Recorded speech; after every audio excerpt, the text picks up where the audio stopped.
Hi there. Do you know if there are any inns still taking guests in this town? Doubt it.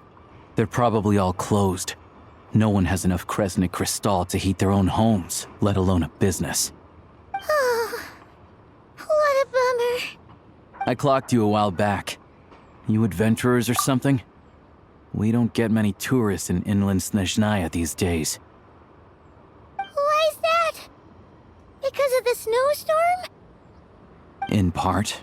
But the bigger reason's Project 𝗙𝗆𝗆. Since it's Her Majesty's will, we have to put up with it whether we like it or not. Oh, sorry. I assumed it was common knowledge by now. Basically, the 𝗪𝗔𝗔 is planning something big. Something that requires an enormous amount of energy. Even if they used all the surplus 𝗪𝗔𝗔 in Snezhnaya, it still wouldn't be enough to meet demand. So, the 𝗪𝗔 passed a resolution requiring all factories and households to reduce their energy consumption. The policy has thus been charmingly named Project 𝗙𝗆𝗆𝗆, meaning bitter cold. Bitter cold? So, like, it's gonna be a cold winter, folks? You're all gonna have to find a way to get through it? That kind of idea? Pretty much. When you're broke, you scrimp and save. When it's cold, you huddle together for warmth. There's always a way to stretch things out to make ends meet. Trouble is, if you stretch someone out like an elastic band for too long, who knows if they can ever bounce back. You know what? Come with me and see for yourself.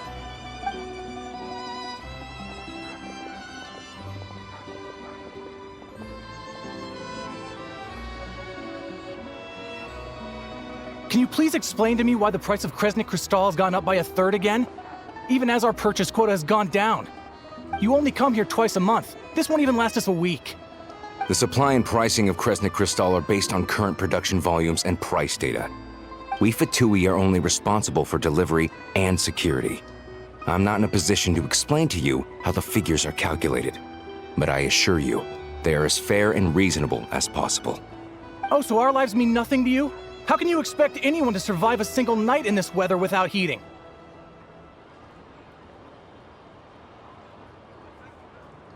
Since you insist on making me repeat myself every single visit, I will remind you again. There is no monopoly on the trade of 𝗪𝗔𝗔𝗆. You are free to purchase the shortfall from elsewhere on the market. What market? Nobody else is selling! And when they do, they charge 8 times the normal rate! It's robbery is what it is! Which is why the Snezhnaya Preview passed a resolution to support border communities, without which you wouldn't even be able to buy crystal from us to begin with. So if you're here just to argue, move aside and let the next person in line come forward. Everyone's feeling the cold here. You... All right, everyone, let's calm down for a second. A few words, if I may. We're all subjects of Her Majesty the 𝗪𝗔𝗔, and I'm sure every one of us is dedicated to her great cause. We all know how cold it is. And the more it snows, the harder life gets. Everyone's struggling already. Let's not make things even more difficult for each other. But Liaison Shishkin, there's clearly something wrong with this quota. I have a family in 𝗪𝗶𝗱 who tell me they can buy at least double our crystal allotment. Oh, believe you me, I had the same reaction when I first saw the numbers. Couldn't believe what I was reading. I even wrote a letter to confirm the true figures, but I'm afraid the quota really is as low as you've been advised. Still, you must understand that calculating these energy quotas is a complicated balancing act. They have to factor in population, town size, industrial application. Our top priority must be to keep the largest 𝗪𝗔𝗔𝗆 torch burning continuously. Only then can we sell the remaining crystal for household use, and in doing so, we must make sure that everyone is treated fairly. As our 𝗪𝗏𝗏 comrades said, they are only responsible for delivering the goods. They need to keep accurate records, and they do not have any authority to modify the rates or quotas. That's right. Our duty is to do things by the book. Tell you what, listen. I know how anxious and upset everyone is. As a matter of fact, I was just discussing it with the mayor. What we can do is open the lower combustion chamber of the Kresnik's torch to the public. You can come to me directly to register, and I will allocate time slots accordingly. I can't guarantee there'll be ample energy for household use. We can at least make sure you'll be able to boil water and cook food each day. Let's hang in there and make this work together. All right? Fine. I don't see any alternative. So, this is Project Stuzia in action, huh? Oh, no wonder nothing's open for business. People are barely getting by. You were looking for an inn, right? For your, Fae friend? Oh, Paimon's not a Fae. Just Paimon. She must have caught a cold or something. We only just got to Snezhnaya, and we're still getting used to the climate. I have a small place in 𝗪𝗏𝘄𝗏. I don't stay there very often, though, so it's pretty basic. But if you're not picky, you're welcome to rest there for now. It's not much, but I've got blankets and a warm fire. Are you sure? Oh, that's really kind of you. All right, then. This way. Hello, I'm Alyosha. I'm a hunter. Though, if you've talked to any highwaymen, you might have heard a different side to my story. But anyway, let's keep that between us for now.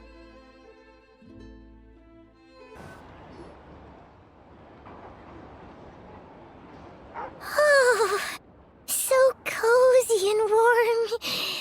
Paimon's getting nice and toasty. Oh, wait. Paimon only introduced herself so far, didn't she? This is Paimon's best friend, the Traveler. Good to meet you. I'm Alyosha. Most travelers find the Snezhnayan climate to be a shock to the system at first. But as long as you keep yourself warm, you should be fine.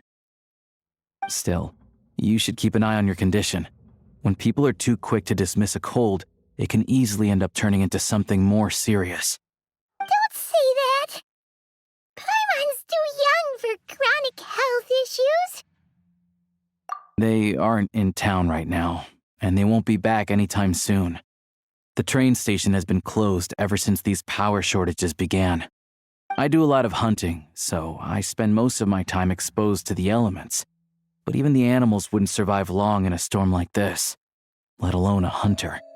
Nothing to do but sit tight in town until the weather improves. I get that you're in a hurry, but even if the station were open, that doesn't mean there'd be any trains. We could end up stuck here for a long time, I'm afraid. What? Your own train? Wait, hold on. That train? The one that suddenly fell out of the sky and crash-landed on the ice? Oh, we got lucky and found it in a cave. Oh, then our luck ran out and we had a little accident. Pretty crazy for a random find in the mountains. Well, as long as your train's good to roll, you might get to Snezhnagrad after all. I've been doing some digging recently. Turns out, the real reason for the current energy crisis in 𝗪𝗏𝘄𝗏 is that some of the supply is being seized for a private stockpile. But to expose what's going on, I need to catch them in the act. So, I'm heading off to catch a rabbit. Huh? Wait, a rabbit stole the crystal? It's a figure of speech. Real rabbits couldn't pull this off. They'd prefer carrots to Kresnik Krystal anyway. Shishkin, Mr. Positive Attitude, let's all get along now, shall we? Him? Really? Paimon never would have guessed. Huh? You're coming with?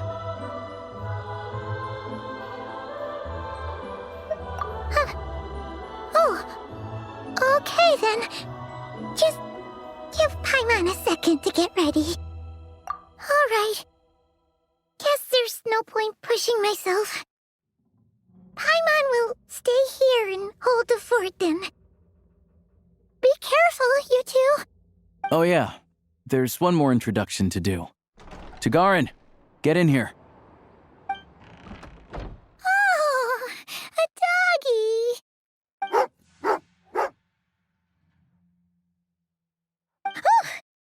angry doggy. Oh, Gagarin doesn't like being petted then. He likes to think he's above that kind of thing. He's my hunting partner, so he'll be joining us when we head out. Carrots aside, we'll need to stay completely undetected. We can't risk spooking our rabbit, or there's no telling which burrow he'll scurry back into. First, we need to find a way into the train station and see if we can find any real freight data. Shishkin's figures can't be trusted. Then, we get Gagarin to catch a scent and find out which way the crystal went. What are you eating?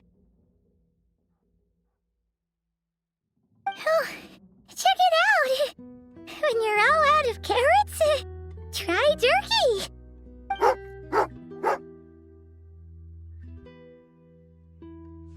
Good doggy, good doggy. A fellow dog lover, huh? Yup, and rabbit lover. Carrots are great too, you know. Good to know. Eat up, Gagarin. We got a lot of work to do.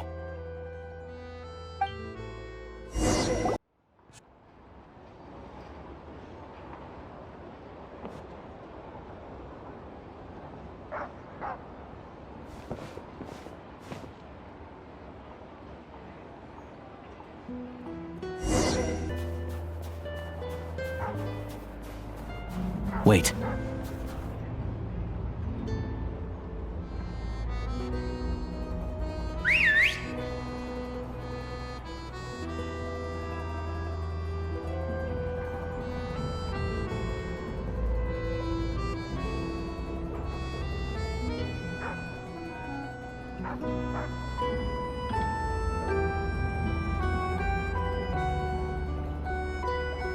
Nice work, Gagarin. Come on, we'll go around.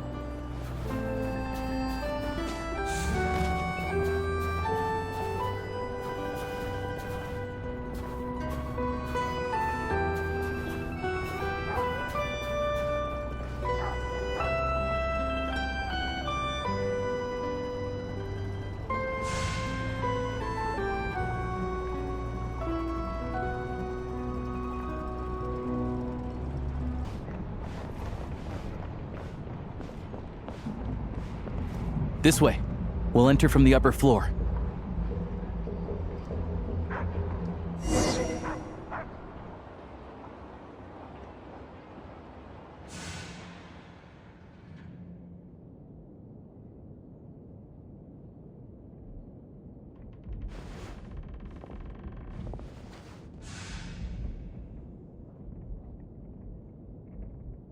There we go.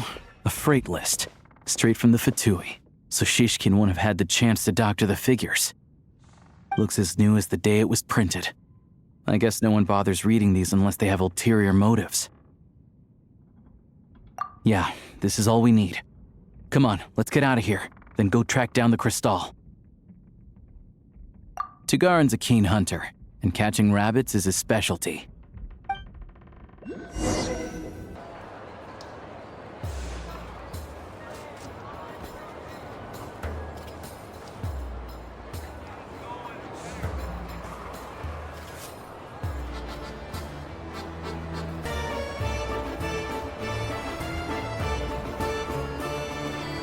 But if he picks up the scent of crystal somewhere and there's no stove around, that's how we know something's up.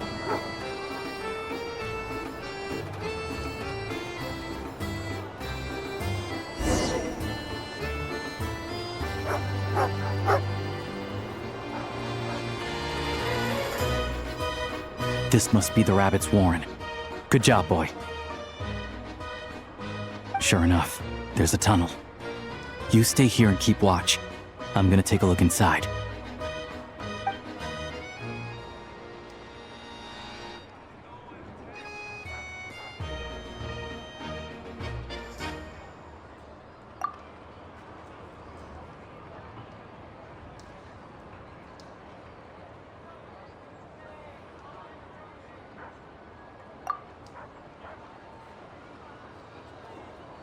Thanks for looking out for us.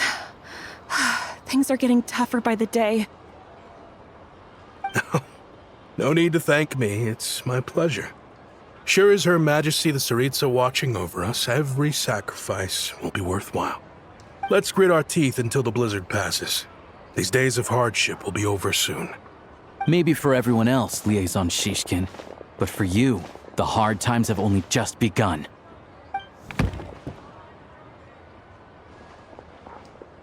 Huh? Who are you? What's the matter?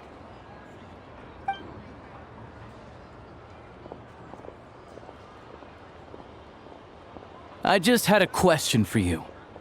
Why, when times are as tough as this, would someone hoard more Kresnik Crystal than they could ever use? All the crates here are from the most recent shipment, but they weren't brought here for sale. Instead, they were secretly stashed away. Would you be able to shed any light on the situation, Mr. Shishkin? Me? Why, I have no idea. But look at how much there is. It's quite a godsend. Now there will be plenty to go around. This godsend was found in a cellar adjacent to your residence following a tip from Mr. Alyosha. And this is only a fraction of what we found down there. We're still taking a full inventory. The official figures will be finalized shortly. I've always been grateful for your efforts to mediate between us and the townspeople of 𝗧𝗏𝗄𝗏. But now, Mr. Shishkin, it appears you were the source of the conflict all along. How could you do this to us? We trusted you to have our backs. You've been lying to us this whole time? Hey, I owe you all an apology. I'm sorry. I'm so very sorry. This isn't who I am. Please believe me, this was a one-time mistake that I will never repeat. We all know how difficult life has been since Project Stuzha came into force. Energy is an increasingly scarce resource. People everywhere are getting desperate, but some places have been hit harder than others. I grew up in Alyother, a small village with no train station. Deliveries of Kresnik Crystal have ceased there entirely. If nothing is done, they're all going to freeze to death. You know as well as I do how downright impossible it is to buy crystal these days. The thought of my poor mother and father, with no one to help them, I felt so afraid. I watched as energy grew scarcer by the week, all the while knowing that their lives were at risk. Then one day, I looked at the crystal shipment in front of me, and a terrible, selfish thought entered my mind. Looks like I'm just not cut out to be a criminal. I'm so sorry. Once the Fatui have finished their count, you'll see that the numbers match their waybill.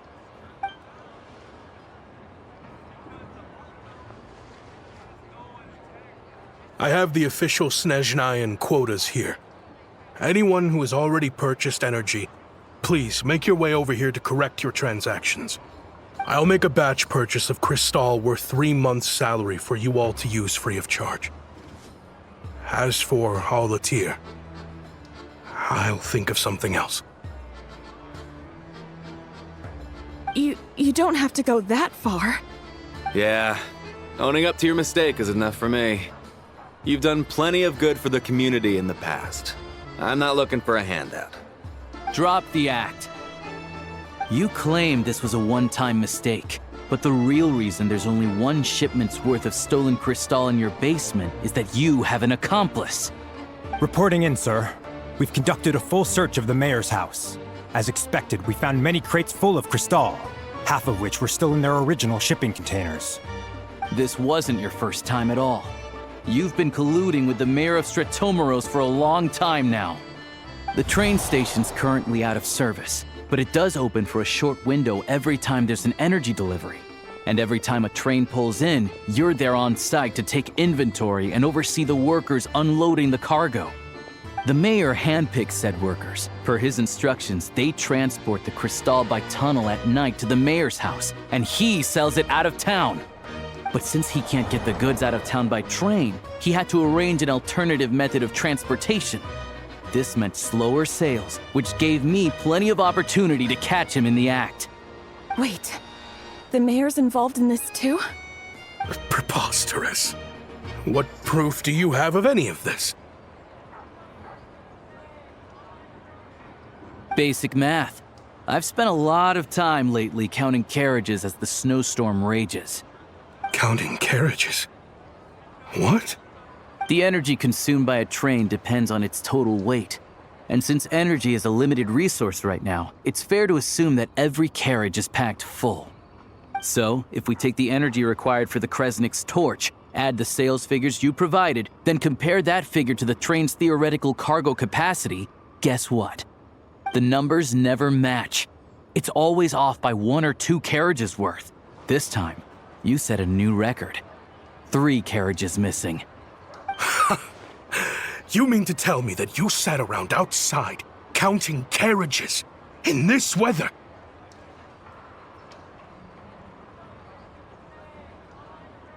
I'm a hunter. I have 2 options. Hunt or starve. Well, I've heard enough. The evidence speaks for itself. Take Shishkin and the mayor into custody and escort them back to Snezhnaya.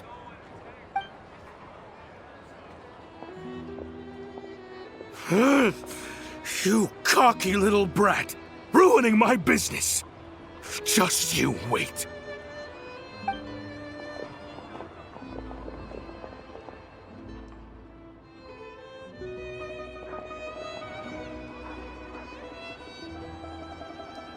Yeah, something felt off, so I just followed my gut. Math isn't my strong suit, though. I'm lucky my dad made me learn enough to get by, but all this number crunching was a million times harder than the aim and fire work I'm used to. Thank you for your assistance. You're a brave lad. Shishkin was quite the cunning criminal. As I'm sure you can tell, he did all of this right under our noses, and we never suspected a thing. A wolf in sheep's clothing. He had everyone fooled. Even with that sob story he fed us. He was probably trying to keep the mayor out of it, not just mask his own motives. Without the compelling case you put together, even I might have fallen for it. Alyosha, was it? Tell me, are you really a hunter? We can go find some wild animals if you want. I'll fire off a couple of shots, and you'll see whether I'm the real deal. I didn't mean to cast suspicion on your identity. It's just... well, I'm sure you've heard of the 𝗏𝗏. Recently, they've been recruiting people with your kind of talent. They hide in plain sight under false identities, working against Project Stuzha, sometimes directly opposing the 𝗪𝗔𝗔 herself. They aren't a violent organization, and their goal is to improve the lives of the common folk. But still, as a member of the 𝗏𝗏, I wouldn't be doing my job if I didn't keep tabs on them. First I've heard of this. I don't really keep up with what goes on in the city. All I know is, people who don't mind their own business in the city end up paranoid about everything. As for me, I just couldn't stand Shishkin. I'm from Alyother myself, and I can tell you, nobody's lived there in years. Why would an abandoned village need crystal? Of course, no one really cares about the fate of that place. I'm guessing today is the first you've heard of it. I see. It does sound quite tragic. Really. Well, thanks again for your assistance, and your friend here too. I will report this incident to Snezhnaya. The 𝗏𝗏 will take over energy distribution until new officials are appointed. We'll also ensure that the train station resumes normal service as soon as possible. Looks like it's my turn to brush up on math now. I never liked it as a kid either.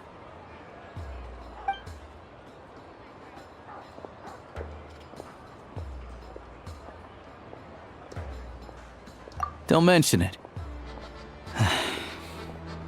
Isn't the soldier overseeing the delivery supposed to verify the quantity of the goods? Was he just careless? Or was he being paid off too? Who knows? Excuse me. I'll take a share of Kresnik crystal too. Thanks. I I need to take a detour before we head back. There's someone I have to deliver this crystal to.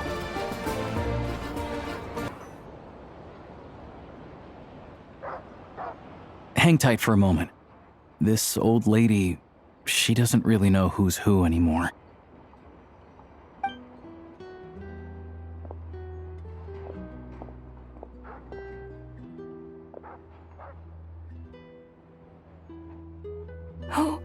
Oh, grandson. It's so cold today. You must be freezing. Ma'am, it's me, Alyosha. Alyosha? Alyosha who? You know me. I came by earlier today. Cleaned the ashes out of your stove, gave you some warmer bedding, and washed your back.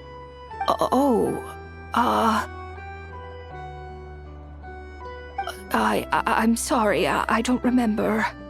Now, how often do I get to see my grandson? Come on, take a seat and relax while I fix you something to eat. It's okay. You just rest. I'm fine. Oh, you. It's nice to come and visit your old granny once in a while, isn't it? 𝗧𝗵𝗺's a good town. All sorts of things to do and people to meet. And the local officials are good to us.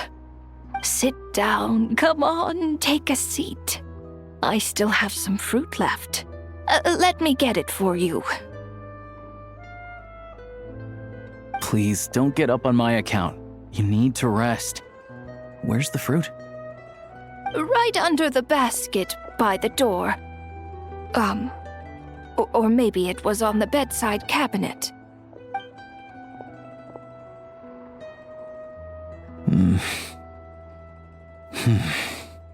Well, grandson dear, do you like it?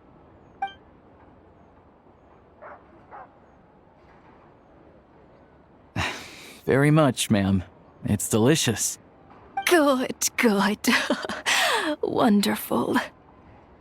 You don't need to save any more for me next time, all right? Fresh fruit is hard to come by at the moment. You should eat it as soon as you get it. Oh, I don't need it. I'm fine. But if you like it, come back for some more soon.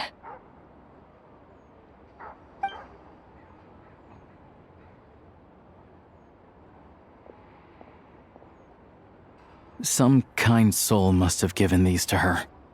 But she always saves the nicer things for special occasions. I met her at the market back before her health began declining. She was a lovely old lady. We're from the same hometown. Not many people have heard of Alyother, and if they have, it's usually for all the wrong reasons. There's a gang of highwaymen that came from there.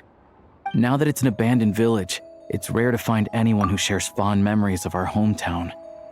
So after we got talking and realized we were from the same place, we decided to keep in touch by letter. I first learned of 𝗏𝗏𝗺's energy supply problems from a passing comment in one of her letters. Then, after her health went downhill, I started visiting more often to check in on her. The town's been in decline for a while now, but because of her memory problems, she thinks of it as the bustling, prosperous 𝗏𝗏𝗺 still in its heyday. That said, I kinda appreciate her optimism. There's not much of it going around in this world of ice and snow. It's fine. Everyone grows old. In Snezhnaya, some people believe that in your final moments, you'll sense a familiar presence by your side. You turn to look at them, but their face is blurry. So you focus hard, trying to make out who it is. And when you finally see their face, the Grim Reaper reaches out and takes your life. She still calls me grandson, though. So at least I'm not a blurry face in her world just yet. Come on, let's get back and see how Paimon's doing.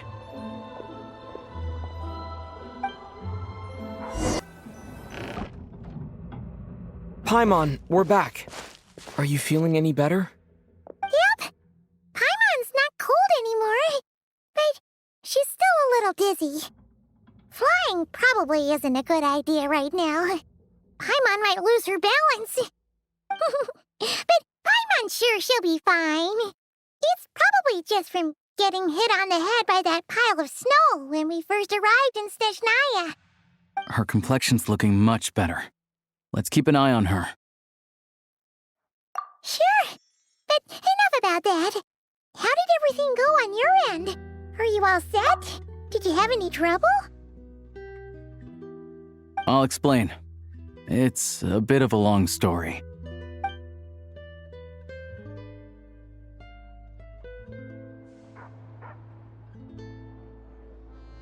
Jeez, you guys got pretty busy.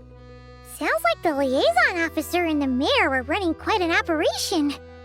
Good riddance to both of them. It's a good thing you managed to catch them. So, you said the train station will open again soon, right? And everyone has enough crystal now? Yeah. Well, enough to survive at least. Project 𝗔𝗍𝘆𝐺 isn't going away anytime soon. People still have to scrimp and save to make ends meet. Don't know. The goal of Project 𝗔𝗍𝘆𝐺 is to gather energy for the Tsaritsa, but no one knows where that energy's going. It's never been made public. The thing is, we were told that the project would only last for 6 months, but time and time again, they keep extending it. Extending it? Does that mean the Tsaritsa's plan isn't going very smoothly? That's what everyone suspects. In principle, any proposed extension needs to pass by majority vote in the Snezhnaya Preview. But even though opposition has been growing, any detractors end up caving in to political pressure from the rooster, Pulcinella. He's the chair of the Snezhnaya Preview and a key figure in the voting process. He has the backing of many powerful and influential people. How come the Fatui are picking on ordinary people even here in Snezhnaya? I don't see it like that.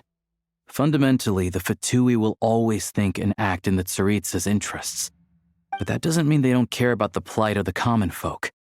The only reason 𝗪𝗏 still receives crystal shipments is because of a relief proposal put forward by the rooster himself. Then there's the Fatui soldiers providing support in every corner of the nation. Even the Northland Bank provided some mora for disaster relief, and they're as conservative and indifferent as they come. It's just that the rich and powerful in their fancy palaces live in a completely different world from us. There's always going to be some conflict when those worlds collide. Yeah, well, even though we all believe in Her Majesty the Tsaritsa, there are still many differences of opinion on how best to tackle the big issues of the day.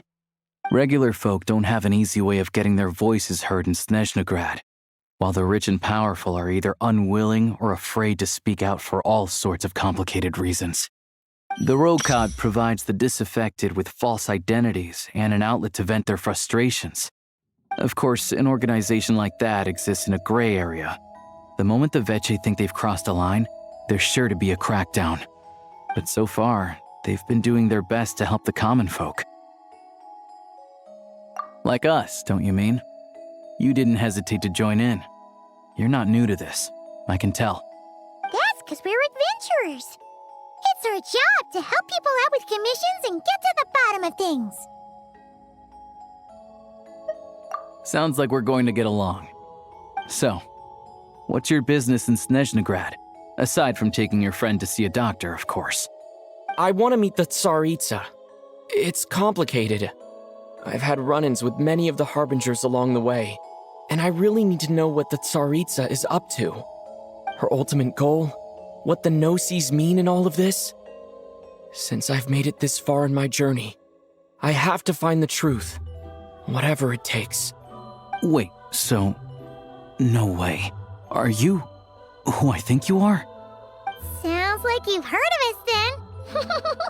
We're getting more famous by the day. I didn't realize I was in the company of giants.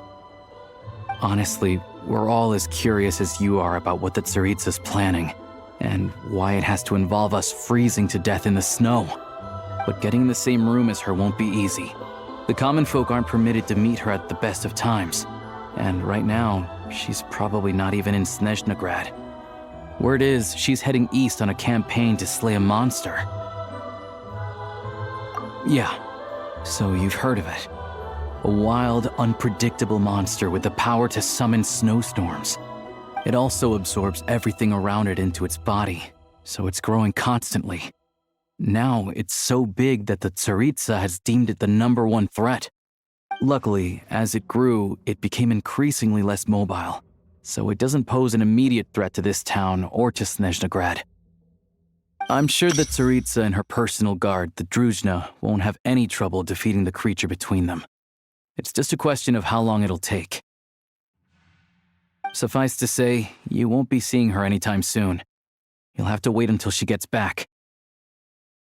Fair.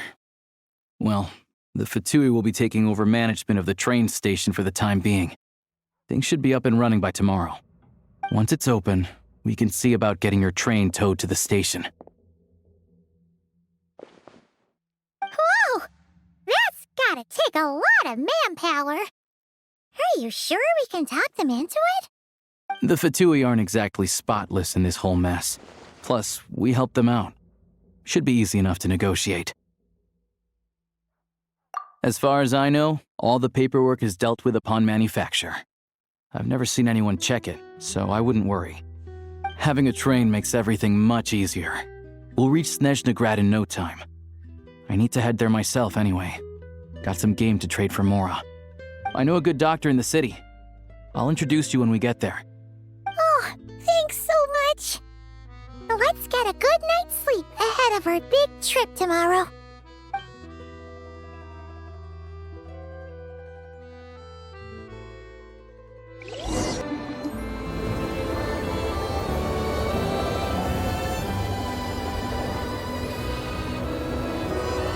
Drive carefully, all right?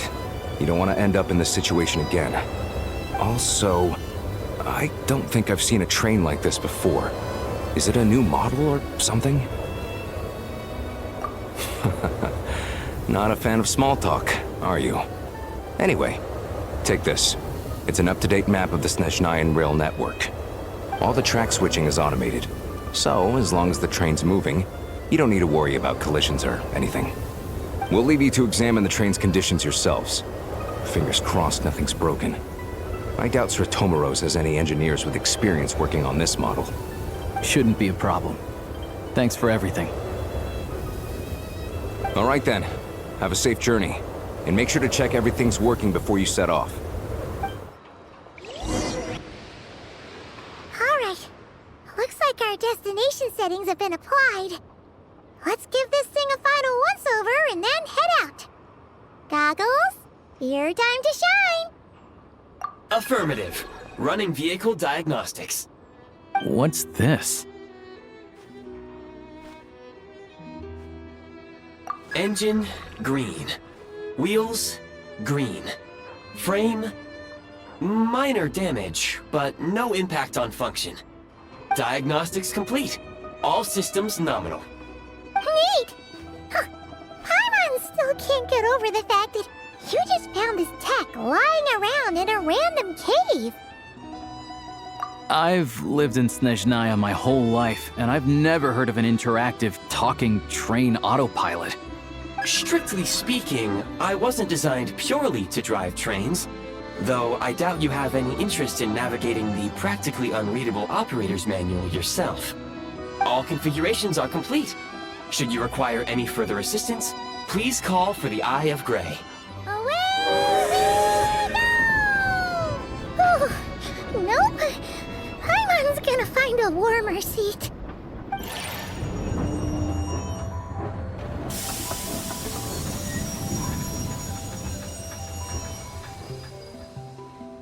Huh?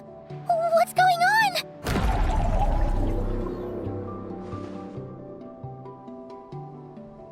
Oh no.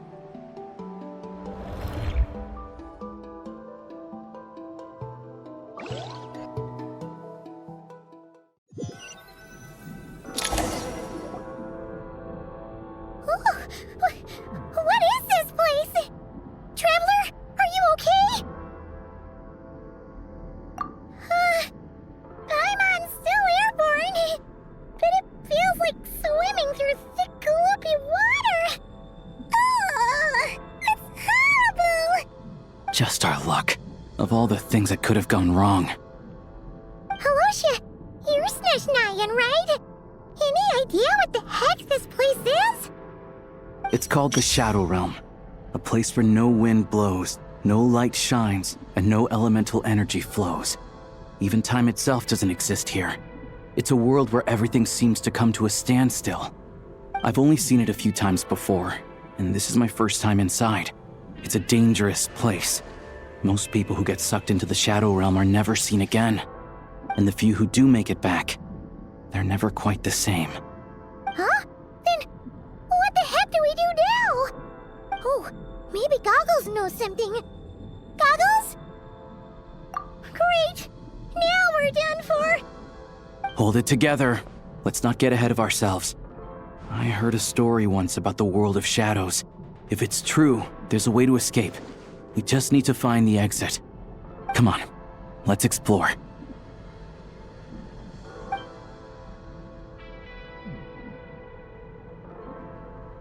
Look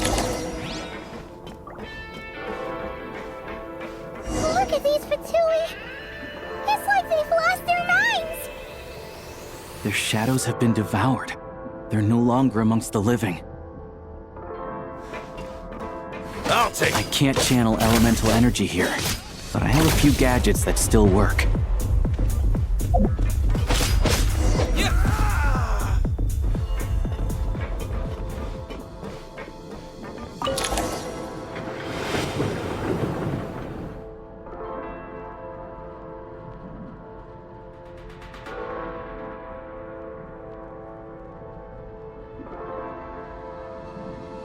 Wait! What's that blue thing? Is that... Goggles? Guess we'd better find a way over.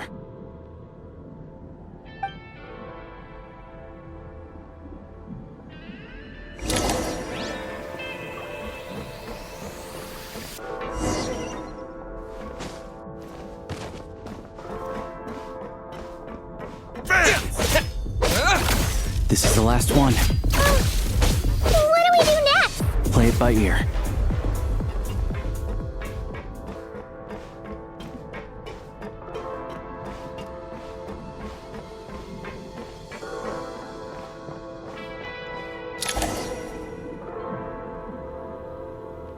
Goggles! Hello. I am glad to see the three of you safe and sound. For now, at least. But things aren't looking too good. Correct. We are now inside what is known as the Shadow Realm, the darkest space in the shell, where even the Most High is loath to cast its gaze. Time and space hold no meaning here. It intersects with the world of the Light Realm only rarely, like an air bubble that rises to the water's surface. We must leave this place before it sinks back down into the depths once more. Sounds like you have a plan. Yes. In fact, the very purpose of my creation was likely to... from the Shadow Realm. It appears that key data is currently inaccessible, but now is not the time to resolve that problem. I have marked the exit to the Shadow Realm for your convenience. In addition, I have prepared some equipment to aid you as you traverse the Shadow Realm, traveler. It may well be one of my core functions. Scan complete. Construction in progress. Activation code? We once peered into the past from the ruins of the shadows. This is what remains of the Golden City, 𝗙𝗵𝗄.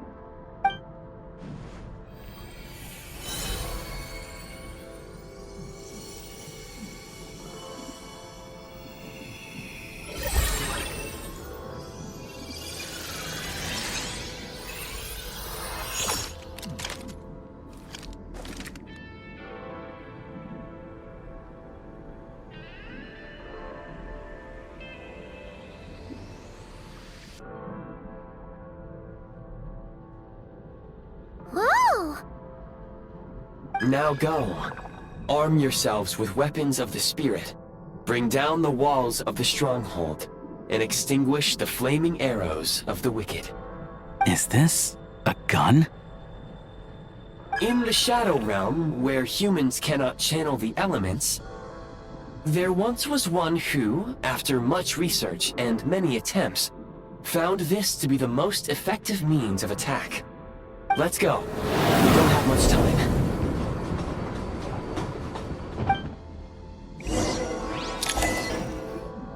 How do we get over there now?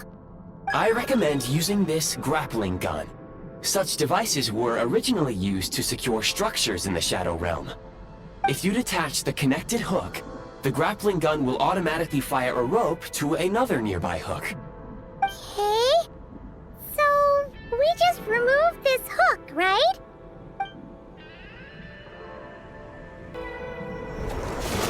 Huh? Why is everything shaking so much? Looks like the Shadow Realm is about to sink back down into the depths. The exit is right here. You mean this weird bubble thing? Wait, how exactly do we... No time to think. We just gotta go for it.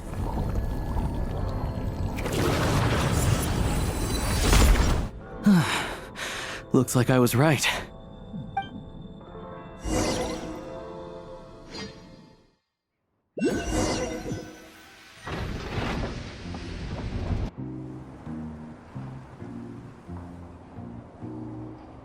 I can't believe the Shadow Realm manifested right on the railroad tracks.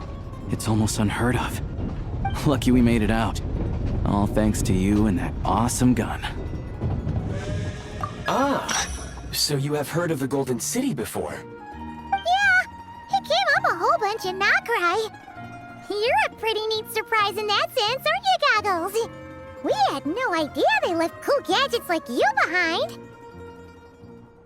Make no mistake, it was a team effort. For a first-time firearm user, your performance was quite outstanding, far beyond my expectations. As Alyosha said, it is highly unusual for the Shadow Realm to manifest in a place like this, but we should still watch out for similar dangers ahead. Oh, let's hope not. If anything else goes wrong with this trip, Paimon's gonna have train trauma for life. The Shadow Realm can appear anywhere, not just on the railroad. I am simply advising that we take sensible precautions. Now, if you wish to further calibrate and upgrade your firearm, you may do so over there, provided you have the necessary components. Please take a moment to catch your breath while I repair the body of the train. Amongst other things, this will ensure Paimon is a little warmer while on board. Oh, thanks, Goggles. You're a trusty train conductor. Well, maybe trusty isn't quite the right word, considering. Anyway, at least you get the job done. Yes, of course. And just like the 𝗷𝗫𝐸, I am sure it will be a great asset to you in your future adventures. If not the trustiest, then it will at least get the job done. Let's get some fresh air while the 𝗷𝗫𝐸 fixes the train. Yeah, sure. Paimon wants to forget all about the Shadow Realm. It was so creepy in there. Stretching her legs might help take her mind off things.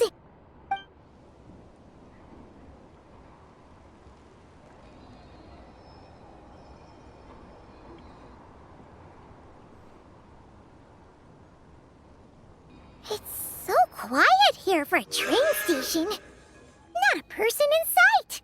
Just abandoned houses.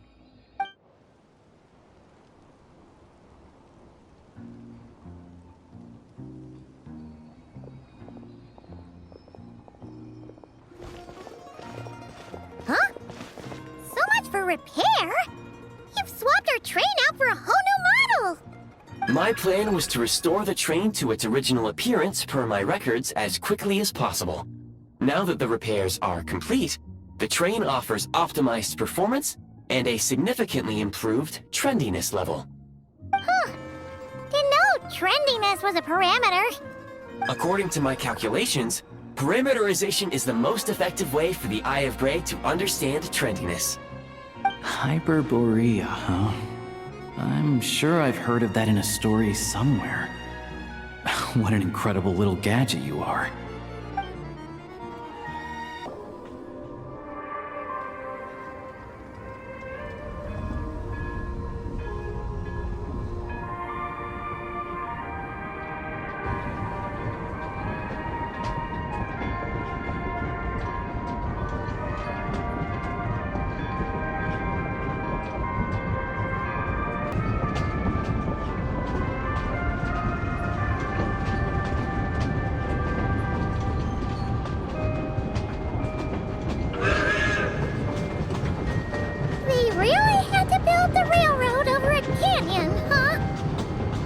You might want to avoid looking down if you're afraid of heights. No, it's not that. Paimon's just praying that we don't have yet another accident.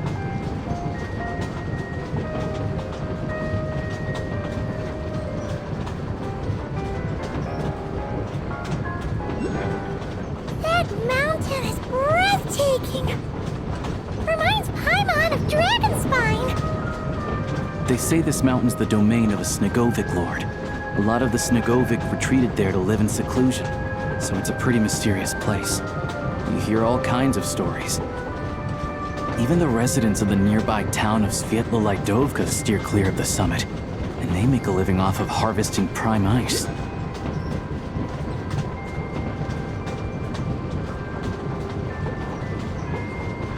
Look, Snezhnagrad's just up ahead.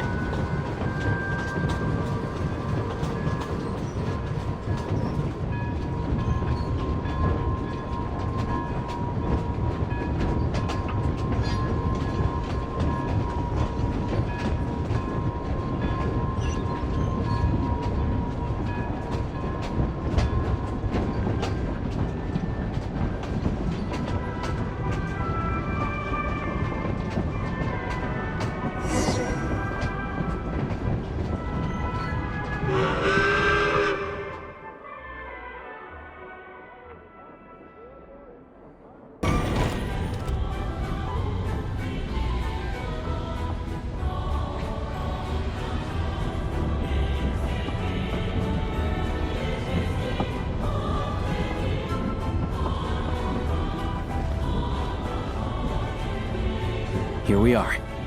Welcome to Snezhnagrad train station, the biggest transport hub in the nation. Wow! It's so majestic!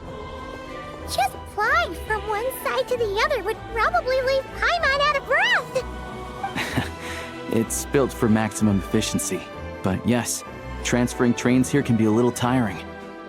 In the future, you can use this train station to travel anywhere you want in Snezhnaya. For now, though, come with me. Let's get Paimon checked out. This way. There's a lift car that goes straight to 𝗪𝗏𝗏𝗧𝗏. Look! Look! They have really funny-looking heads! And those ones are about the same height as Paimon! But it looks like they can't fly! Those would be 𝗏𝗏𝗏𝗏 and 𝗪𝗏𝗏. You'll also see the 𝗦𝗏𝗏𝗏 and the snowborn 𝗧𝗏𝗏𝗏𝗏 amongst others.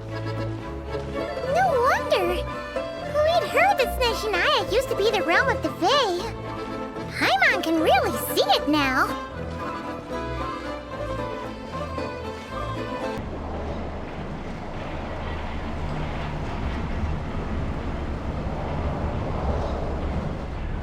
To the left is the market of Zolny. They sell everything there. You can often find some nifty little trinkets. To the right, you'll see the 𝗺_𝗏𝗏𝗧𝗏 Theater in the distance. Look at that! Incredible!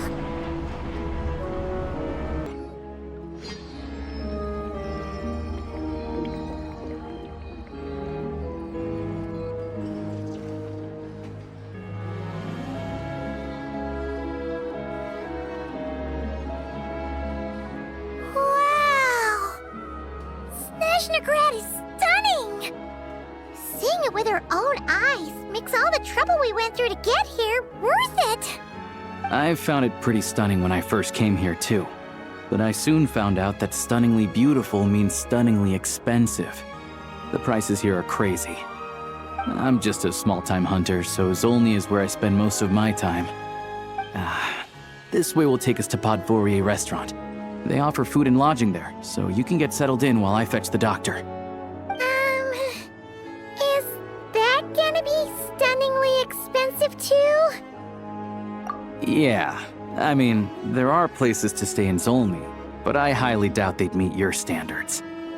Most of the stoves are out of crystal, the windows are drafty, and at night, four-legged roommates come out to play, sharpening their claws on the roof beams and floorboards. Yep, no way! Not a chance Paimon's staying anywhere like that! Maybe we can split the cost of the room between us? Paimon still has some savings left. Fine then. It's your treat. Paimon will save her money for buying a nice little cake. Don't worry, you'll get some too. I'm glad to see you've perked up. If you find yourselves in the mood for some sightseeing later, there's a few places around here worth seeing. This way leads to 𝗔𝗍𝘆ście Palace, which serves as the Tsaritsa's audience chamber and also her personal quarters. The adjacent block is kind of a city in its own right. That's 𝗙𝗵𝐵, the headquarters of the Fatui. Inside, there's a munitions factory known as the Armory Palace, producing a constant supply of all kinds of equipment for the Fatui. A lot of important research happens there too. And over there is the Snezhnaya Preview, where all the big shots meet regularly to make policy decisions. These places are best admired from a distance. I'm sure I don't need to explain why. Yeah, they probably have super strict security. We're not looking for trouble right now. The downtown area is near the center of 𝗔𝗍𝘆ście. That's where you'll find the restaurants, bookstores, and gift shops. Another place of interest is the Northland Bank, which is over this way. Oh, and I'm sure you'll want to make contact with the Adventurers Guild at some point, right?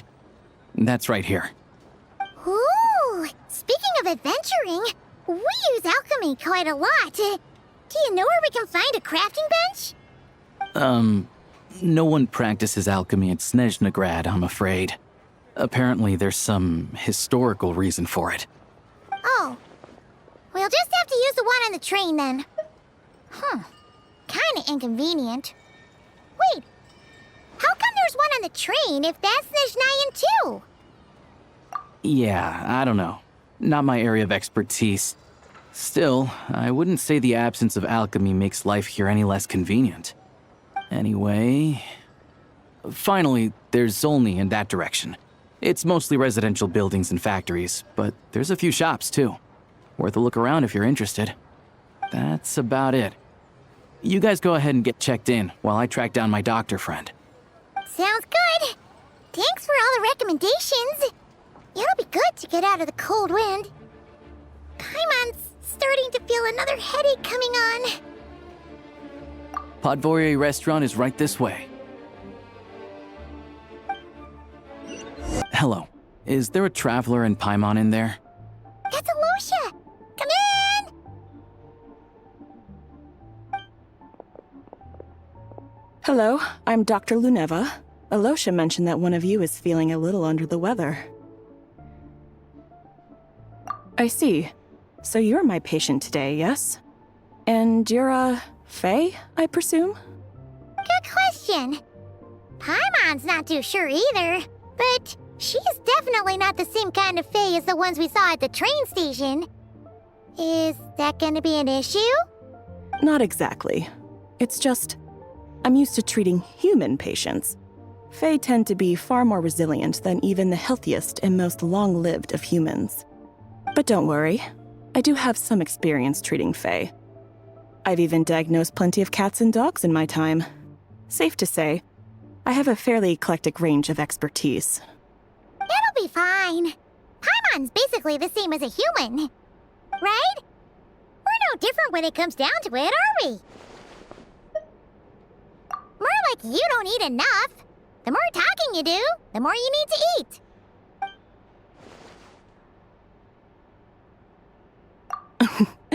Now, please take a seat.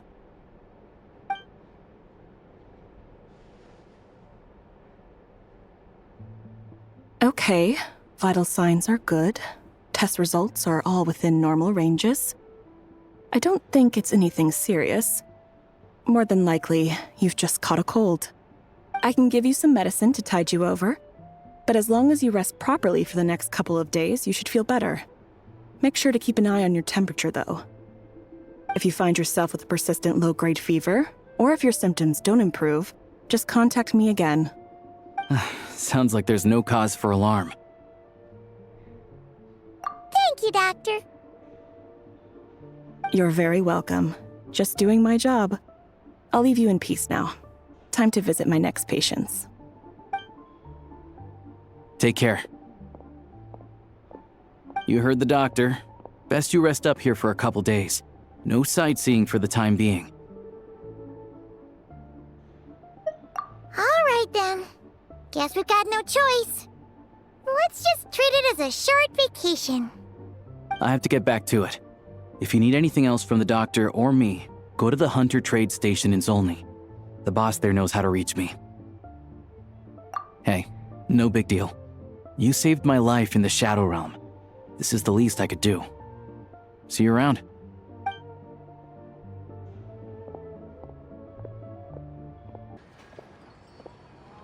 I guess everyone's in a difficult position. But Tartaglia's right. I have things to do. Things I want to do. And things I ought to do. To start with, I should ask Alyosha if he knows any way to help 𝗬𝗆𝗆𝗍𝗍.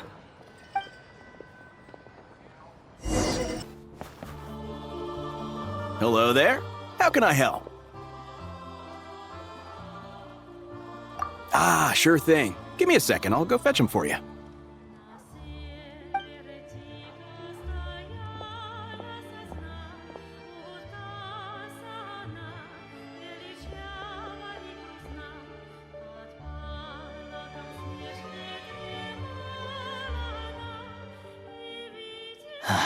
It's a familiar story. I've had similar experiences.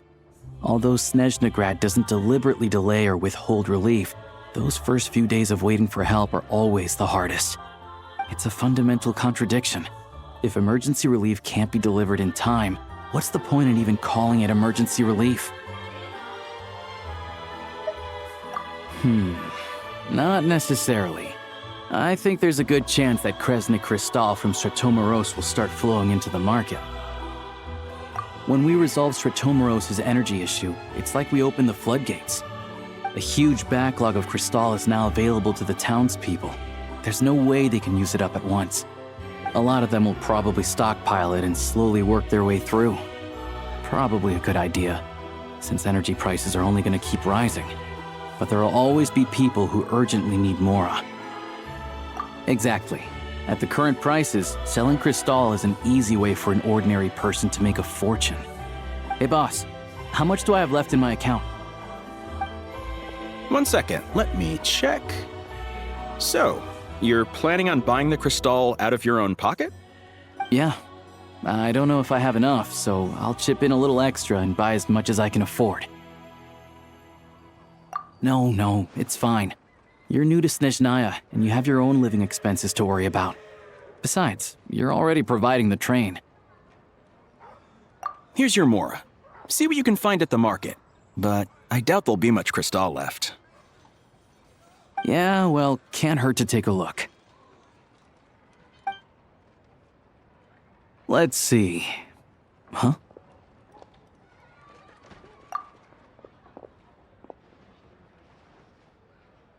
Oh, Alyosha and...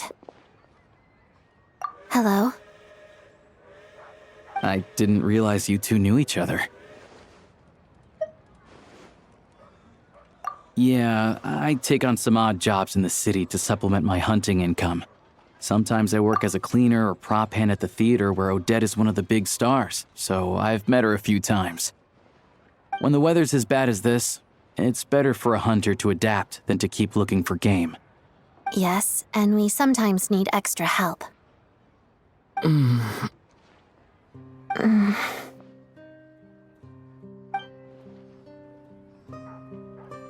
Wait, why is the atmosphere so awkward? I thought things went pretty smoothly in 𝗬𝗆𝗆𝗍𝗍. So, what brings you here, Miss Odette? Looking for some new props? No. After I got back to the theater, I couldn't stop thinking about the situation in 𝗬𝗆𝗆𝗍𝗍. It bothered me so much I couldn't focus on my dancing. So I decided I'd come here and see if there's anything I can do. You too, I presume. I suppose that's why you're here. I didn't feel comfortable expressing my true opinions in front of the Harbingers. Not least because ordinary Fatui like me don't even know what Project 𝗬𝗆𝗆𝗍 is all about. Without knowing the full picture, I can't make sense of it. And at some point, if things aren't making sense to me, I can't just keep going along with it. So many people feel the same way. They wish they could do something, but all kinds of reservations hold them back. Explains why groups like the Roadcott are springing up to fill the gap.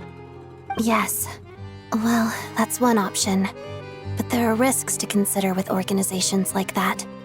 The 𝗏𝗏𝐸 does not encourage their activities. Right, because things can get out of hand, and it's hard to hold the right people accountable when they do. I've heard about a few cases like that. Sandrone said Odette was on track to inherit the title of the Fair Lady.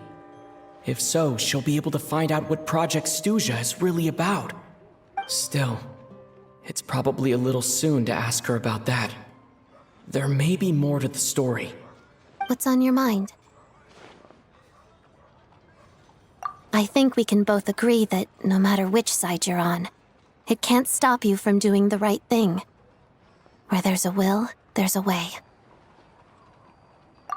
I know what Rosaline did while she was abroad. You made the right decision, so no hard feelings. So, what's your plan?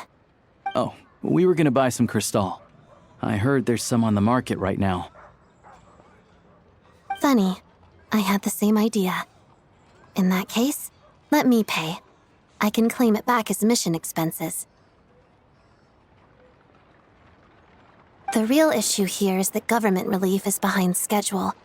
Surely it makes more sense for the state to cover these costs than for us to pay out of our own pockets.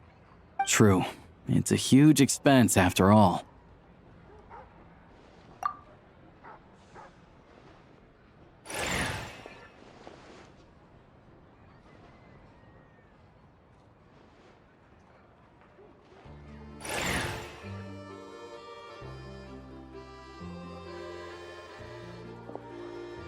Let me see.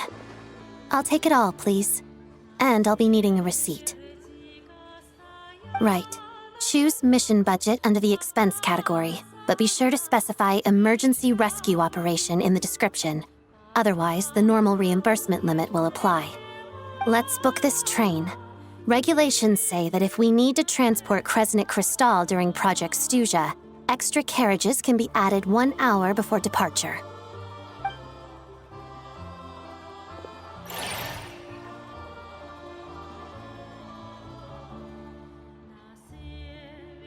That should do it.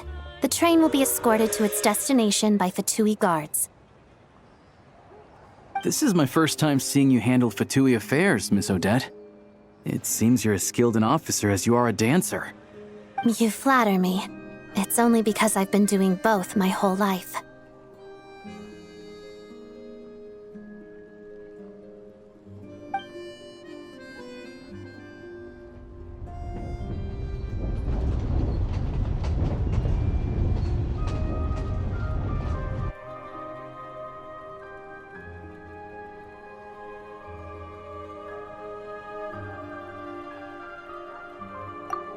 Anyway, I bet you've been non-stop today, am I right? Any idea how Paimon's doing? What's wrong? Who's Paimon? His travel buddy. Hasn't been feeling well. She caught a cold right after they got to Snezhnaya. Sounds like she's important to you. I can't believe you've been dealing with this on top of everything you've been doing to help the people of Snezhnaya. I've got nothing going on right now, so I'll join you. I want to see how she's doing. May I come too? I have some candy that someone gave me back in 𝗪𝗏𝗏𝗏𝗏. Plus, I know a little bit about relieving cold symptoms. All right then, let's go.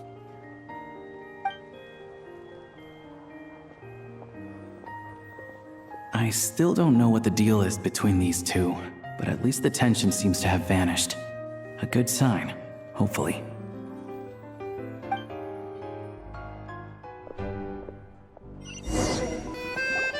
Hello. Sorry, but there's a sick person recovering in this room. Can I help you? What happened? Oh, please, excuse me. Are you the Traveler? Could I take a quick look at your Adventurer Handbook? Master Childe said I should verify your identity.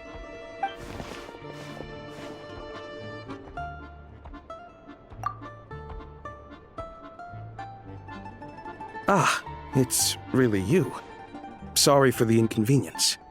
We're under strict orders from Master Childe to keep this room well guarded. At the same time, we can't interfere with 𝗏𝗏𝗏 restaurant's business. That would only seem all the more suspicious and draw unwanted attention to this room. Besides myself, a few of my colleagues are stationed in and around the restaurant, in plain clothes, of course. Rest assured, you're in safe hands. I didn't expect such a high standard of protection.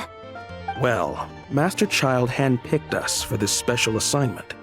We're not about to let anything go wrong. Anyway, I won't keep you any longer. Please, head inside.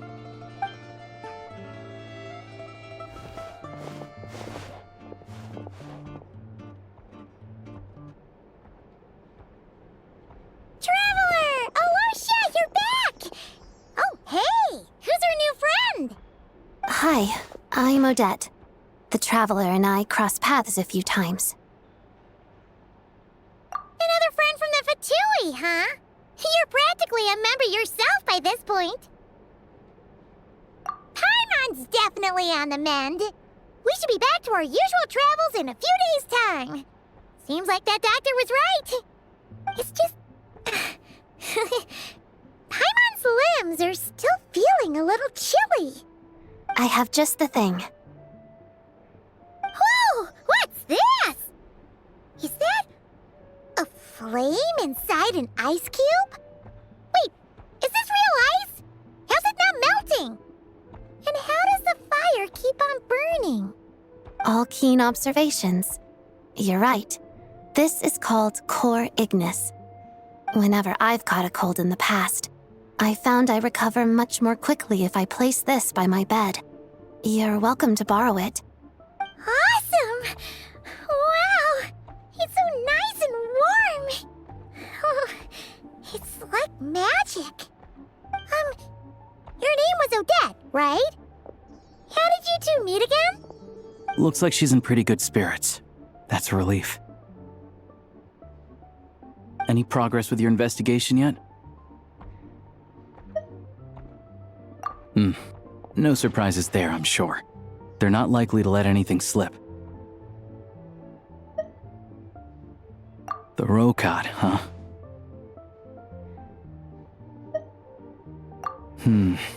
Let me think.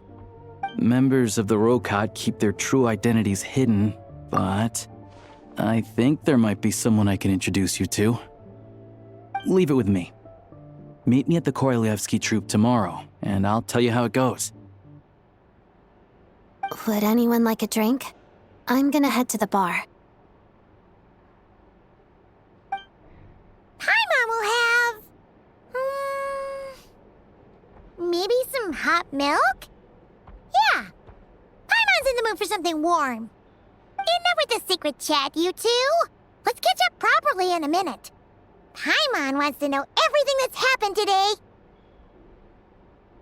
It'll be kind of like tabletop troupe. No reason why listening to a story can't be an adventure.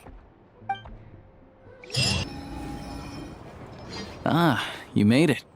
I've got some tickets, and I managed to set something up with the 𝗏𝗏𝗏𝗏𝗏. It'll have to wait until after the show, though. Happy to stay and watch?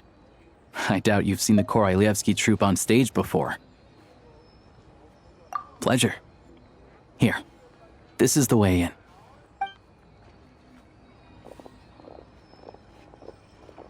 Please present yourself for a routine inspection in accordance with theater regulations. Thank you.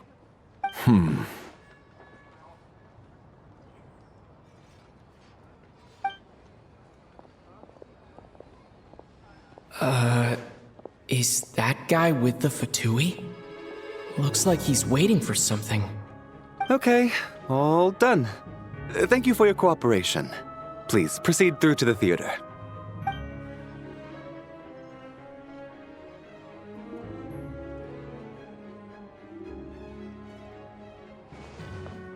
What's up?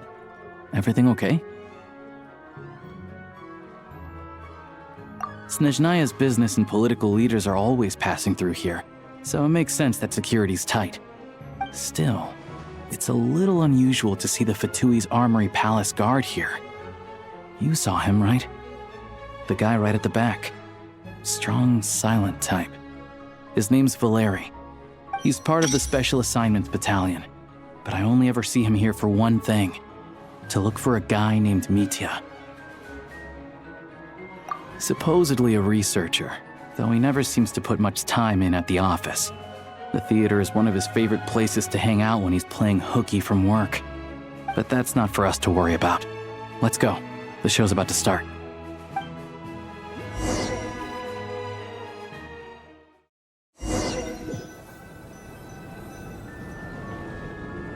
What do you think? Pretty impressive, huh?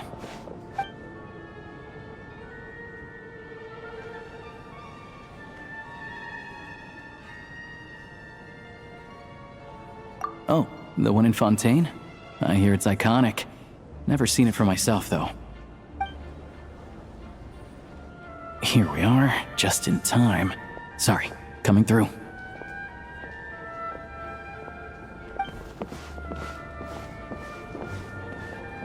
Ugh. If you're gonna show up late, keep your mouth shut. What's his problem? Whatever. No point arguing with people like that. Look, there she is. That's who I'm introducing you to later. She's the lead singer of the troupe, Vodyanitsa.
This leads directly to the green room.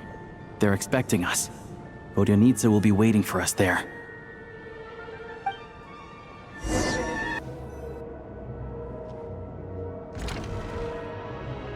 Hey there. Excuse me. Ugh! Can you believe it? I'm so mad right now.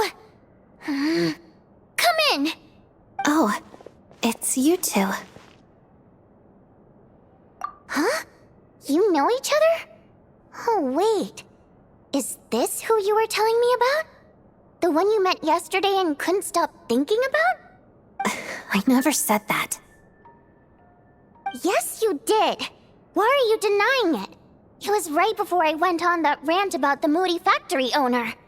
Oh, I remember it so clearly. Might I ask what brings you two here? Oh, I just brought him here to see the show. And when it finished, he was full of praise for Vodyanitsa's performance. So I thought I'd try my luck, see if we could get the chance to chat for a bit. Maybe get an autograph? You work here. You of all people ought to know that's against the rules. It's not what the green room is there for. Oh, what's the big deal? Come on, don't be shy. I can give you an autograph. You can take a picture too if you want. Do as you please. I finished all my shows for the day. I'll leave you to chat.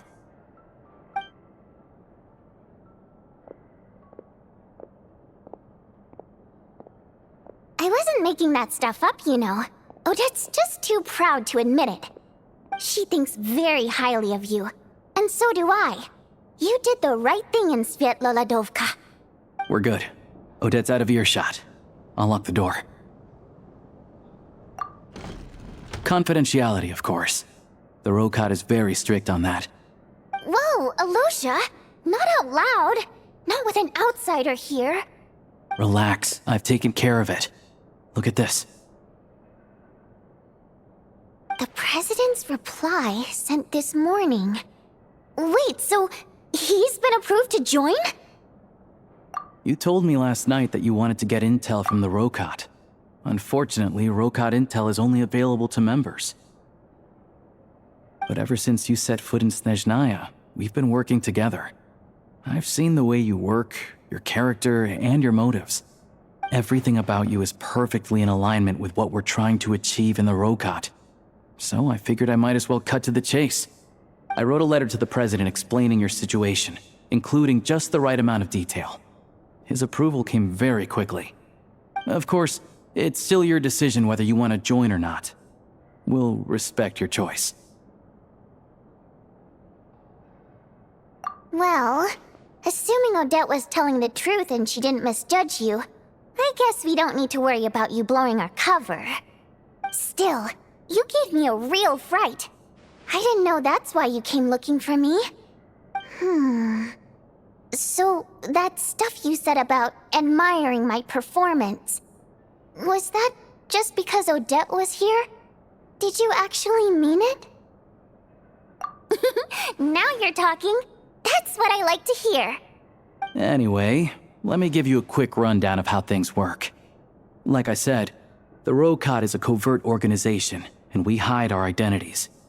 Members typically don't meet in person or even know each other's identities. This helps us maintain a high level of independence and secrecy. Because of this, members are basically free to decide their methods without constraints, so long as the outcome of any activity doesn't violate the organization's principles. After all, we don't have any ostensible contact with each other. This way, if anything goes wrong, no one else will be implicated. Beyond the freedom to choose how you operate, it's also your choice whether to act at all. We have plenty of members who have yet to take any action. In short, joining the 𝗏𝗏 in and of itself won't place any restrictions on your activity in Snezhnaya. There's a code of conduct you can read if it interests you. But basically, as long as you don't plan on using your anonymity to go around doing evil, you'll be fine. I tried reading it 5 or 6 times. Never made it all the way through. Even the most lackluster script makes for more interesting reading. Great. Then I'll go grab an official application form. Be right back.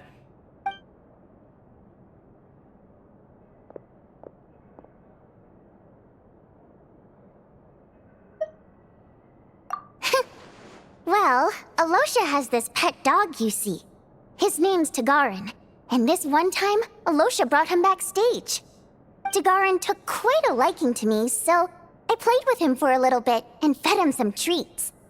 Then, the 𝗏𝗏 was out on a mission one day, and even though we were all in disguise, 𝗙𝗏𝗆 recognized me right away. Just a coincidence, really. We didn't report it to the higher-ups, though, to avoid dealing with the fallout. Like my job at the theater, for instance. I really needed to make ends meet. By the way, what were you complaining about just before we came in? Did everything go okay with Childe? Everything did not go okay. That's why I was so mad. I tried to make some small talk with him before I went on stage to fish for intel about the 𝗃 manufacturing plant. But he wouldn't take the bait. No matter what I said, he kept dodging the question. And then he started complaining. He said he didn't appreciate his second-rate seat in the stalls because he usually gets a private box. I mean, what did he expect? Everyone knows that if you want a box seat, you buy a ticket well in advance. But instead, he sends me a letter the day before the show when we're practically sold out. I had to juggle things around just to get him a half-decent seat, hoping he would appreciate the gesture enough to share some information. But nope, he didn't give me anything. Yeah, meeting Childe in person has definitely been a disappointing experience. Oh, you probably don't know who we're talking about, do you? Childe was that older guy you were sitting next to today. I'm sure he didn't make a great first impression on you either. To the citizenry, he's a family man and a kind boss. But our interactions with him tell a very different story. It's one thing to ask for a favor, but he acts like it's his right. He always expects special treatment. Take the ticket situation, for instance. I've actually gotten him a private box in the past. But not only was he not even grateful, now he's acting like I've sold him short this time. Not to mention that he's never paid for a single one of his tickets. And another thing, if he's such a big family man, why doesn't he bring his wife and daughter to see the show once in a while? I've never seen them here, not even once. Calm down, Vodyanitsa. If you won't do it the easy way, we'll have to try the hard way. But first things first. Here's your application form. Go ahead and fill it out.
Excellent.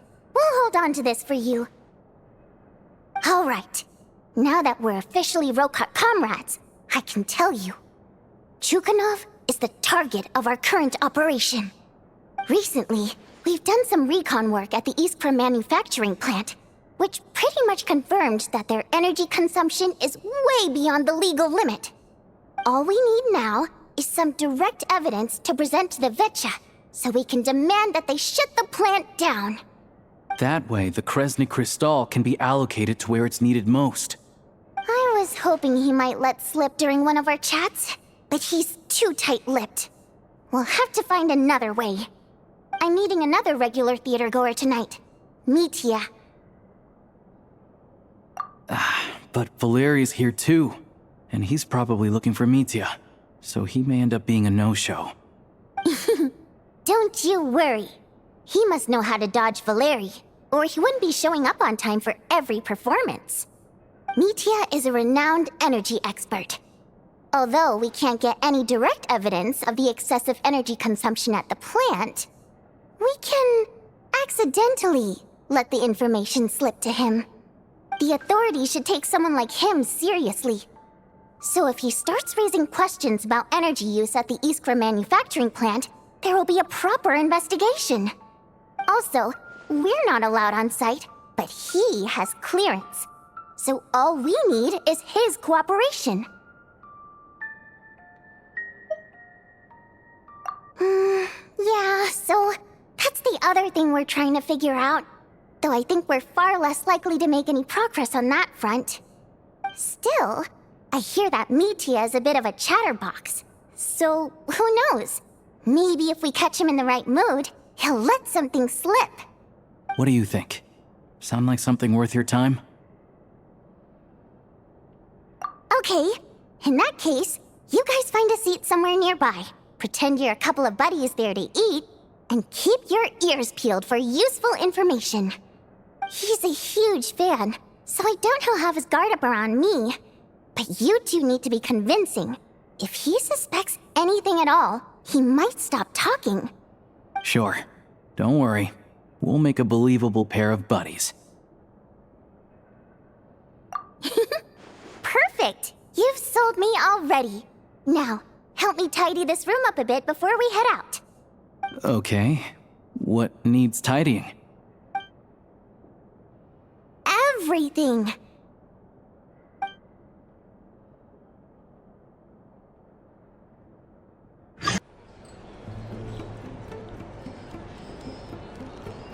We come here often, so we shouldn't stand out. Let's sit here. Now, it's up to Vodyanitsa. Let's see how the conversation goes.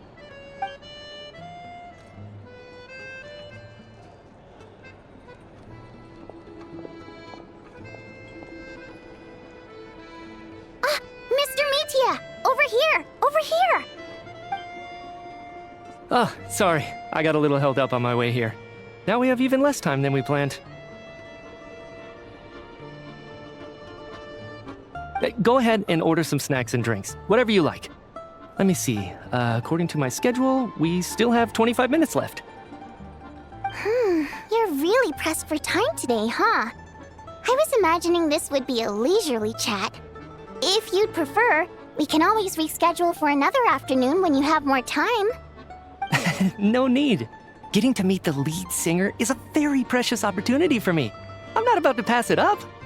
I've already had to decline your invitation several times because our schedules rarely align. If I don't grab this chance while it's here, who knows when the next one will come around? Well, it's very kind of you to make time just for me. I'm not too sure, to be honest. But Snezhnaya's full of weird and wonderful things like that, so people tend not to bat an eye. I'm sure the same will go for the 𝗈𝗏𝐺 and Paimon. The reason I invited you out for tea and a chat today was to get some feedback from a true fan of the theater. Well, I genuinely have nothing bad to say. No matter how many times I hear you sing, it never gets old. It always seems fresh and new somehow. Maybe it's because the more times I listen, the more details I notice. Or maybe you simply improve with every performance, delivering it better each time. Thank you! I'm delighted to hear that! Could you give me any specific examples? Oh, yeah. The piece you sang today, for example. Beneath the Frozen River? Hey, what's with you? I'm just praising a good performance. I always used to find that such a bleak and lonely song. But the more you listen, the more you realize that it's not as cold and nihilistic as it appears. When you really dig down into it, there's a certain level where you're surprised by the emergence of hope. Wow, I'm impressed. I didn't expect you to pick up on that. Actually, I only tried out that angle after talking with a composer. Still, Beneath the Frozen River wasn't on today's program. Oh, really? But it's a classic. You sing it every time. Almost every time. Oh, well then, let me say a few words about that other all-time classic, Flying in the Wind from the Mountain Sparrow. I didn't sing that one today either.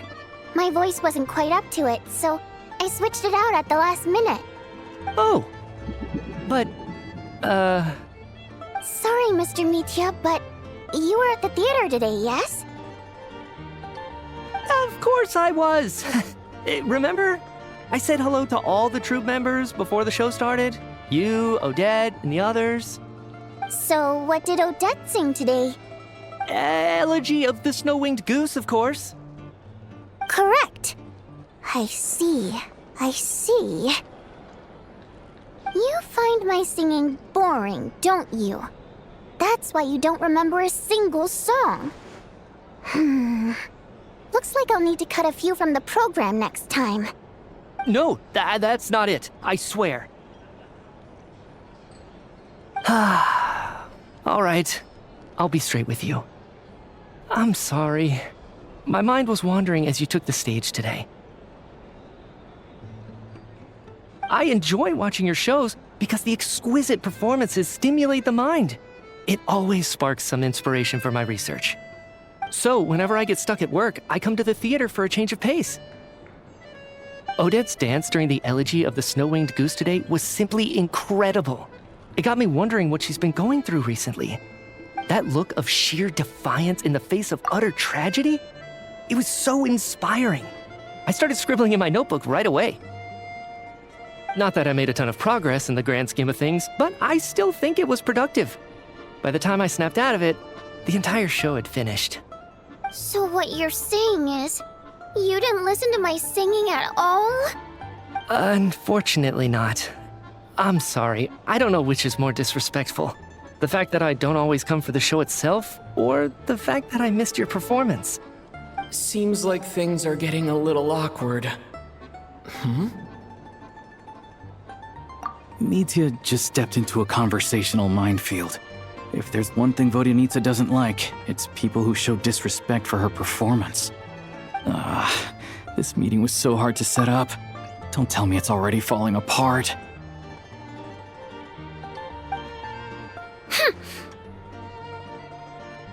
It's fine. I suppose this is affirming in its own way. At least, it shows that our performance really touches people's hearts, right? Don't let it bother you. It certainly doesn't bother me. She's showing a lot of restraint. Well, I'll be sure to let Odette know how much you adored her performance. Please don't say that. I always love your performances too. It's just that inspiration struck at the wrong time today. I'm usually all ears. I know, I can tell. That's why I value your opinion. I'm sure some people can't stand it when others praise their coworkers right to their face, but not me. No, sir. Fair enough. I still feel kind of bad, though. But you know what I really can't stand? People who only show up to the theater to pretend that they're cultured. Makes me sick to my stomach. Oh, yeah, 100%. There are too many of those people around. By the time they're walking out the door, they've forgotten all about the show. What's wrong? You look furious. I don't know if you've heard about the boss of the 𝗃𝗏𝗏 manufacturing plant.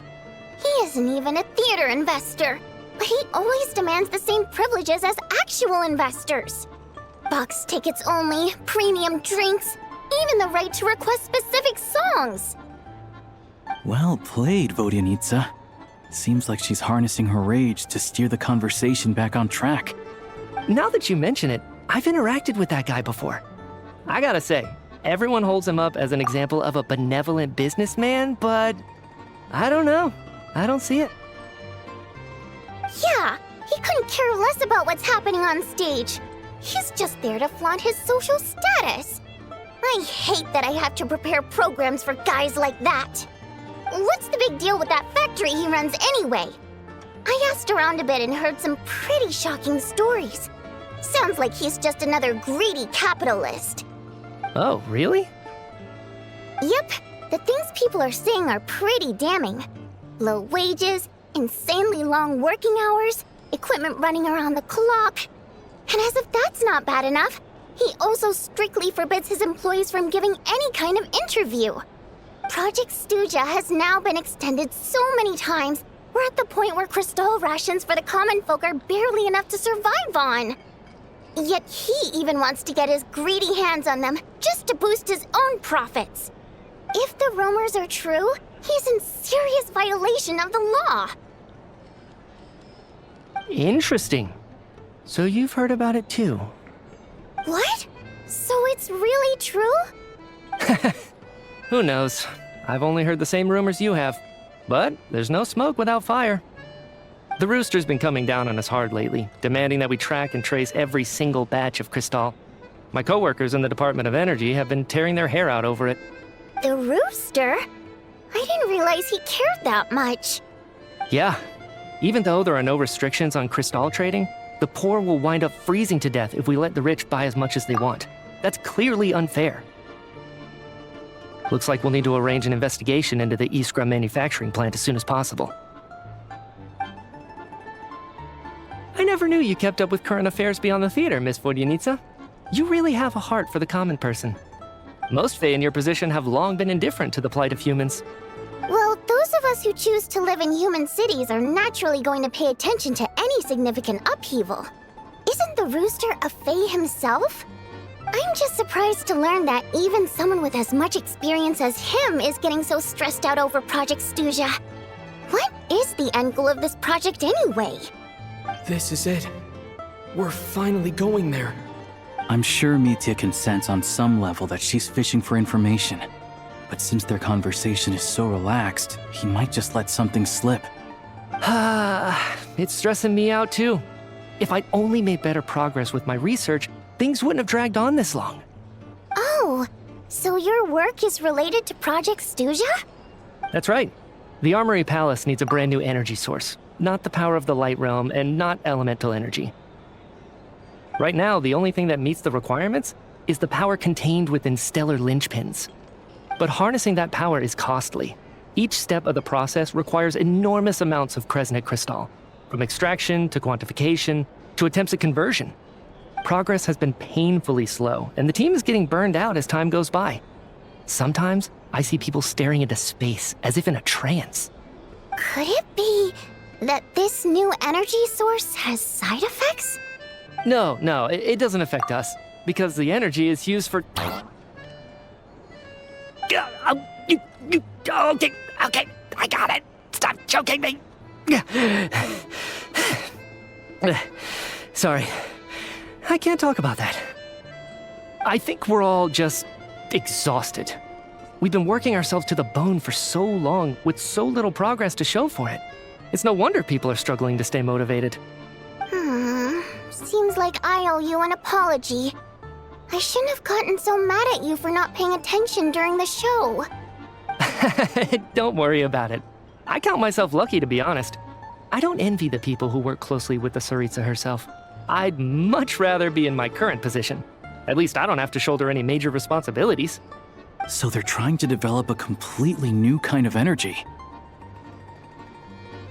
Yeah, censored by a scarf. Who would have thought?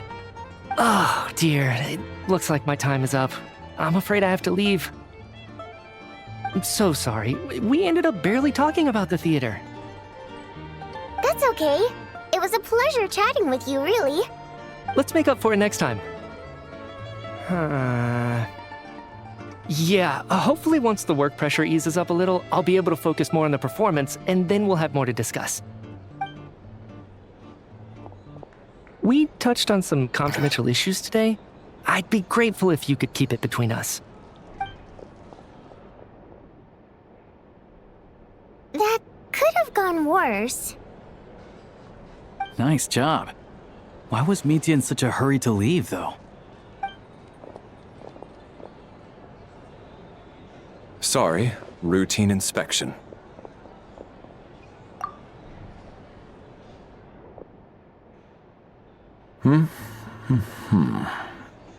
Okay, let's go.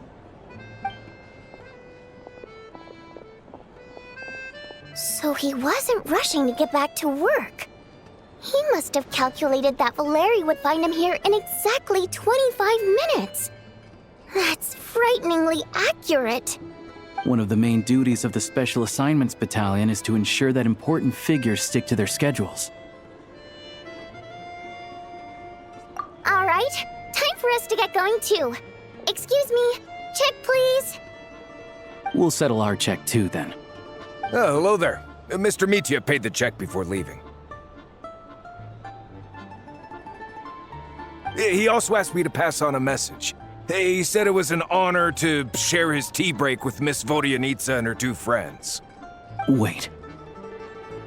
So he knew we were here all along?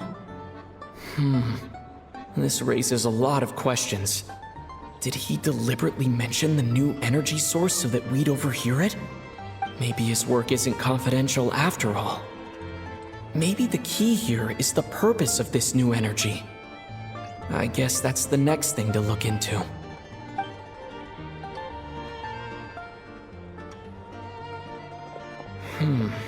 Vodyanitsa and Alyosha have left. Time to head back and call it a day. Alyosha replied. He says that we won't be able to speak at the 𝗪𝗱, but he can arrange for us to attend as visitors. Time to get ready. Then head to the Snezhnaya 𝗪𝗱.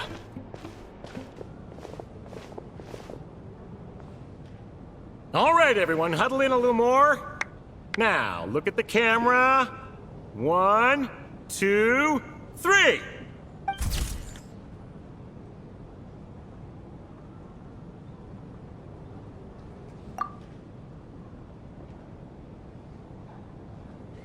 Are you quite satisfied, Mr. Energy Scientist? I rather hope you don't have any other escape plans to add to my workload today. What are you talking about, Sarge? This was simply my way of inviting you to watch Miss Odette's new show with me. And wasn't the performance spectacular? In the future, I heartily encourage you to take a leaf out of my book. Find some soul-nourishing pastimes to enrich your time outside of work. It was indeed a fine performance, but I must correct you on one point. This is not time outside of work. These are working hours. Working hours and non-working hours are just a social construct. Human technology can never advance if we're too rigid in our thinking, Sarge. May we leave now? Already? I mean, I was kinda hoping to soak up the atmosphere for a little longer, but... No? Okay, guess I'm pushing my luck. Didn't seem like too much to ask, but fair enough. Off we go then, Sarge. Back to the land of working hours. Lead the way. That has to be her. She's the only person in the audience around Tonya's age. Excuse me, are you Tonya? Huh? Your brother's busy today, so I took his ticket. Don't worry about him, he's fine. Oh, okay. Sorry for the trouble. What's wrong? Are you sick? No, I'm fine. It's nothing. Maybe she caught a cold on the way here because of the weather.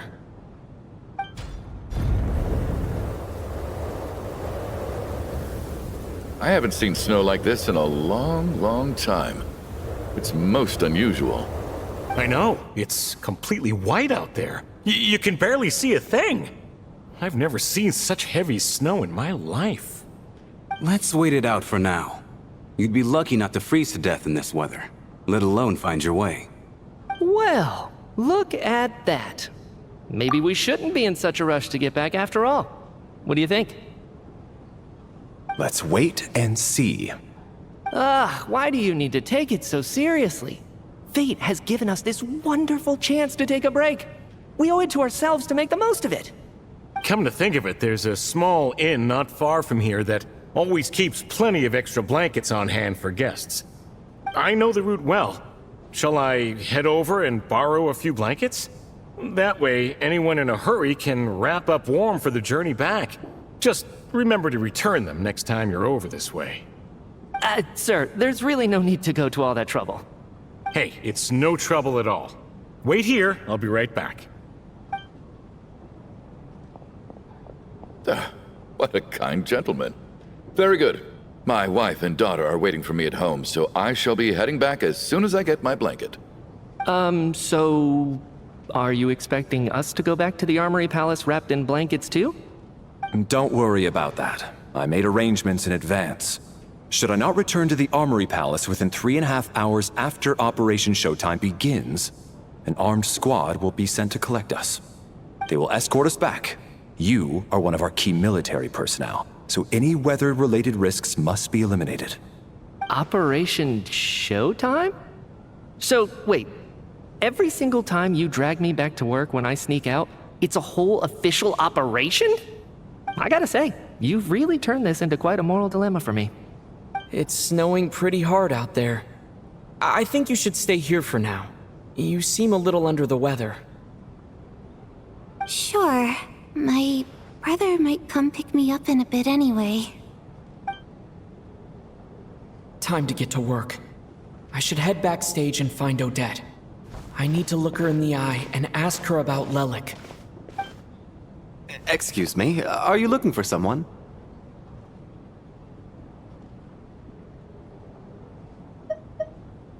Ah, you're a friend of Alyosha's. I think he's busy moving props backstage right now. Sorry, but that area is currently off limits to everyone except the cast and crew. Huh. Bad timing, I guess. Well, I might as well stick around. I doubt Odette will be leaving before the snow lets up in any case.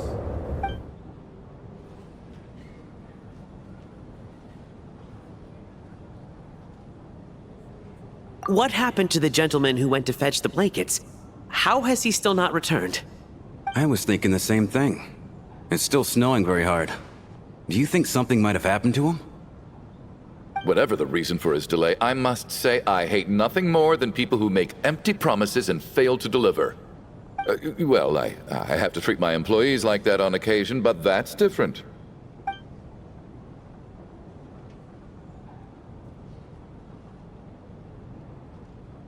You seem anxious, Mr. Valeri. It's been nearly 4 hours since I left the armory. The army should have arrived to extract us by now. They know how much I despise tardiness and disrupted plans. There's simply no reason that they shouldn't have shown up by now, barring exceptional circumstances. Surely a snowstorm like this one counts as such. Few things in this world can stop the Snezhnayan army, Mr. Mitya. And a snowstorm is certainly not one of them. Why don't you go out and take a look? They might be right outside, waiting for your orders before they dare come in. An absurd hypothesis. I have no intention of leaving your side for even a moment until I have escorted you back to the Armory Palace. This doesn't look like an ordinary snowstorm to me. That guy who left earlier, it looked like he just vanished into thin air. Either that, or my eyes were playing tricks on me. A man-eating snowstorm? Come on. Night hasn't even fallen yet. Spare us the ghost stories.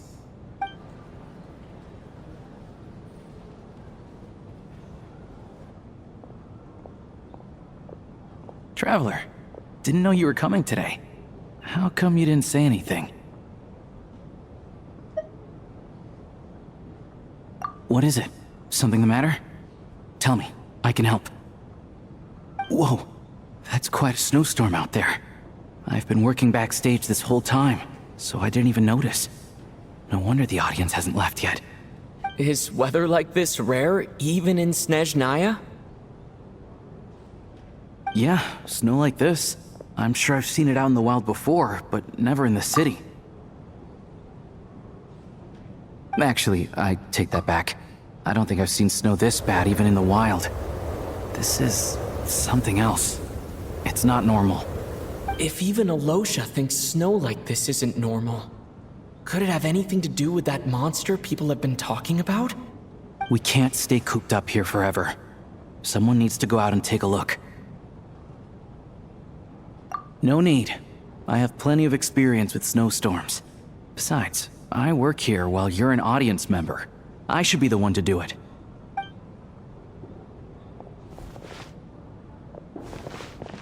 Everyone by the door. Careful not to let the snow soak into your shoes. In a snowstorm, you gotta look after your toes above all else. Heading out, my man? Be careful. I've been told the snowstorm eats people alive. Thanks for the advice. I am planning to be careful. I just want to take a quick look at the situation out there.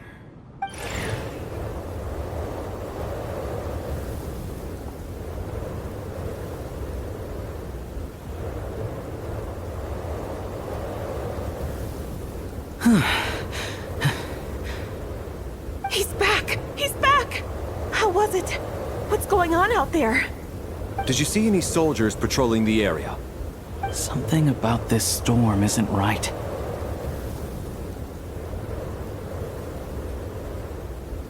There's no one out there. I didn't see a single soul. And something in the air gives me the creeps. This isn't your average snowstorm. I suspect it might be related to recent events in our nation. I strongly advise everyone to stay here until the snow dies down. Are you serious? So all of us are trapped here now? That sounds a little far-fetched to me. You want to go outside and see? I, for one, am not risking my neck in that weather. This just turned from a minor delay into a major hassle. We can only hope that our friend who went to fetch the blankets just ditched us and went home. Is it really that bad? But my daughter, I won't be able to read her a bedtime story tonight. Huh? What are you all still doing here? Whoa! It's snowing hard! So now we're stuck here? Oh, this is terrible! Luckily, it was just a dress rehearsal today, so there aren't too many people here. On the bright side, the theater's always well stocked with supplies. If the snow still doesn't let up as we get into the evening, you can spend the night here, everyone. At least, I assume that's alright? Odette? Fine by me. This seems like a sensible backup plan under the circumstances. My thanks to the theater for being so accommodating. What are you staring outside and praying for, my man? You anxious to get home too? Oh, Your Majesty the Tsaritsa, I beg you, please do not let tonight's snowstorm stop. This is a golden opportunity to spend the night under the same roof as the 2 top stars in all of Snezhnaya. It's a once-in-a-lifetime experience. I think I've changed my mind. Sir, if you so much as look at us funny, you'll be seeing stars in a whole other way. Behave yourself, or you'll be begging for that blizzard. It's getting colder. We need to keep the indoor temperature up. Close the door and lock it tight. Let's head somewhere warmer.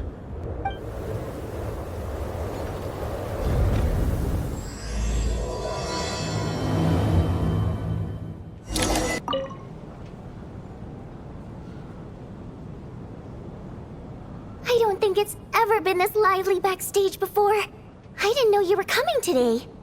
Hey, have you seen 𝗔𝗶𝐿? I heard he was coming today. Have you spoken to him at all? I'm with you. This could be just the chance we need. Yeah, I gotta figure out a way to coax some more intel out of him. I want to know why he suddenly changed his stance on Project 𝗪𝗓. What exactly happened before the most recent 𝗪𝗓𝗃 vote? For the 𝗪𝗏 or just out of personal interest? Shh! There are other people around. Don't say the R word.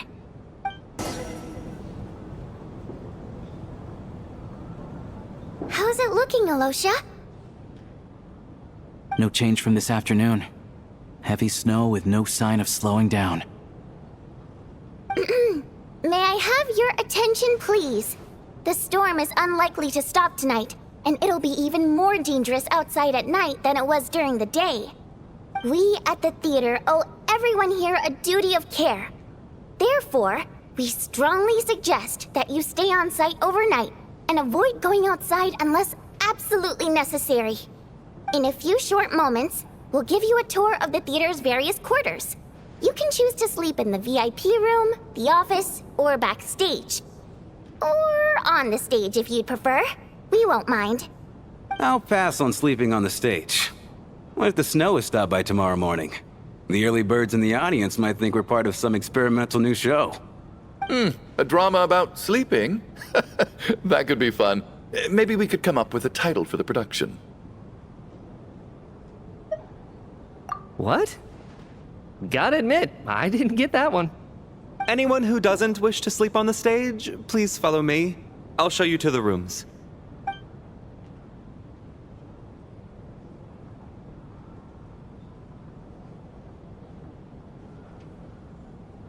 I guess I'll call it a night. Though I feel like I won't sleep very well without Paimon here. I'm sure she'll be worried that I haven't made it back yet.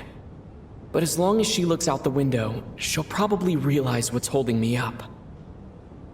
I wonder if she's feeling any better yet. At least she hasn't been getting any worse. Still, I should try and get back first thing tomorrow morning.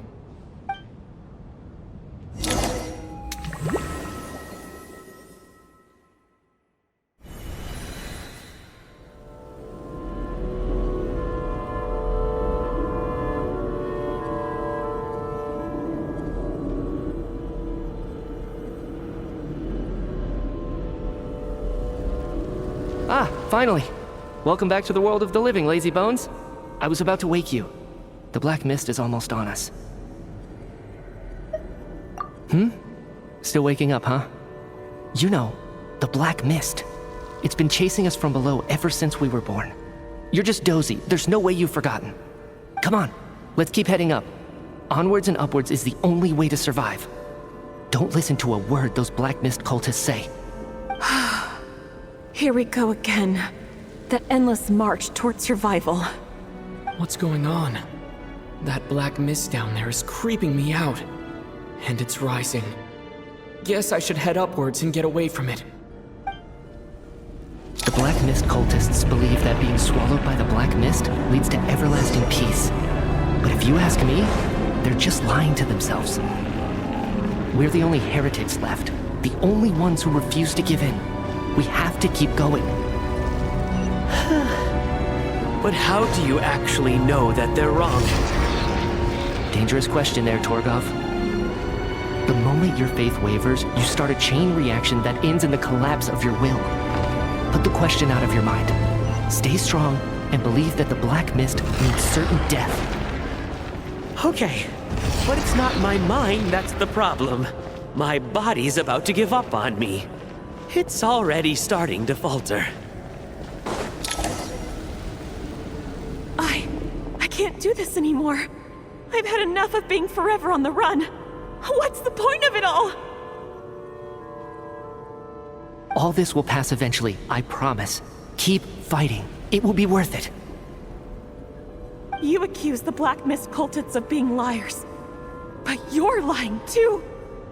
There is no end to this path. It keeps going up forever. There was never any hope to begin with. The cult of the Black Mist has poisoned your mind, 𝗔𝗆𝘆𝐴. Are you thinking of giving up as well? I am. I think I'll take my chances with the Black Mist over this perpetual torture. As much as I detest the Black Mist cultists, I'm just too weary. Then I bid you both farewell. Let me put my personal opinions aside for a moment and say, I hope that you both find peace within the Black Mist. Fate always appears so impossibly complicated. But at moments like this, its raw simplicity is laid bare. Their fate was sealed from the instant they entertained doubt. From then on, the outcome was both inevitable and irreversible. Let's go.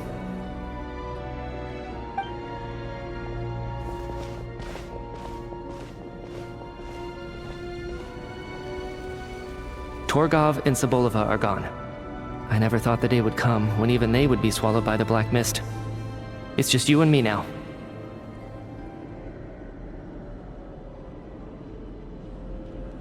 Yes, it looks like it's satisfied. For now. This happens from time to time. But it won't be long before the Black Mist starts chasing survivors once again. No one knows how to stop its advance for good. Well, we should make the most of the precious moments of rest that those two bought for us.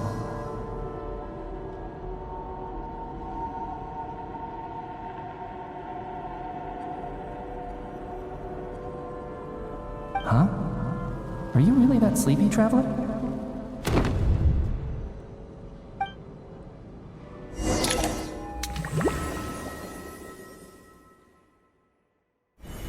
Help! Somebody, come quick! What is it, 𝗔𝗏𝘆? What's wrong? Huh? Is it morning already? What's all the commotion? Sounds like it's coming from next door. I should check and see what's going on.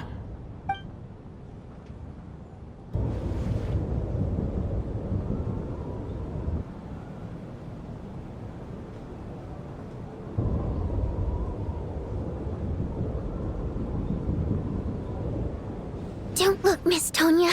Stay here. Okay. What happened to them?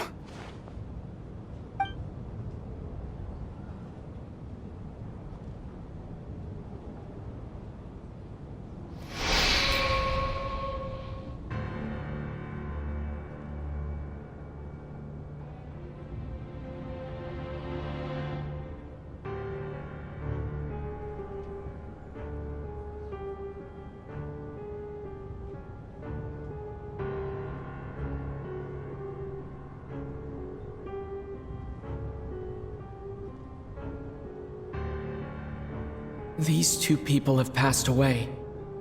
And the strange thing is that somehow, I knew this was going to happen. I knew that they would be the ones to die. Have I seen this moment before? Or Did I have some kind of premonition?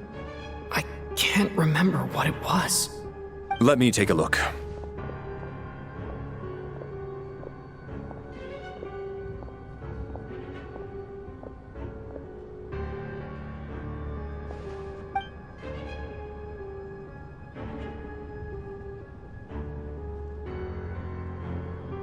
No vital signs in either of them. They're dead. The cause of death, however, remains unclear. No wounds on the bodies, no signs of a struggle, and no skin discoloration caused by the buildup of toxins. But just last night, they were chatting and joking away. This is so sudden. Could they have had pre-existing medical conditions? Even then, the odds of them both dying of sudden complications on the same night are extremely low. It's hard to believe that they died of natural causes, nor does this appear to be a suicide. Who was the first to discover the bodies?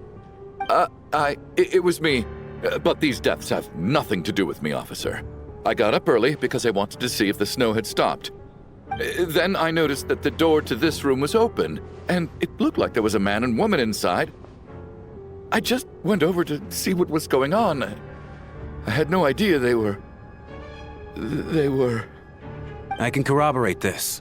I was doing my morning exercises near the stage. When I saw Mr. Chukhanov heading this way, I followed him. I can also confirm that I didn't see a single person approach that room before him. The snowstorm was raging all night, and it's still going now. There's no way someone could have come in from outside, correct? You mean an intruder? No, not possible. I slept by the door last night as a precaution. There's no way I wouldn't have noticed if anyone had tried to open it. Everyone, split into pairs and search the theater for anyone in hiding or any signs of suspicious activity. I'll follow up with a full search of my own shortly. Go. There is no time to waste.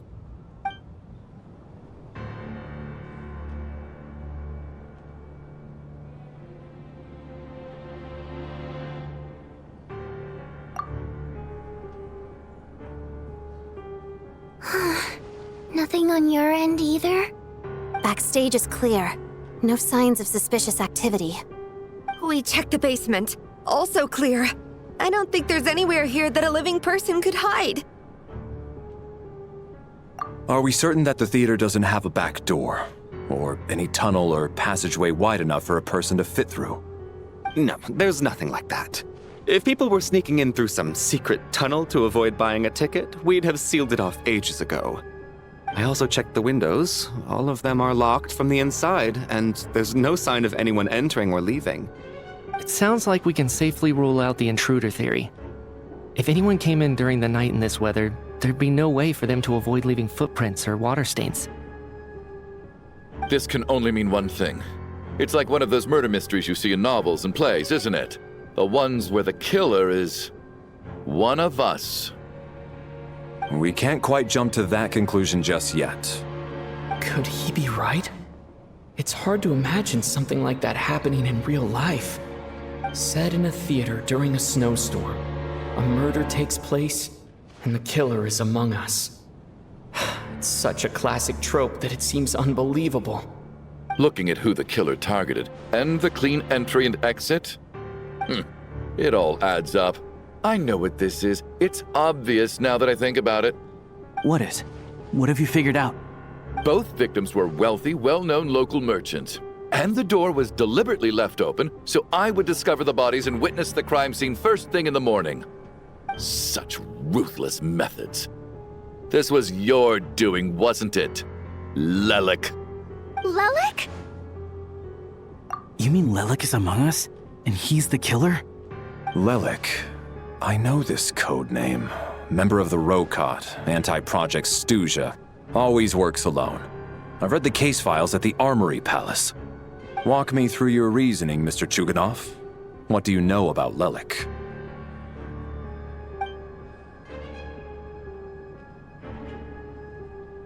What now, huh? What now, 𝗨𝗃? What more do you want from me? I already voted against Project Snezhnaya at the Snezhnaya Preview. You snuck into my house the other day while I was asleep. Left a threatening letter. and I did all that you asked. But Project 𝗪𝗪 cannot be so easily shaken. Not with the rooster in charge.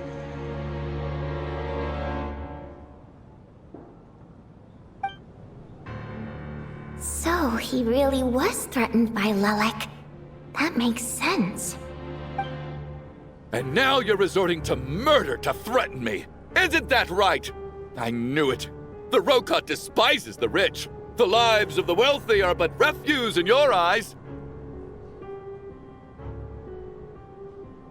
Show yourself! Which one of you is 𝗨𝗪𝗪, Tell me! I'll do whatever you want! Just stop playing these mind games!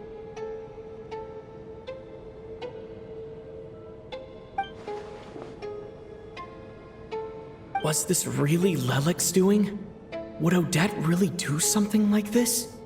If Odette really is 𝗨𝗪𝗪, this seems out of character. But then again, how well do I really know her?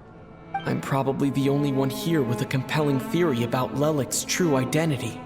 But if I reveal it now, I'll be putting Odette in the line of fire. What should I do? I don't think it's likely that 𝗨𝗪𝗪 killed anyone. At least from the stories I've heard, he's never killed anyone before. And his name has never come up in connection with any murder cases. Besides, even if 𝗨𝗪𝗪 did want to threaten you, why resort to such an extreme and roundabout method? It's not his style at all.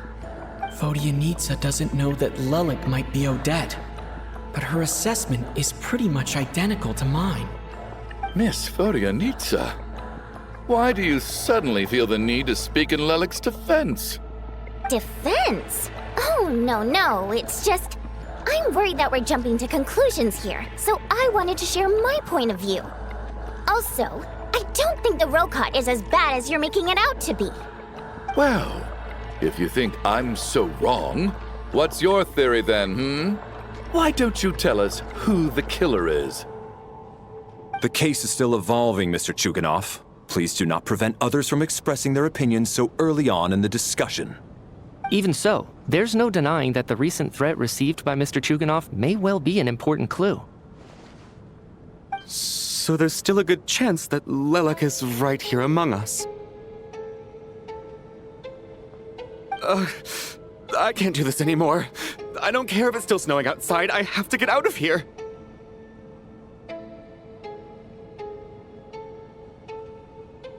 Whoa, take a beat. We all know it's far too dangerous out there. Even the soldiers can get to us. Go out that door, and you might not live to tell the tale. And whoever this 𝗨𝗪𝗪𝗪 is, they're surely not going to murder anyone in broad daylight. Be sensible, my man. You're safer inside. As much as I regret having to say this, I'd like everyone to cooperate and refrain from exiting the premises until further notice. Because as things stand, every one of us is now a suspect. Unless anyone has further information to share, let's adjourn for now. Feel free to keep searching for clues, but make sure you don't go off alone. You're right, that was my bad. It was a knee-jerk reaction.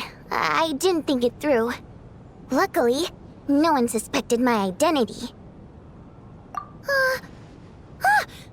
Oh, phew. It's just you. I thought someone was eavesdropping. Since Vodyanitsa and I were on the same page earlier, I think I should share my thoughts with the 𝗁𝗏 members first.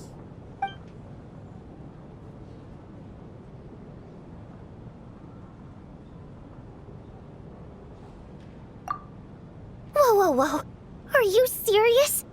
I don't know if this counts as gossip, but it's definitely on track to be the juiciest this whole year. Odette? Really? Odette? Oh God, how dumb does this make me look? 𝗨𝗪𝗪𝗪 has been right under my nose this whole time, and I didn't notice a thing.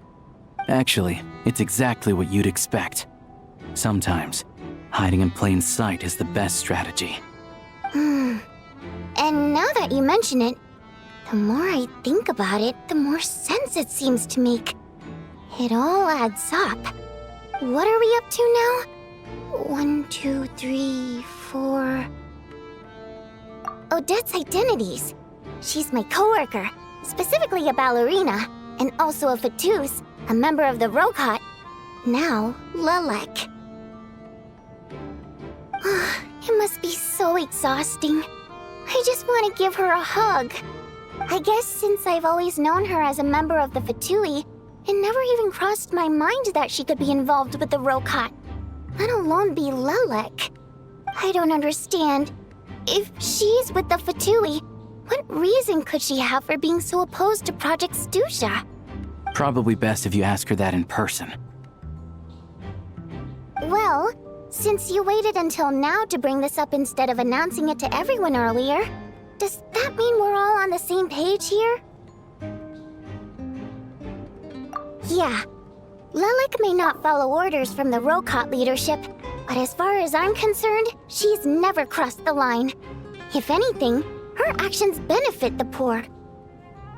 We need to confront her face to face. Do you think she'd really admit to being 𝗨𝗏𝗏? I don't know. We'll have to see how it goes. For now, we'll work on the assumption that she didn't kill anyone, and see how much she's willing to tell us.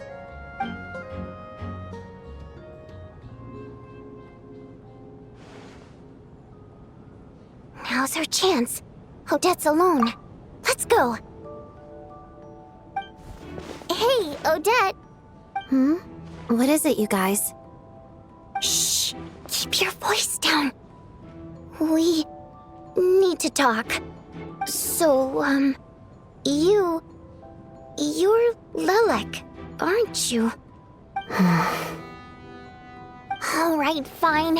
You don't have to say anything or explain yourself. Just hear me out first. None of us believes you kill innocent people. Whoever murdered those 2 people last night, it wasn't you.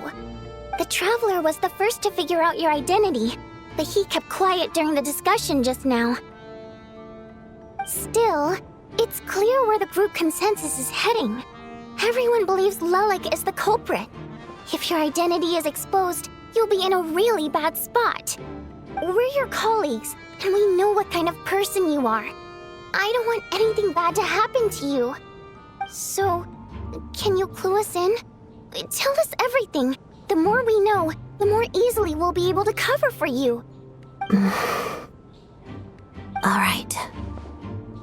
Yes, I'm 𝗨𝗏𝗏𝗏. And no, I'm not the murderer. And thanks, but I don't need you to cover for me. Actually, I'm planning to reveal my identity. Huh? You're gonna reveal that you're 𝗨𝗏𝗏𝗏? Here? That's right. I'll admit I was surprised at first when Childe guessed that I was here. It was just a lucky guess, but it caught me off guard.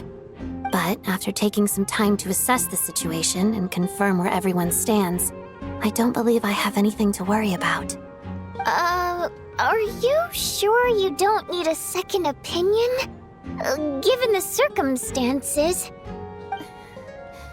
Mr. Valeri! What?!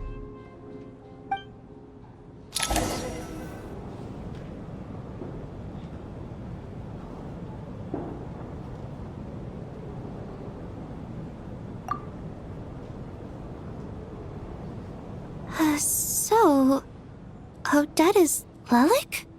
I don't know what game you're playing, but you've got a lot of nerve. It's just one identity. So what if it's exposed? I can disappear and adopt a new identity anytime I please. I made my peace with this when I chose to become 𝗨𝗏𝗏𝗏. But more importantly, I promise I am not the murderer, which means that someone else is. So, if anyone still insists that I did this, you'd best produce the evidence now. Otherwise, I suggest that you bite your tongue. Because if you really believe I killed 2 people without making a sound or leaving a trace, pointing fingers at me would surely only make you my next target. Is this really the truth, Miss Odette? That's confidence, all right. I believe you. A real no-nonsense attitude. I can see why Marionette said that she's on track to inherit the title of the Fair Lady. Are you seriously buying this? Hey, officer! She just admitted to being Lilac. Aren't you going to do something about this? I do have one question, Miss Odette. Why have you chosen this moment to come forward and reveal your identity? If I didn't say anything, everyone would be focusing all their efforts on finding Lilac. And that is exactly what the real culprit wants. I don't want to be the scapegoat who lets the murderer get away with this crime. Despite all the accusations, she made the smart choice. A remarkable display of rational thinking under pressure. Clearly, Odette's talent extends far beyond the art of dance. She thought so far ahead. Ugh, why do I always feel like I'm one step behind her in everything? You've convinced me. Dealing with the murder case remains the top priority right now. Let's put the name Lilac and all related incidents aside until further notice. Nevertheless, the group still considers you the prime suspect. I assume you have no quarrel with that, Miss Odette? I understand. You're welcome to keep an eye on me around the clock. I have no objections. Mr. Chuganoff? For my wife and daughter's sake, I'll let you off the hook for now. But don't think you're forgiven for breaking into my house and threatening me. Just wait till we get out of here, Lilac. We'll settle the score then.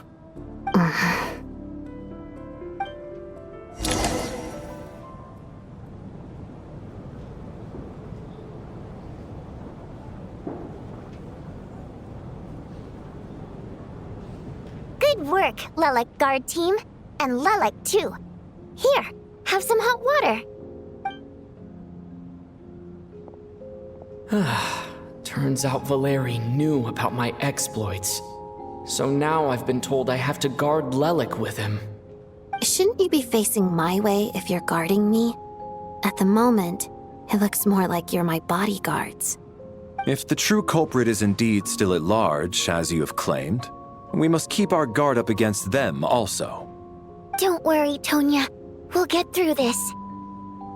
Once the snow stops, the officials will step in. The investigation will get easier, and then we'll be safe. But once the snow stops, won't everyone just leave? You're gonna miss us, huh? Well, some of us work at the theaters, so we'll still be here. I'll even give you a special backstage pass. Really, Miss Vodyanitsa? That's awesome! You've made a fan for life.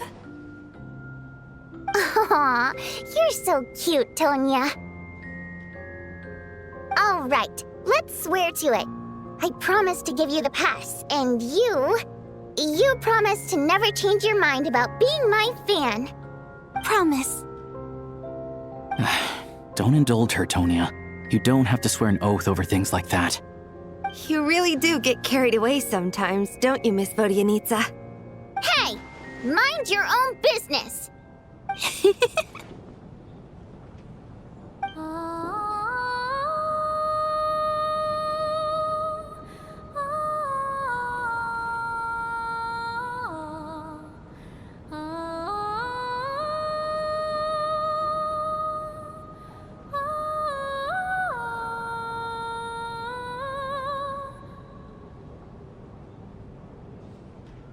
Don't be nervous, Miss Water-Imp. Everyone's here. There's nothing to be afraid of. Excuse me? Do I look nervous? Don't be ridiculous. No. You sound nervous, lass. Oh. Wait, but how... Okay, plenty of people know that I'm a water imp, but still... How come you understand our primary mode of expression? Primary mode of expression. I've not come across that concept before. Do enlighten me, Vodyanitsa. Well, it's just... We water imps tend to communicate our emotions to each other by singing rather than facial expressions. The emotions we convey through song take precedence over our facial expressions. So, we think of it as our primary mode of expression. I'm impressed, Shram. I didn't take you for a man of culture, but you're clearly rather learned. It's not about being cultured or not. The thing is, This mode of expression can usually only be understood by other water imps.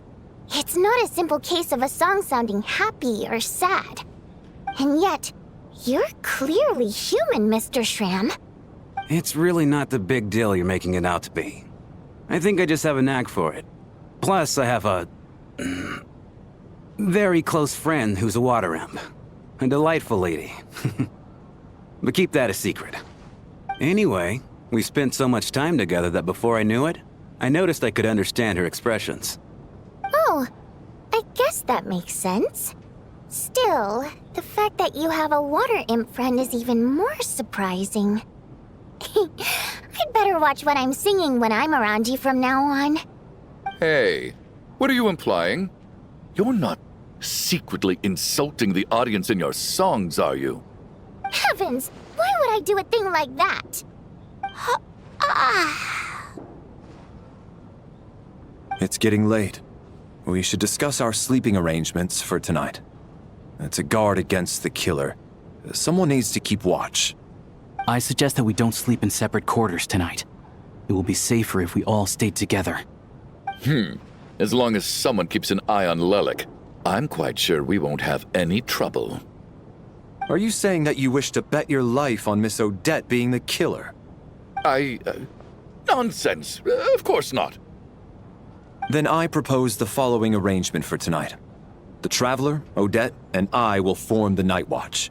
We'll sleep in shifts, but 2 of us must be awake at any given time. An excellent idea. This allows us to handle the Night Watch while also keeping an eye on 𝗏𝗏𝗏𝗏. Meanwhile, the rule of taking shifts in pairs resolves the other issue. Namely that we can't necessarily trust the Traveler or Valeri either. I expect that plan took you quite some time to come up with, didn't it? Actually, our field combat manual outlines a similar approach. Although the scenario there involves guarding prisoners overnight during field operations. That being said, I must clarify that I harbor no disrespect towards you personally, Miss Odette. In fact, 𝗏𝗏𝗏𝗏's numerous covert operations make fine textbook examples for military agents. I care less about respect and more about the fact that you just robbed me of 2/3 of my sleep tonight. I'm calling dibs on being the first to rest. Good night.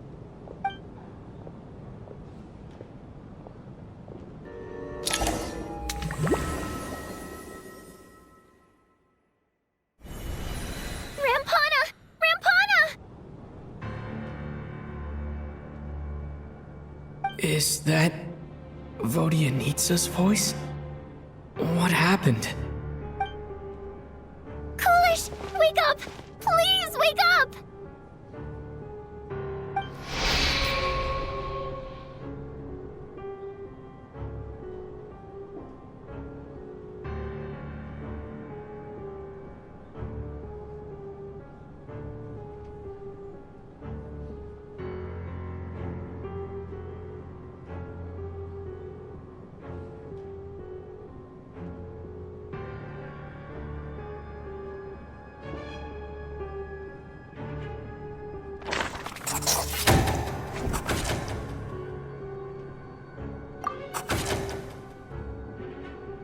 The situation is identical to that of the 2 casualties yesterday.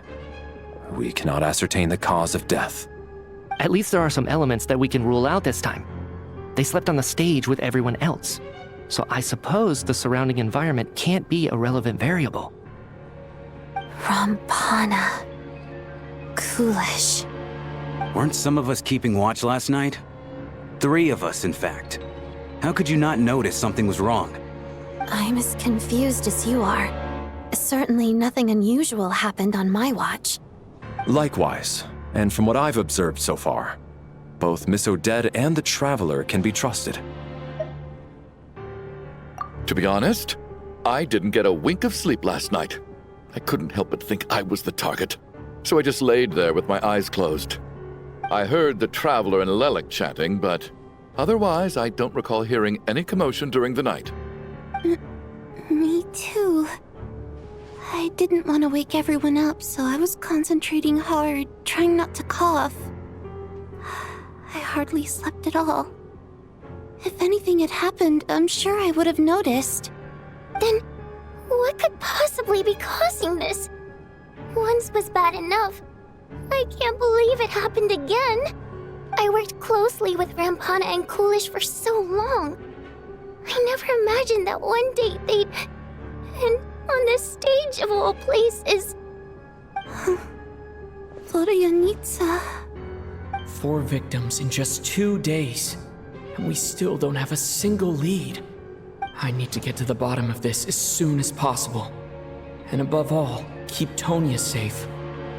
I'd never be able to look Childe in the eye again otherwise. Still snowing? Yes, I just checked. Still no sign of anyone outside either. So we only have ourselves to rely on. If you ask me, this killer can clearly strike whenever they please. The Night Watch was a useless endeavor from the start. 𝗏𝗏𝗏 must be an expert in poisoning. Clearly she used some poison that can't be detected on the corpse. Here we go again. Listen, I was already thinking to myself last night, was 𝗏𝗏𝗏's reason for revealing her identity the real story? Well, now I have my answer. It most certainly was not. She's been playing us for fools. You get off on this, don't you? Revealing your identity, only to carry on with your killing spree? That's a hideous thought. One that only a hideous mind like yours could dream up. How dare you? That's enough. Yesterday, you named 𝗏𝗏𝗏 as a suspect because the victims were both wealthy merchants. 𝗏𝗏𝗏 might have had a motive then, but today's victims were just ordinary people. Not to mention that they were colleagues of Odette and mine. What reason would she have to murder them? Let me guess. Just to scare you? Who knows? Maybe you don't know her as well as you think. I implore you all to ask yourselves, how many people are there really in this world that have what it takes to kill another person? Not many, I'd wager. 𝗏𝗏𝗏 is well known to be a ruthless operator, and now she has revealed her identity. How could it be any more obvious? Everything you've said so far is still just conjecture, which doesn't constitute a concrete lead. You need to back up your claims with some evidence. How can you defend her, officer? What did she say to you while you were on Night Watch? Maybe I shouldn't be so surprised. You military types are always colluding with criminals to target the rich.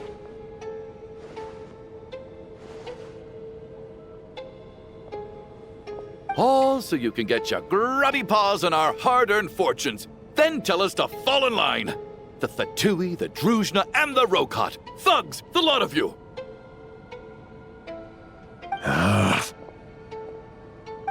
Don't you dare!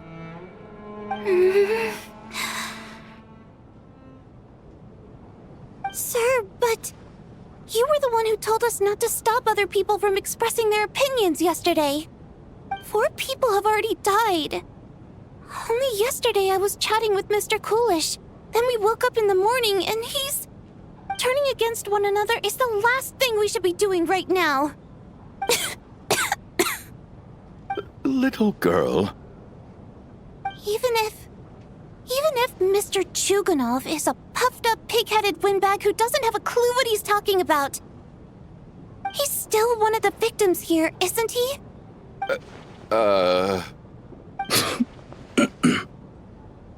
Quite.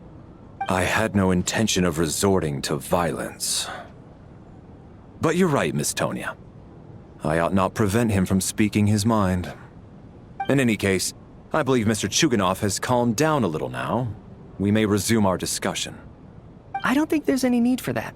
What is there to discuss? Nothing about this situation is normal. Did you have an idea, Mitya?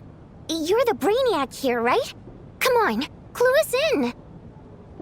I've been mulling something over. All the leads we have so far concern things from outside the theater. Miss Odette's alter ego, the threats Mr. 𝗔𝗶𝗆𝗆 received. But then there's the 2 double murder crime scenes themselves, which have given us absolutely nothing to go on whatsoever. That's highly unusual. Even with the most careful killers, there's always some evidence left behind. So what are you suggesting? I think this could be a supernatural event. It isn't characteristic of human-on-human homicide at all. Correct me if I'm wrong, but aren't you supposed to be a scientist? That doesn't sound like a conclusion someone like you is supposed to make. I got into scientific research because of my insatiable curiosity. But if the present situation defies all known scientific explanations, I don't mind shifting my curiosity toward the paranormal instead. Now that you mention it, I remember when I first came to the theater. I heard rumors about this place being haunted. Haunted? Yeah, I think I heard the same thing. But I mean, they're only rumors, right? We've worked here for years. Surely we would have noticed any spooky goings-on by now. Well, this has taken an unexpected turn. A haunted theater? If Paimon were here, she'd probably be hiding behind me in fear right now. Why don't we take this opportunity to look for clues again with a more open mind? Maybe a different perspective will help us see something different. Very well. Whether it's criminals or ghosts we're looking for, the same rules apply. Everyone needs to tread carefully. I'll move the bodies into the same room for now. Ah, Traveler. Since you're here, come take a look at this. Alyosha found it. We're both curious to hear your perspective. It appears to be an investigation report. And the focus of the investigation was the rumors of haunting we heard about earlier.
An investigation report, huh? Looks quite old. This person's name looks to be of Sumeru origin to me. Was the investigator from Sumeru? The theater manager must have hired an investigator once specifically to look into this issue. But it doesn't look like anyone ever looked at the report. Presumably, the manager wanted to know if the supposed haunting was dangerous while also being fearful of word getting out in case it affected the theater's business. Anyway, the bottom line is, the haunting is actually real after all. It's caused by an obstruction in the ley lines. Is there any chance this is the key to finally making some progress with the murder cases? Ley line problems are pretty unexceptional to me by this point. And while it certainly offers an explanation for the ghosts, it's hard to imagine what connection it could have to these two murder cases. Some of the language that appears at the very end of the report caught my eye. Angel civilization, ley line renovation? My area of research doesn't touch on any of that, so it's completely outside of my wheelhouse. Huh? A piece of paper just fell out from the report. It landed right by your feet.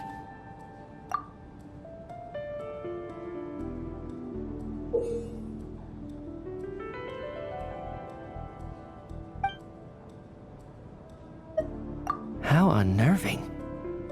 It was tucked inside the report, so it must be a note left by the author.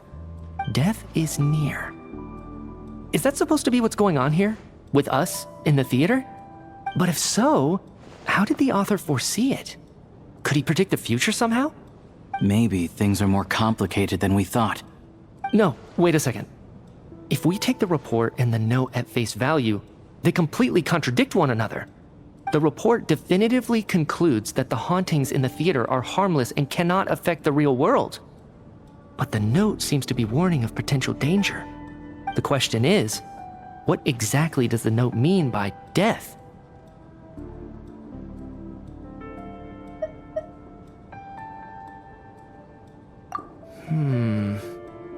The various ways we could interpret this keyword lead in completely different directions. Let's pause our analysis here for now. I think we need more information. If we take all this together, it's not impossible, is it? If anything, it's the natural conclusion. Oh, I beg to differ. This sounds to me like a product of a researcher's vivid imagination. And perhaps it's because I'm still viewing this through the lens of a typical murder investigation. But still, I'm struggling to be persuaded by your theory. Does it really sound that far-fetched? All right, well, let's treat that as speculation for now. I do agree with what you've said, so let's go with your idea for now. Good. Okay, now that we finally have some meaningful leads, I think it's time to reconvene. Let's get the others.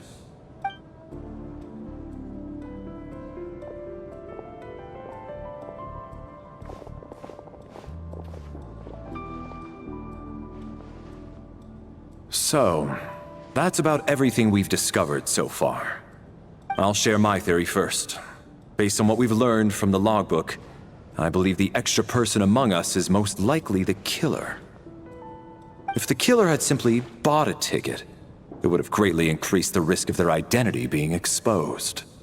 I expect he or she either hid in the theater ahead of time, or found a way to slip past the ticket inspection. They then blended in with the group and waited for an opportunity to strike. What about the note found in the investigation report? Any thoughts on how that fits in? The killer may have simply planted it there as some sort of sick joke. I've seen my fair share of psychopathic killers. They love playing cryptic mind games. So, it has nothing to do with the haunting of the theater after all. This theory makes sense to me. If we have an audience member unaccounted for, chances are they didn't come here to watch the show. Could it really be that simple? So, in other words, all we have to do is find out who got in here without a ticket, and all our problems will be solved? Then let me make one thing clear. All the theater staff should be well aware that I came here for the rehearsal legitimately, yes? There's no way I'm the one who didn't have a ticket. It's true. I hear you used every trick in the book to get a hold of that ticket, too.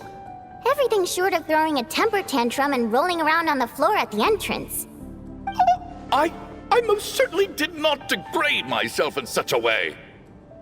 Probably a stupid question, but I might as well ask. Did anyone here get in without having their ticket checked? Hmm? Guess it was naive of me to expect them to just admit to it. Especially after the unprompted Lelik reveal.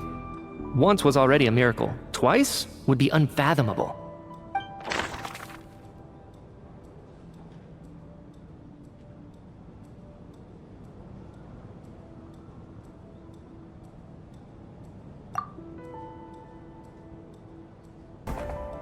I don't believe any of us here knew 𝗪𝗏 before all this.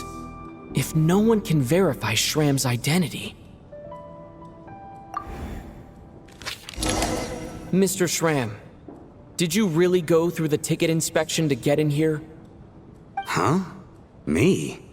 Why am I being singled out, my friend? Do I seem that suspicious? It's not that you stand out as suspicious. More that everyone else has been ruled out as trustworthy. Okay. Well, we spent the best part of 2 days together now. so I'm sure you can all tell what kind of person I am. I'm a true gentleman. I never dream of doing something like sneaking to the theater without a ticket. Yeah, I have no doubt that you're a good person. But the problem is, none of us here actually know you, so no one can say for sure that you are who you claim to be. Although, actually, what was it you said last night? Yeah, you're friends with that water imp, which is why you understand our primary mode of expression. Last time I checked, there were barely any of us remaining in Snezhnaya, since most of the water imps left.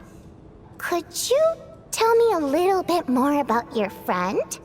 There's a good chance I actually know her. And I suppose it's also kind of a way for everyone else to get to know you a little better.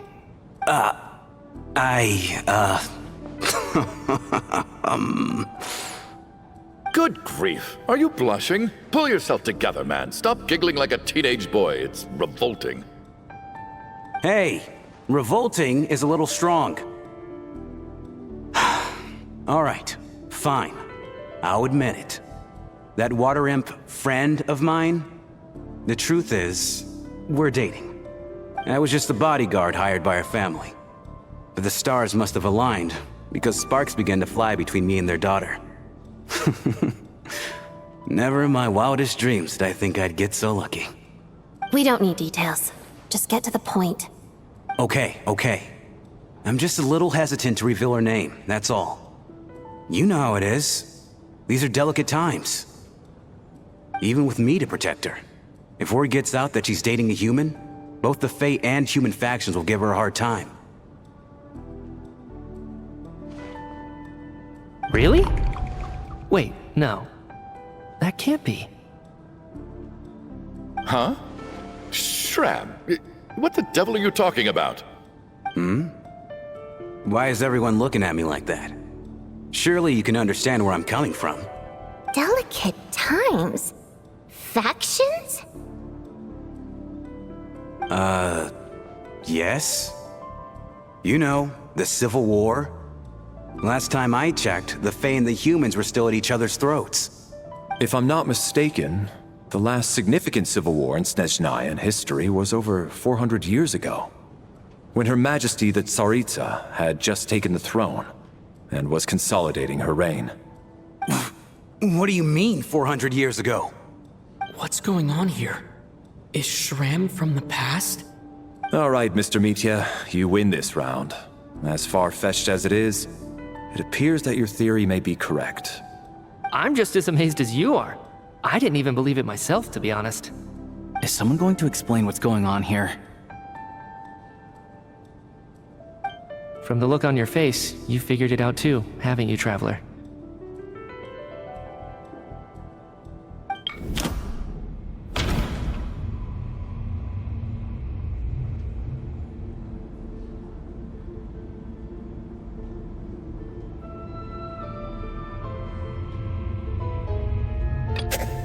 That seems to be the case. 𝗪𝗏's the extra person, but there's no way of learning his identity from this clue.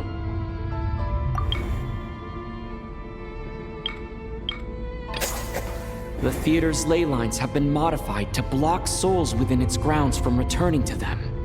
Some souls can even wander this place forever. Mr. 𝗪𝗏's statement proves he is from hundreds of years ago. And according to the investigation report on the theater hauntings, Mr. 𝗪𝗏 is very likely a lost soul wandering the theater.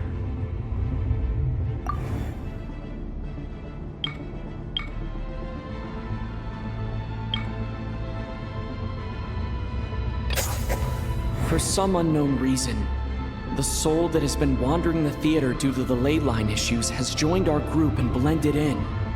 Yeah, that must be the immediate reason why the ticket count doesn't match the number of people present.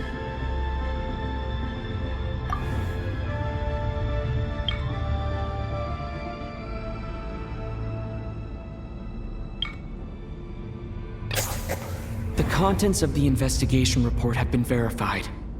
There are indeed ley line issues and wandering souls in the theater. Death likely symbolizes the deceased. Mr. 𝗪𝗏, For instance, death is near. That must mean that there's a dead person in our midst. That's the truth, isn't it?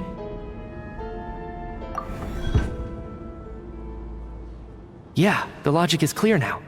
The investigation report said that there would be souls stuck wandering around the theater because the ley lines were cut off. Mr. 𝗀𝗵 must be one such soul who died in the theater a long time ago. In which case, that also makes him our extra person. So when the note said death is near, it must have been referring to death as in the deceased, people who died a long time ago. Someone who died a long time ago. In short, there's a dead person among us. The extra person we've been searching for is a ghost from the past. You mean I'm a ghost? No. Don't make jokes like that, my man. There must be some mistake. But even if I was dead, I know for a fact I didn't kill anyone these past 2 nights. Yeah, even if all that's true, the report also said the souls inside the theater can't affect reality, right? They're harmless. Then what if the problem isn't the souls at all, but the ley lines themselves? The ley lines have a powerful ability to attract and devour souls. Let's say that the ley lines are like a black hole, constantly seeking to engulf souls. But the souls that don't want to return are trying to avoid being sucked in. Why does this analogy sound so familiar? What happens when the black hole can't achieve its goal? I'm only speculating here, but what if it ended up swallowing innocent souls by mistake? Or intentionally taking other souls to compensate? That could explain why we weren't able to determine a cause of death. If you're right, and their souls were devoured by the ley lines, it does make some sense. It does seem to explain a lot of the things we couldn't make sense of. Does that mean it's true? Except there's no concrete evidence. Mitya's relying on a lot of logical leaps. Still, it seems like the best explanation we have under the circumstances. Alright, so how could 𝗀𝗵 not know that he's dead? Seems a little unlikely that he hasn't noticed anything unusual even after several days interacting with us. On the contrary, it's perfectly normal for a soul to wander the theater for centuries without questioning their existence or reason for being there.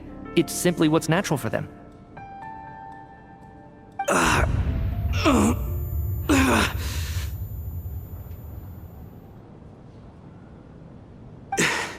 You know what, Mr. Brainiac? I think you might actually be right after all. I'm trying to remember and... even though my head feels like it's going to explode, I think...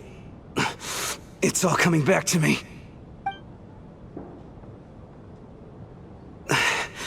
I was the one who didn't want to remember my own death, so I forced myself to forget. Well, I'm sure those are painful memories. My lady and I snuck out to go on a date one day. We bought tickets for the theater. It wasn't really my thing, but I was just happy to be together. All of a sudden, a group of people burst into the theater, shouting for all the water imps to get out, performers and audience members included. It was clear the conflict between humans and 𝗏 had reached a boiling point. This time, the extremists were even coming after the water imps who had nothing to do with the war. I thought I could pull one over on them, so I took off my jacket, draped it over my lady, and tried to sneak out amid the chaos. But I got caught. They started shouting, calling me a traitor to humanity. But I was going to do whatever it took to buy her a chance to escape, no matter how many people stood in my way. I had to, both as their bodyguard and out of love. It's all right, friend. You can stop there if you want. You don't need to dig all that up again. It's just... even now, I'm still struggling to accept the truth. How could I be dead? I'm sorry, everyone. If I'd known I was a dead man walking, I wouldn't have dragged you down with me. If I'm the cause of all this death, then punish me however you see fit. But Mr. 𝗔𝗆𝗆. No. I refuse to be a burden. I know what I have to do. You said I've been wandering the theater for centuries, right?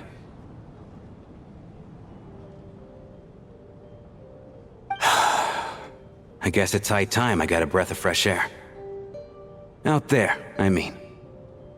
I'll leave this place and take all this death with me. Go out on my own terms. Mr. 𝗔𝗆𝗆, I'm sure we can figure out a different course of action.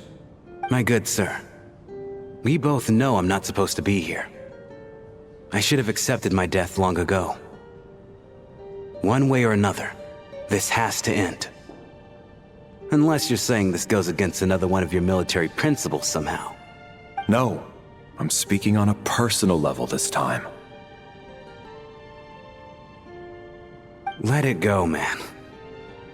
Oh, wait. One last thing. Miss 𝗏𝗏, my lover.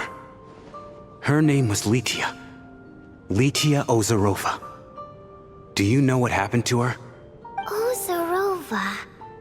Oh, Auntie Ozarova. That's what we all called her. I remember her as a very kind elder. She had a bunch of kids, too. I'm so glad she survived. And she had lots of kids? Good. That's good. I could hardly expect her to stay single just because of what happened to me, right? As long as she went on to be happy, that's all that matters. Besides, I'm dead. My soul's been wandering around here for so long because I was worried about her. But now, I can go without regret. There's no need to see me off, my friends. I've enjoyed our time together over these past few days. Perhaps we'll meet again in the next life.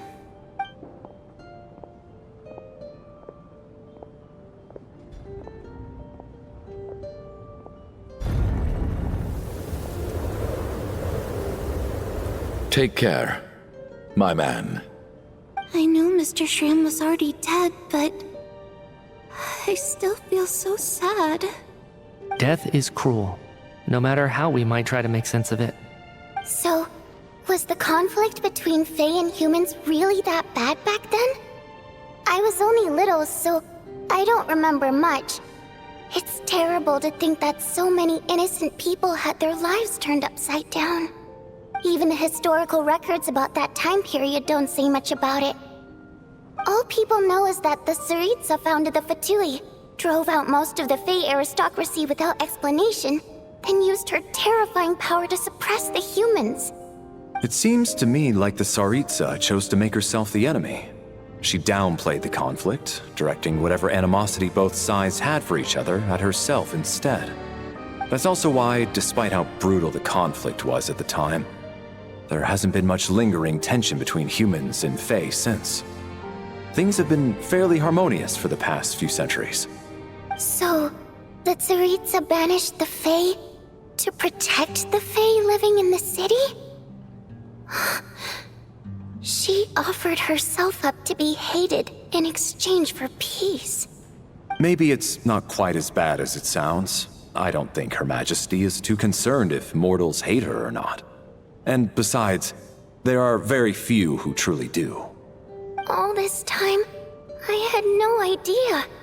All right. If Mitya's theory is correct, then I think we can consider this matter settled. Let's all take a break.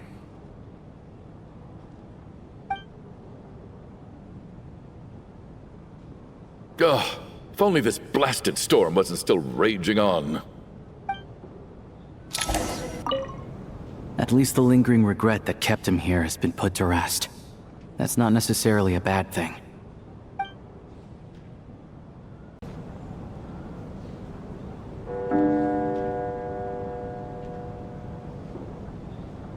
What is going on with this storm?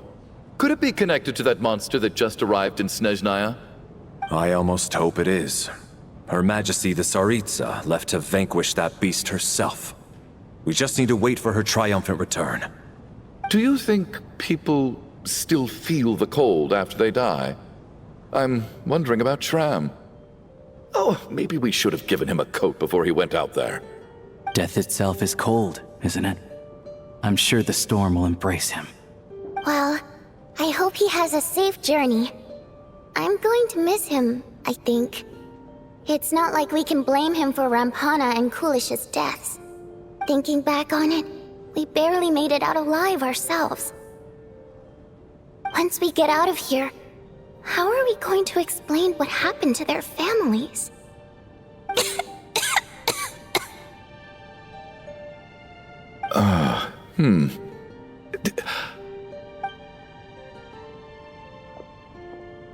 Are you okay? Here, take this. I've never used it.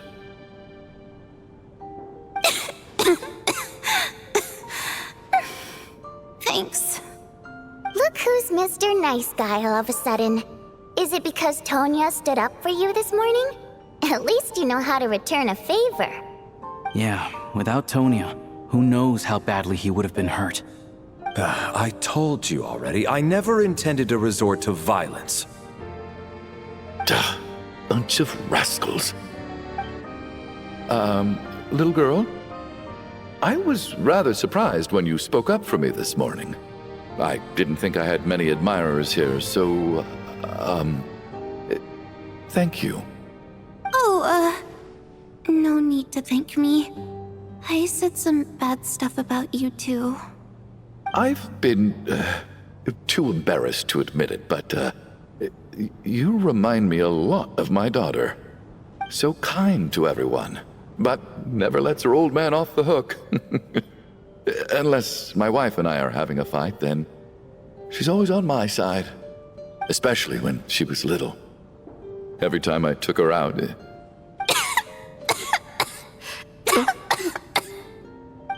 All right, easy now. How long have you had that cough, Tonya? I don't know. It's probably been a while. I'm fine. Are you taking anything for it? Yeah. I'll be fine once I see my brother. He's gonna pick some frost fairy flower leaves and brew a tonic for me. I'll feel much better once I drink that. I see. That's good to hear then. We should probably discuss arrangements for tonight. Now that the deceased has left our midst, there shouldn't be any more incidents. However, out of an abundance of caution, I'll keep watch. Shouldn't we take shifts? I can take one if needed. No need. I managed to get a nap in earlier, so I have plenty of energy right now.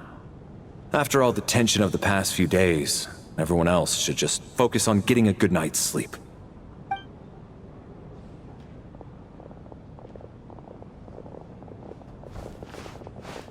What a long day. This whole situation turned out to be way more complicated than I expected. But Valeri's right. I should just try to calm down and get some rest. The last thing I want is to give myself nightmares.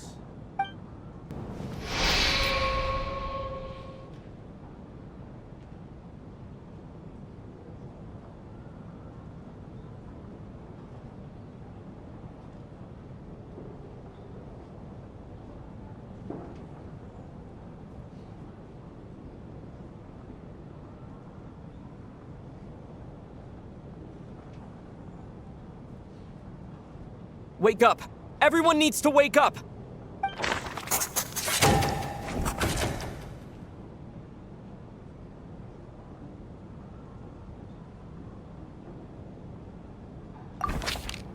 Just like the last 2 nights. No clear cause of death.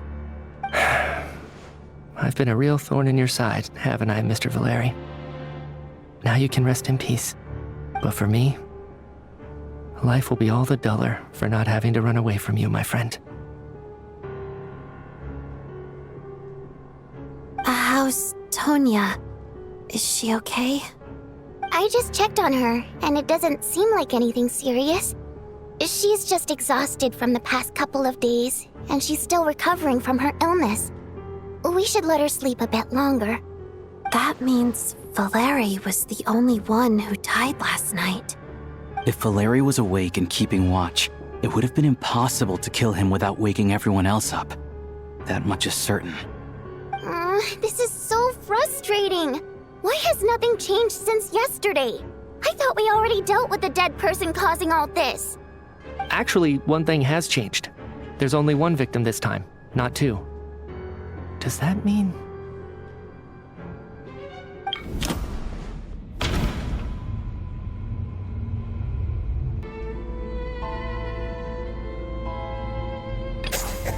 After the deceased 𝗪𝗏 left, there was one less victim last night. That more or less tracks. It's a reasonable conclusion, considering the only variable that changed. The number of people who die each night is equivalent to the number of dead among us. That's your theory, right? Exactly. We identified Mr. 𝗪𝗏, and the night after he left, the death toll dropped from 2 to 1. By that logic, there must be one more dead person left among us. Another one? But there was only one person unaccounted for in the ticket checks, right? The head count should match up now. Having an extra person was definitely a cause for alarm, but being one person short isn't nearly as unusual. Someone could have left in the middle of the show, or made it out before the storm hit. One more dead person among us. If Mitya's theory is right, then what Odette told me seems a lot more relevant. It's just, at the time, we had no reason to think there was more than one dead person. If only we'd taken it more seriously as a possibility, maybe this could have been avoided. I'm sorry. This is my fault. I had information that could have been helpful, but I held back. I should have brought it up right away. I'm partly to blame as well. I was too quick to dismiss Odette's concerns. What is this about? What have you two been getting up to behind my back? Sounds like there's some big news you've been keeping from the rest of us. Well, we're all ears.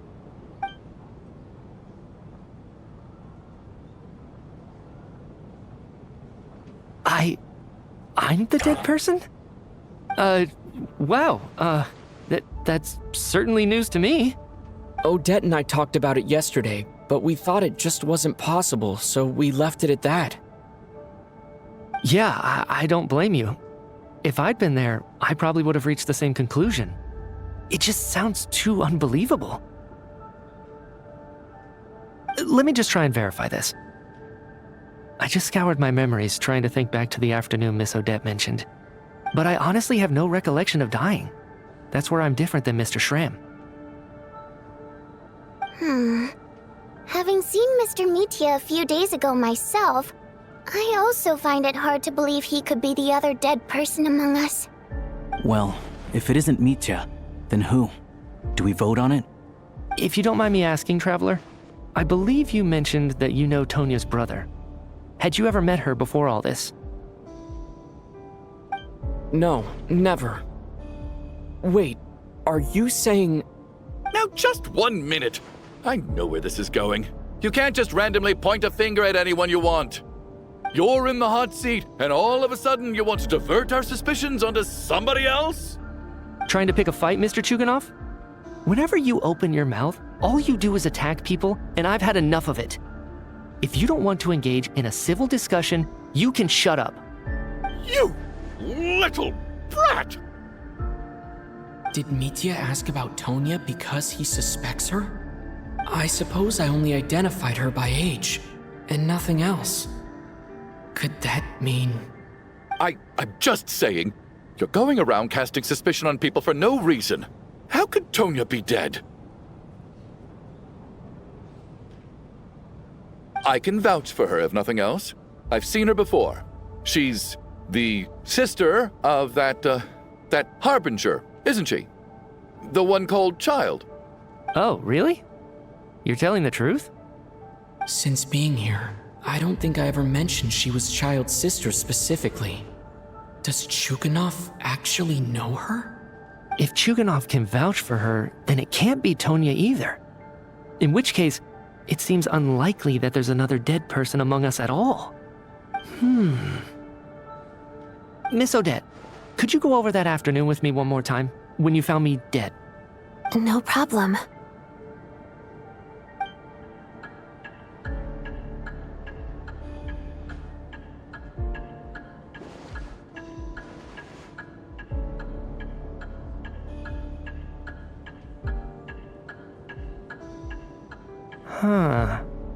No matter how hard I try, I just can't remember anything about dying.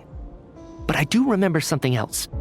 Miss Vodyanitsa, during our last meal together, I told you how some of the researchers were suffering from temporary memory loss. Do you remember that? Oh, yeah. You said it was hindering the progress of your experiments. You thought they were just under too much stress or something. Right. And even though I don't remember dying that day, I'm pretty sure I experienced something like amnesia. Some of my memories from that afternoon are missing. Are you suggesting you're missing the memory of your... Of course. How am I only just realizing this? Humans aren't necessarily aware of their own death. You mean being silently assassinated, or dying in your sleep? Situations like that? The researcher's amnesia. Suddenly it all makes sense. I must thank you, Odette. I think your perspective just helped me reach a breakthrough on a series of issues that have been troubling me for quite some time. All right. It's decided then. I'll be the one to leave today. Oh, leave? Hey, wait a minute. Aren't you rushing into this? What if you're wrong? You'll pay with your life. Come on, kid. Aren't you gonna fight for your life? This seems like a rash decision. I have other reasons beyond what's been discussed. In fact, thinking back, I remember during Miss Odette's performance, while I was sitting in the audience stalls, a brilliant new idea for my research popped into my mind. But then, my train of thought suddenly cut off. I can't remember it now at all, and I didn't take any notes. I guess that must be another instance of temporary amnesia. No. Hold on. I see where you're going with this. You're suggesting that each instance of temporary amnesia is a death, right? There's a glaringly obvious flaw in that idea, no? How can one person die so many times? I believe Miss Odette's account. During the period where my memory is blank, I must have been either dead or in a similar state. All it would take is for the same thing to happen in the theater, and I would come under the effect of the ley lines in this vicinity. This increases the likelihood of me being the deceased, does it not? But... There's no evidence to suggest that anyone other than me is a candidate for the deceased. So allow me, as a scientist, to treat this as an experiment. Please relax, everyone. I don't think things are as bad as they may seem. If I really am the deceased, then to leave the theater will be a relief for me. If, on the other hand, I'm still alive right now, well, apparently you've all witnessed my resurrection recently anyway. Who's to say I won't return from the dead again this time? Mitya's right. This is the only thing we can try right now. I think he's deliberately downplaying the gravity of the situation, though. He probably doesn't want to burden everyone. What is a scientist if not someone who gambles on experiment after experiment in an attempt to obtain the truth? With this snowstorm, the ley line phenomenon, ghosts of the dead, and my amnesia, we've been paralyzed by not knowing and powerless to do anything about it. It's a terrible feeling. But if I do get resurrected, you can be sure that I'll come back with the truth of all this. Just you wait.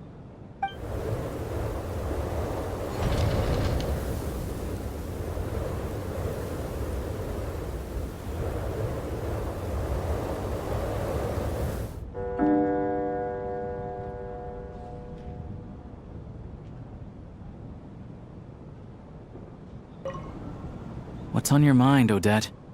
You haven't said a word. I was thinking about Mitya. If he'd been unwilling to sacrifice himself by walking out into the snowstorm, that would have made more sense to me. After all, it seems like the dead don't perceive things any differently from the living. Mitya doesn't even remember dying. So, to hear the news that you're apparently dead, and simply choose to walk out that door without a second thought, I can't imagine all the things that must have been going through his head. But when Mitya left, his expression revealed absolutely nothing. Perhaps he is even better at disguising himself than I am.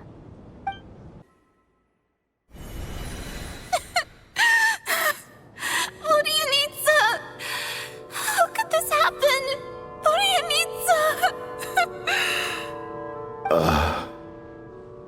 Well, I guess there's no need to inspect the body.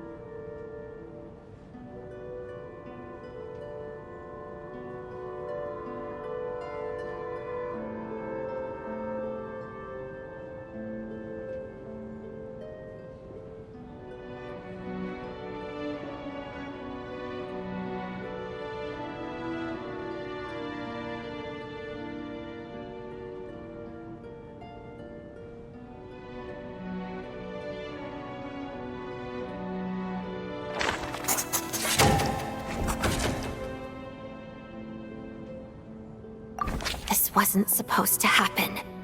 You lied to us, didn't you, 𝗔𝗵𝐺? You've been lying from the start. Take a long, hard look at yourself before you go around accusing other people. I suspected you on day one, 𝗨𝗪𝐿𝐼𝐻, and now look where we are. By some strange coincidence, you've never been targeted. You just happen to have survived this long? No, you should be the prime suspect. And you, little hunter, ever so content with staying on the sidelines. Yet you were the one who stopped us from leaving from the start! Why are you trying to keep us here? Now you're just lashing out indiscriminately. That's either a sign of anxiety or a guilty conscience. Where was all this passion and bravado before? Decided to fight until the bitter end, is that it? Is that a threat? Fine, bring it on! You think I'm afraid to die after all this? You want to kill me? Go ahead! I'd like to see you try. After all the trauma of the past few days, everyone's been pushed to the breaking point. Valeri and Mitya aren't here anymore. Someone else needs to step up and take charge. But first, I need to think this through. Considering everyone left, who's the most likely candidate for the deceased?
Of those who remain, the only person we've never met before is Tonya.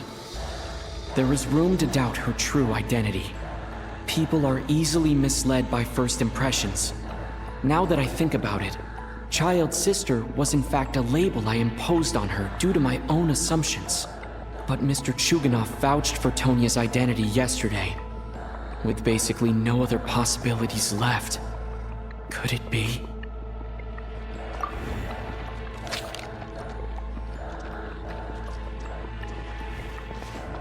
Tonya, how's Tusser been lately? Tusser? Your brother Ajax must have mentioned me in his letters home, right? Did he say anything about a blonde traveler? No. And my brother's name is Razik, not Ajax. Chuganoff, looks like it's your turn to do some explaining. Yesterday, you said you could vouch for Tonya. Why did you give us a false testimony? I knew you were behind this, Chuganoff. You've been lying through your teeth from the start. Everything about you is fake, down to the wife and daughter you're always talking about. Your entire family man persona is a charade, isn't it? That night, when I infiltrated your place as Lelik, I noticed you were home alone. Didn't think much of it at the time. Just thought everyone else was out. But thinking back on it now, that doesn't seem very likely. My guess is, you live alone, don't you? Even that was a lie? But why would he lie about having a family? Oh! Curses! Oh, why is there no end to this blasted snowstorm? If it would just stop! If it would just stop. I think I remember now. I know how I ended up here. It feels like a distant memory. But at the same time, it's just like it was yesterday. The reason I'm always coughing is because I got sick with frostbite. The locals usually call it the snow cough. It's not a very common illness. It's partly genetic and partly caused by the cold climate, but it can be fatal. They sent me to the hospital as soon as they found out I had it. And I spent so long lying there in that hospital bed. After a while, I felt myself growing weaker and weaker. Nothing seemed to be working anymore. Neither the treatment that the doctors were giving me, nor the medicine my brother was brewing from frostberry flower leaves. So one day, I told my brother that I wanted him to take me outside for once, so things could be like they used to, just for one day. I wanted to meet loads of friends, experience new things. He agreed. He snuck me out of the hospital, and we escaped. We got to the theater, bought tickets, and went inside. Oh, it was all so exciting. I remember the show very clearly. It was amazing. But I found myself getting sleepier and sleepier.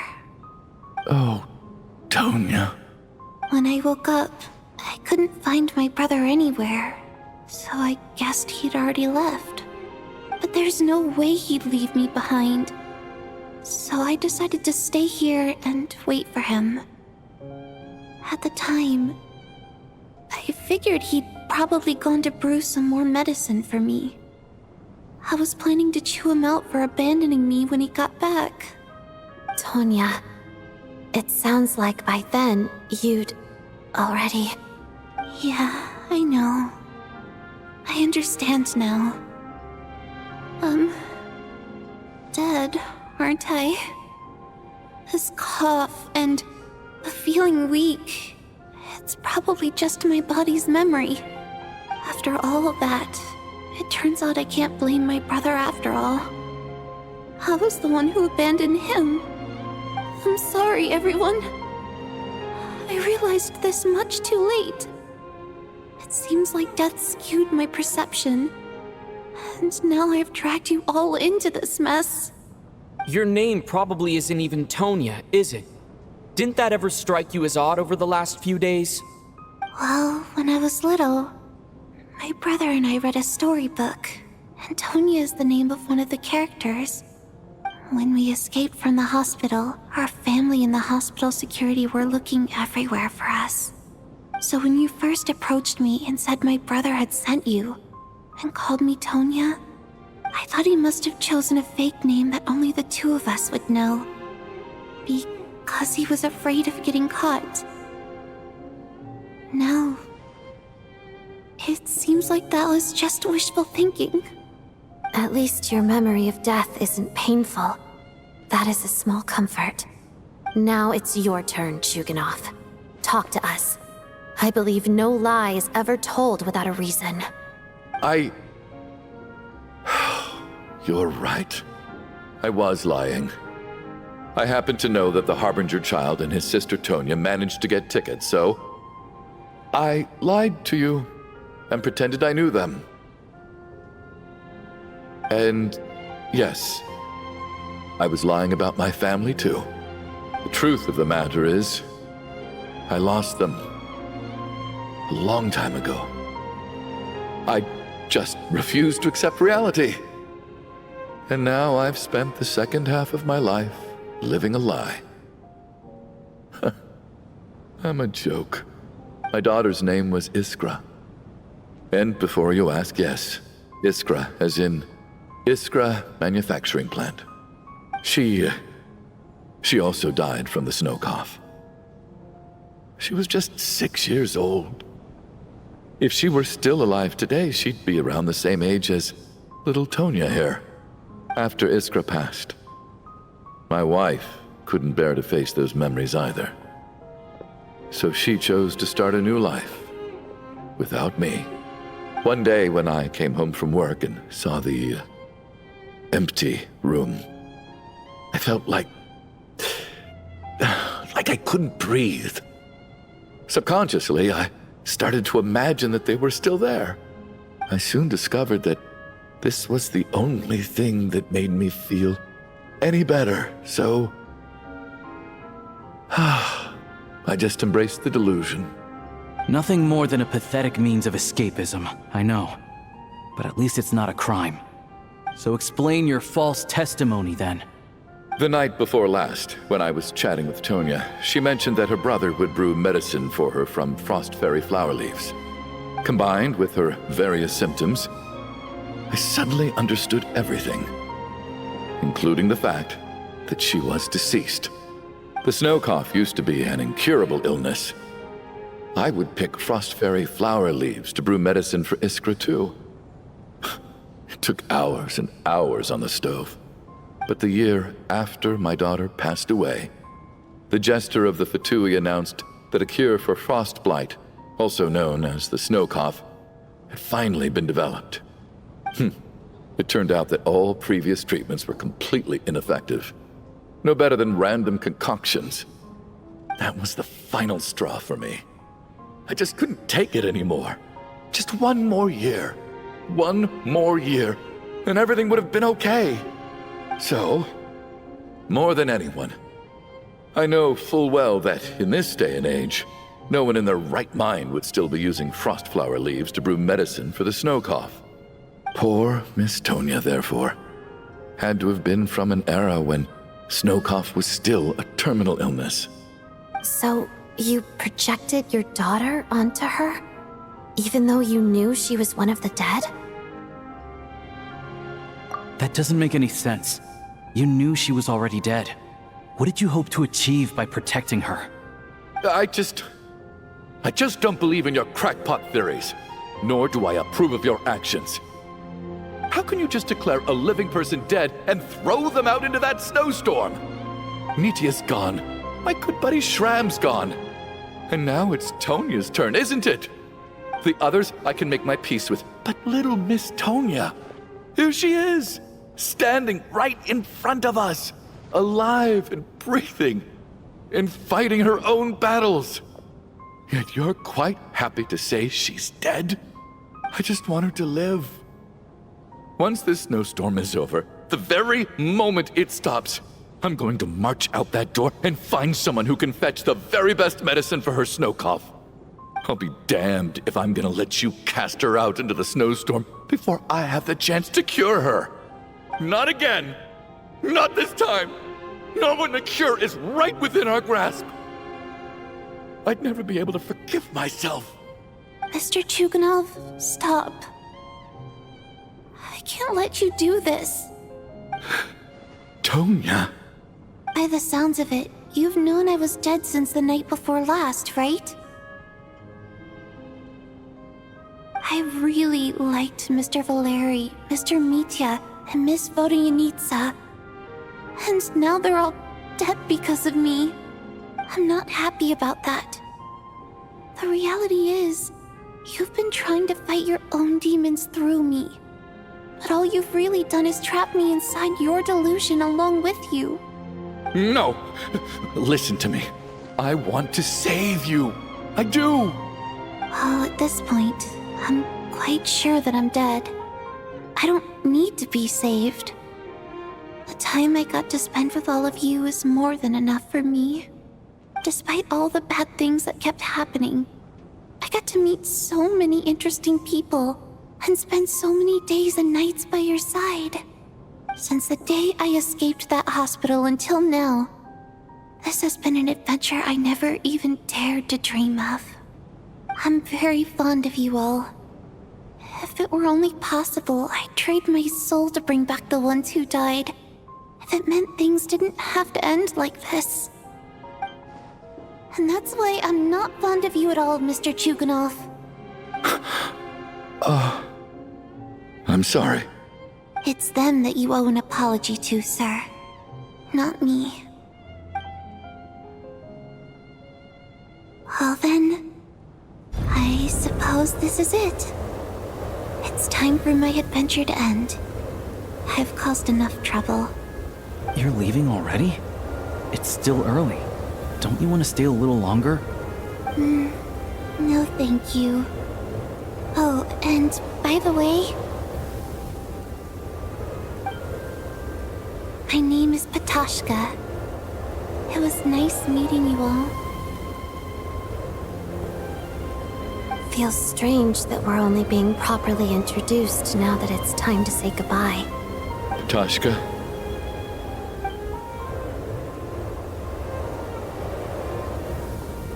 What are you doing, 𝗪𝗼? Are you crazy? Let me leave. I can't keep lying to myself anymore. In your dreams. Don't think you're getting off that easy when you had a hand in the deaths of so many people. The 𝗵𝗺 have honed quite an array of enhanced interrogation techniques since they were founded. Once we're out of here, Lelik will personally give you a taste of every last one.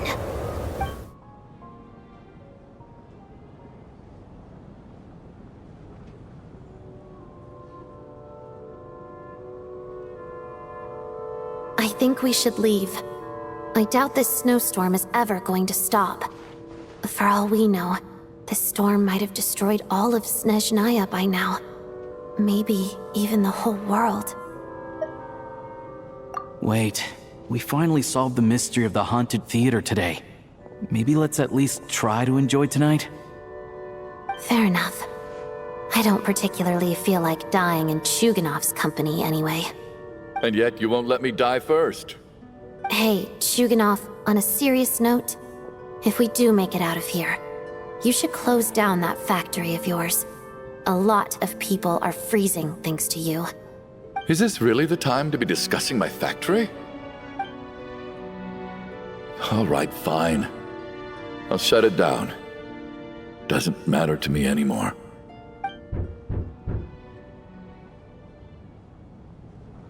Am I hearing things? Or was that a knock at the door?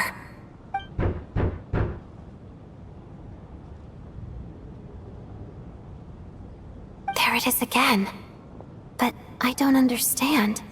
The snowstorm hasn't stopped, has it? Should we open the door? Is this it? Is this nightmare finally over?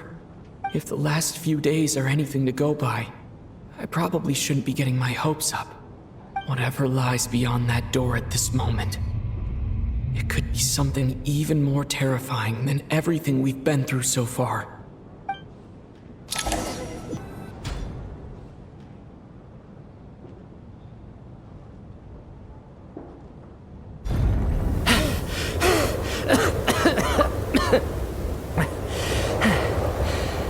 everyone. I'm back. How are you doing? Feeling any better? Much better, thanks. Whew, it is so good to have you guys here. I was a little worried that the theater would be empty by the time I got back. Let me see. Tonya and Vodyanitsa are missing, which means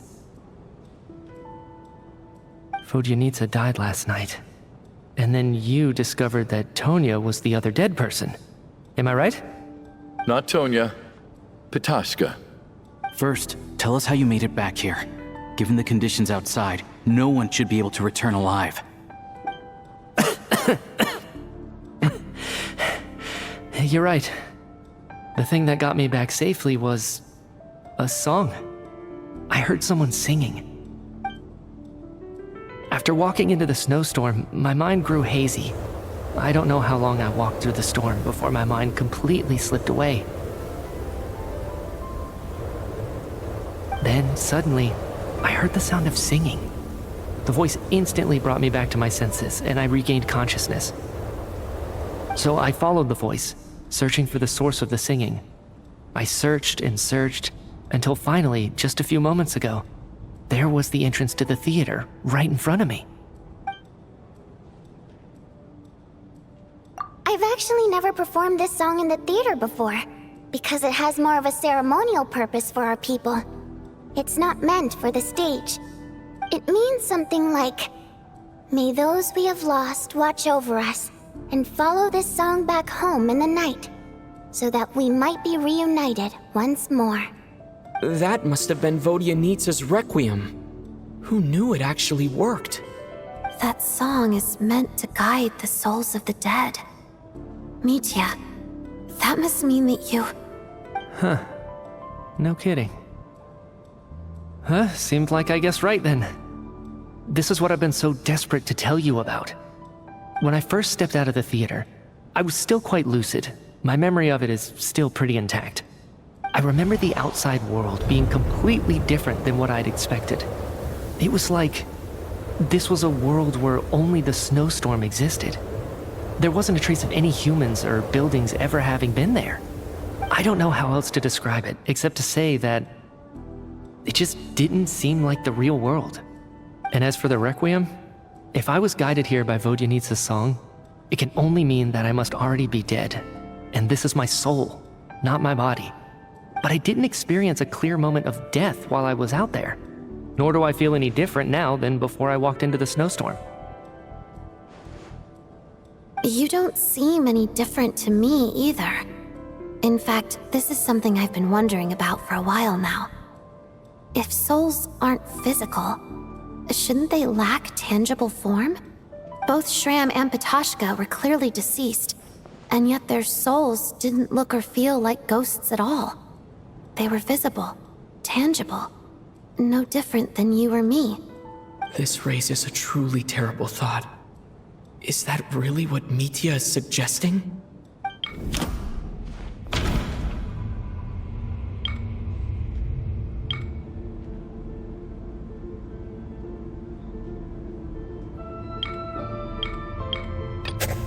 Dreams can't explain everything.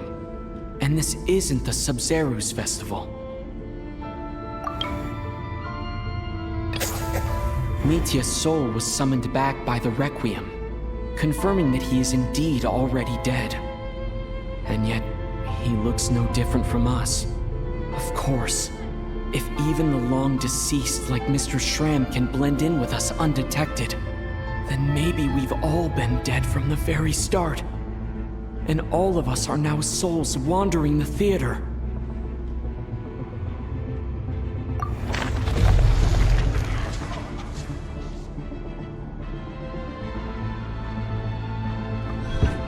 Yes.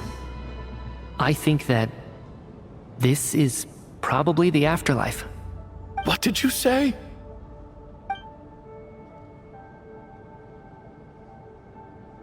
You heard me. We died in the theater. All of us did. But due to an obstruction in the theater's ley lines, our souls are trapped here, while an endless, infinite snowstorm rages outside. It's ironic, really. all that time, we were working so hard to figure out who the deceased among us were, when the truth was, we were all deceased. The only difference being some of us died more recently than others. Do you remember that note, "Death is near"? Seems like we misunderstood what it meant after all.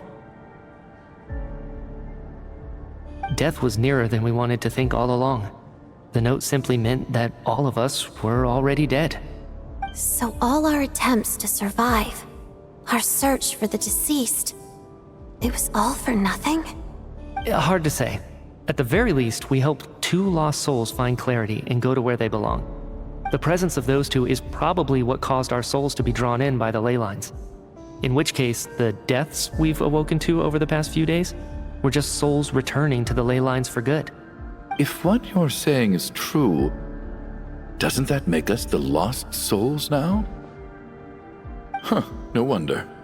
This afternoon, when I was moving Vodyanitsa's body, I noticed that the other bodies in the room hadn't decayed one bit after all these days. That's further proof that those aren't physical bodies at all, but merely our shells here in the afterlife. Am I really dead? This doesn't feel real to me at all. No, that's impossible. This cannot be how it all ends. I still find it hard to believe that all of us are dead. How exactly did we die in the real world? None of us have any memories of dying, right? Not even knowing how we died is preposterous. Good grief!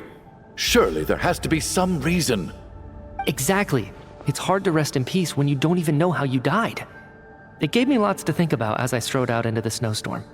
I racked my brains trying to remember the cause of my death, the exact moment I died, the root of all of this, right up until my consciousness faded.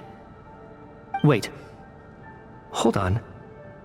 Right before I lost consciousness, I think I saw something. I can't remember.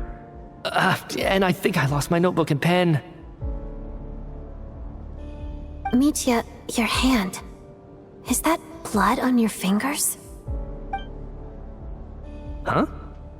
You're right. There's blood on the fingertips of my right hand. Looks like it's already dried. When did that happen? What the? I guess this was what I saw. I must have desperately drawn it in my own blood right before losing consciousness. What's wrong? Do you recognize the symbol? It's Renova, the ruler of death. Alyosha, do you still remember that Snezhnayan folktale you told me about? It was about the Grim Reaper.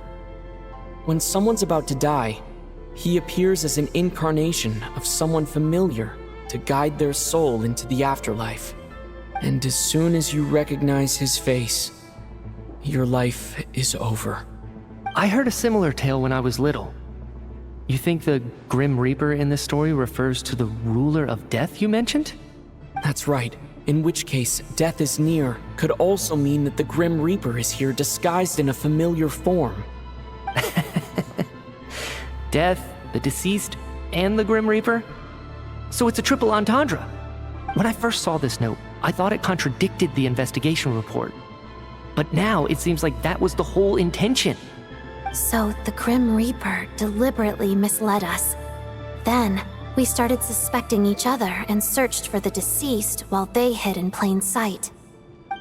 By that logic, the one person most likely to be the Grim Reaper incarnate is...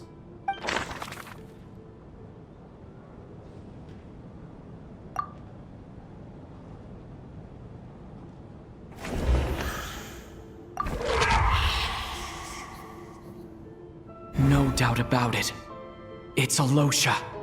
Looking back at how everyone has acted over the past few days, Alyosha is most likely the Grim Reaper lurking among us.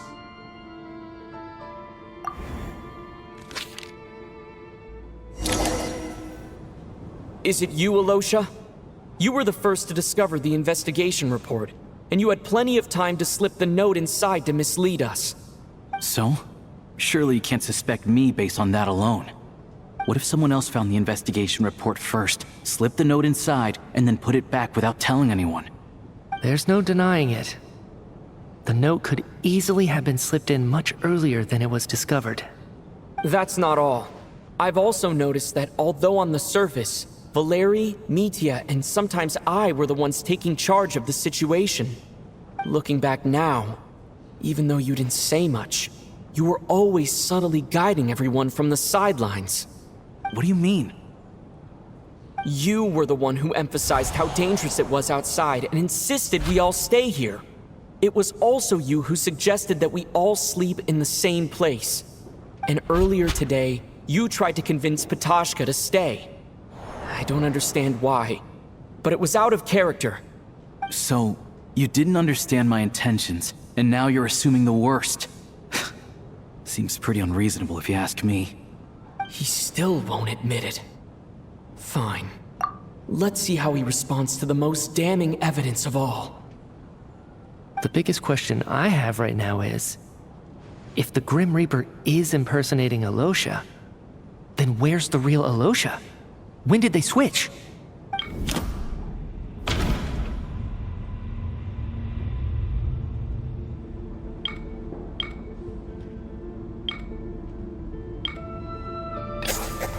That's right. This was the moment. Right at the start. Before any victims had even emerged, Alyosha was switched with the Ruler of Death while everyone's guard was still down.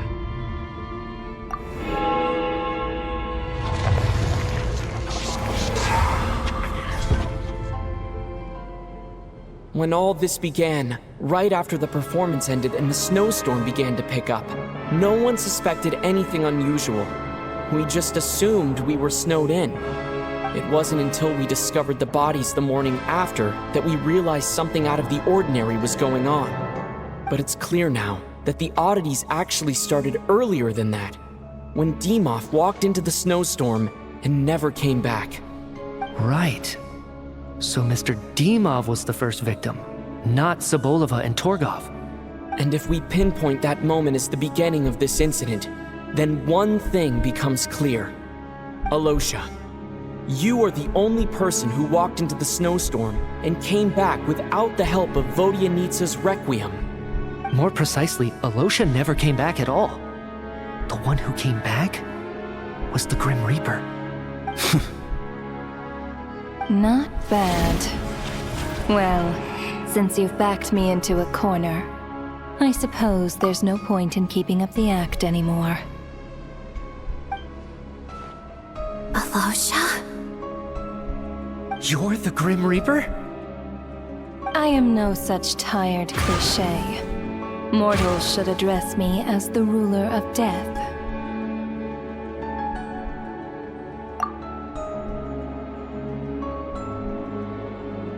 Before being wiped out for good, you identified the two deceased, and even sensed my presence. A commendable achievement. Far beyond what I expected. I heard you can ferry souls. Those deaths each night. Were they your doing? Your initial conclusion was correct. Due to the existence of the two deceased, the ley lines yearned to reclaim those long-lost souls.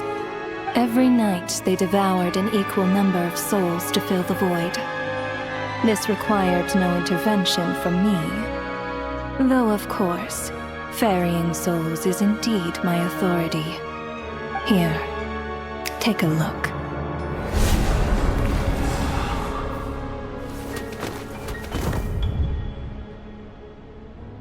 What are you doing? That takes care of today's two. Don't get so worked up. You are already dead, and your souls must return to the ley lines. I know we're already dead. You murdered us, didn't you? Murdered? No. Murder is when mortals usurp my authority. Death is my jurisdiction. If I require someone to die, I need not resort to such laborious methods as murder.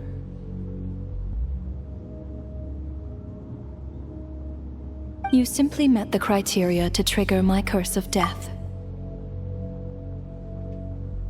I know about the curse of immortality. So there's another death-related curse too? You cursed us? When? And why would you do such a thing? So often, humans pray to me, begging to know when their death will come and what form it will take. But few people ask why. If you must have an answer, know that death comes simply because one's time has come. So you're not gonna tell us the truth? Hold your tongue. By all rights, you shouldn't even be allowed to speak with me. Those angels from the past are to blame for the reckless renovation of the ley lines here. It's made my work on this occasion infuriatingly complicated. Work? So trapping us here, making us watch our friends die, that's just another day at work for you? You clearly have a lot of questions. Fine. As a reward for your remarkable accomplishments over the past few days, I shall answer a few of your inquiries, provided they aren't too unreasonable. After the physical body dies, the soul must return to the ley lines for that person's death to be considered complete. My work encompasses the entire process of death, including, naturally, the guiding of souls into the ley lines, with which you are now so familiar. You must also be rather familiar with Natlan's Night Kingdom, I presume? It was I who supported the creation of the Night Kingdom. It provided a convenient means of guiding the souls of Natlan. Here, too, the ley lines connected to the theater underwent some modifications. The angels hoped to make them capable of accommodating the souls of some special creations. But this actually hindered their ability to accept ordinary souls to some degree. This effect manifested itself after you died from the curse in the theater, leaving you stranded in the afterlife, unable to achieve a complete death. But if souls who die from the curse of death fail to return to the ley lines within a short window of time, they will miss their chance for good. Then, they will remain forever suspended between life and death, no longer subject to the authorities of either. So if you don't resolve this matter soon, and see all our souls return to the ley lines before long, we'll escape your control. Mitya is sharp. This must be what 𝗻𝗏𝗏 was worried might happen, and the reason she got involved to begin with. But if you have the authority to guide souls, why didn't you just show yourself and get it over with? Why hide among us in the form of Alyosha? You seek to understand the mind of a god. Very well. I'll tell you. This is a theater, and I decided I wanted to watch a show about death. That's why I encouraged you to take the events to the stage.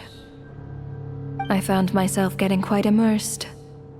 I suppose the entertainment you provided makes up for all the trouble you've caused me by being so defiant in the face of death. There. Are you happy with my answer? Can't say I am. Really? But it fits the stereotypes you humans have about gods.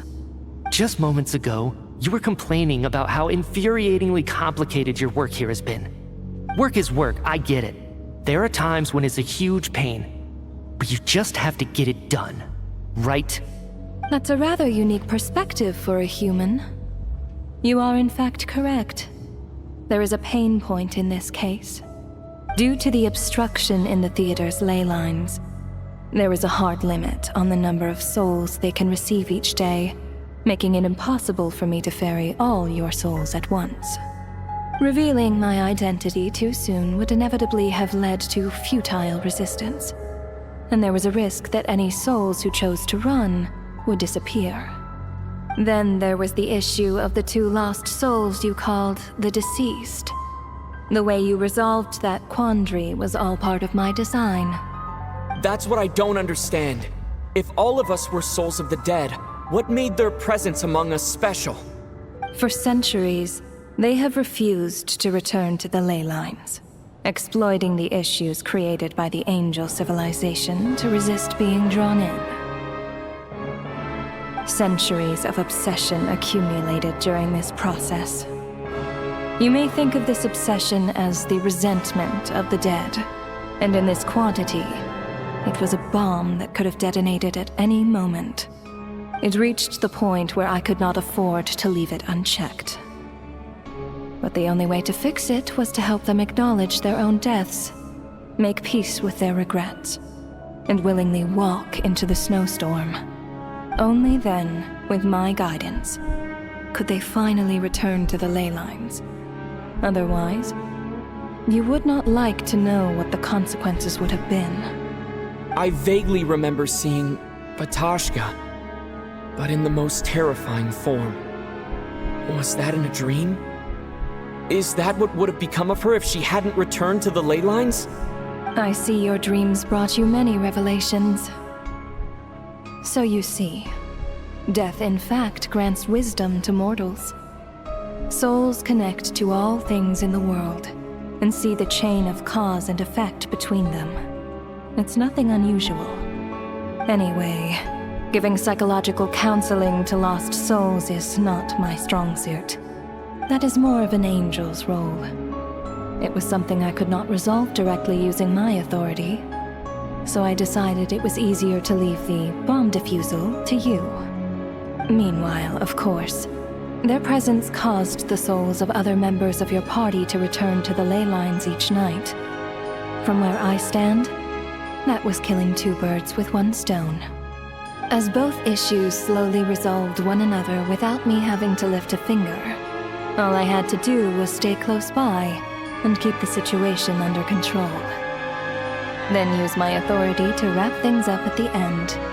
And, of course, while I was at it, I thoroughly enjoyed watching this drama, dealing with death from a mortal perspective, play out on the stage.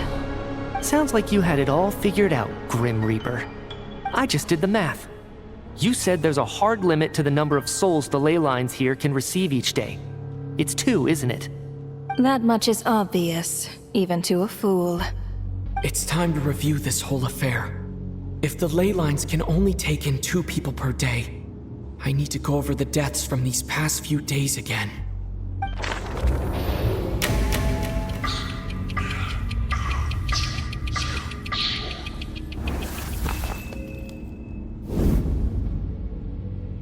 Looking back now, none of us had the faintest idea at the time. From the moment that staff member named 𝗵𝗆𝘆 walked into the snowstorm, the incident had already begun.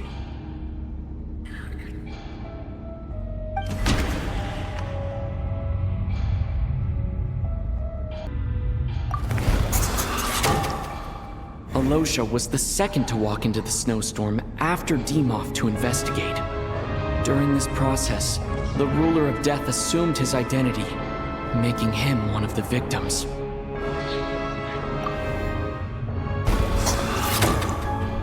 In fact, everyone was already dead by the time we took the photo.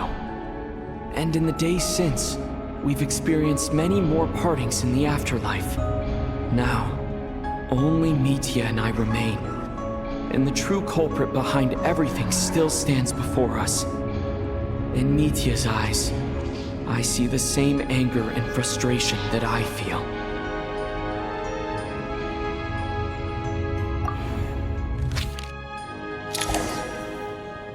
That covers everything.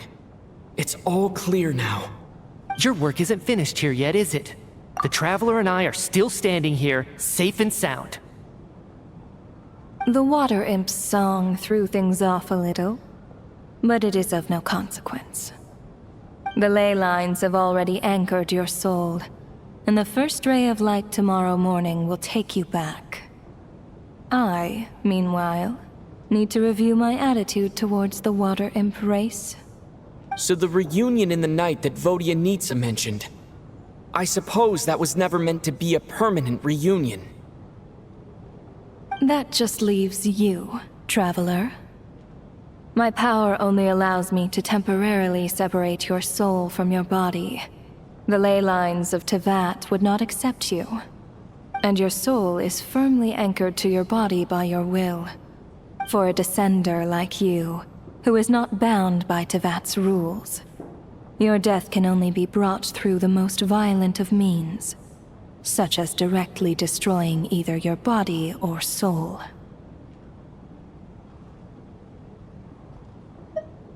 I have no interest in involving myself with Descenders. For now. Although, this may change if 𝗪𝗻𝐷 remains missing. Or you insist on interfering with our affairs. One last question then.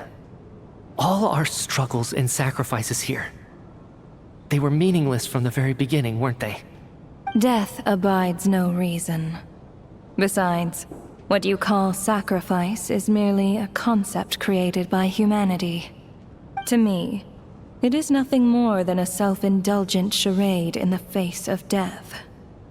Mere mortals fantasizing that their actions could reclaim something from my grasp. A truly laughable idea.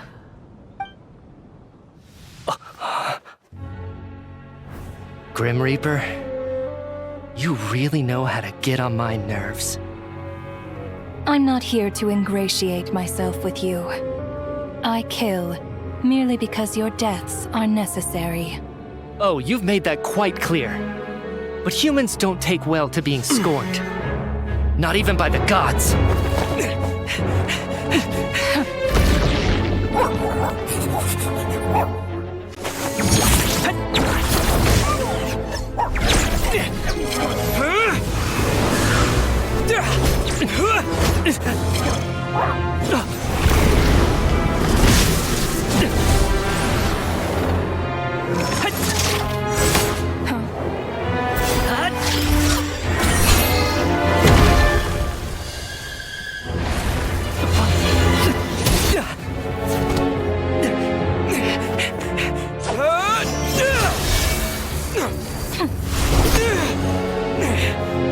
This is futile. You must know that you are powerless against me in my own domain. I suggest that you save your strength. For what? Maybe we can't change anything.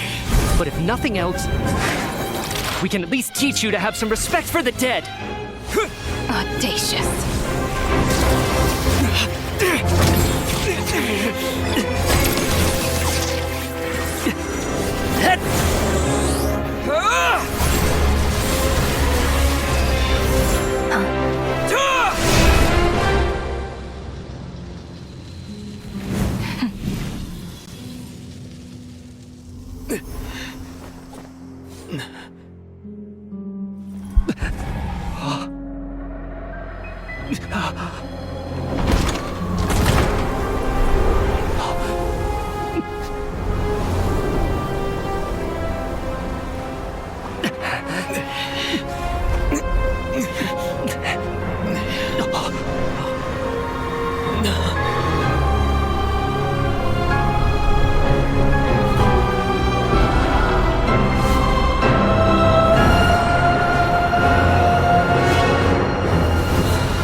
Dear esteemed members of the 𝗏𝗏, given the effects of Lelic's radical actions upon our organization's reputation and social stability, a decision has been made to permanently withdraw this code name from use.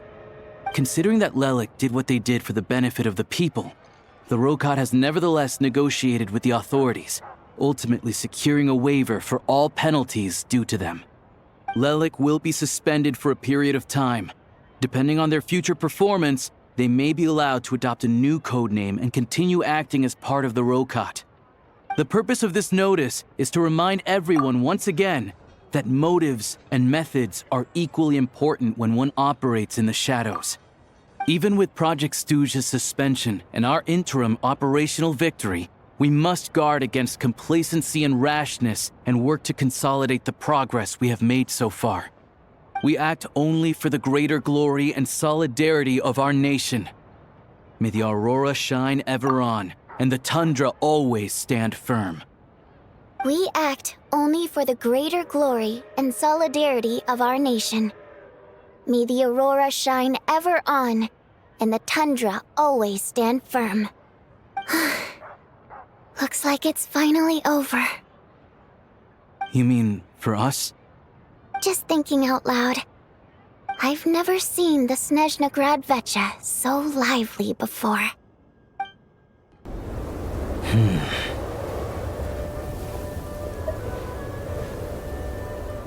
Traveler? Shh, I'm hunting. Keep your voice down. Don't spook the prey. Don't look so surprised. There are all kinds of prey out in the Snezhnayan wilds. This time, it's a Fae gang.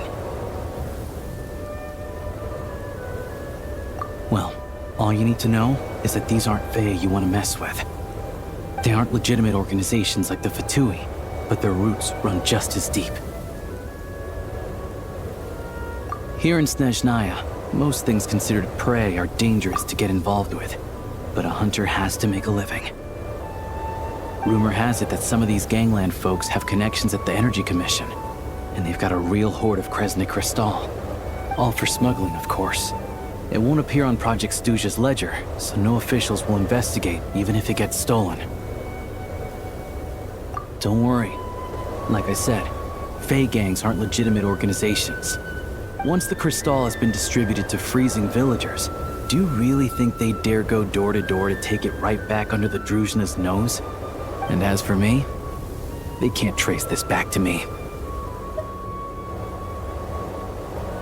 Just doing what needs to be done. Besides, it's nothing particularly noble. I'm just one crook robbing another. It's always good to have extra help, but you know what? With your skills, you'll be fine.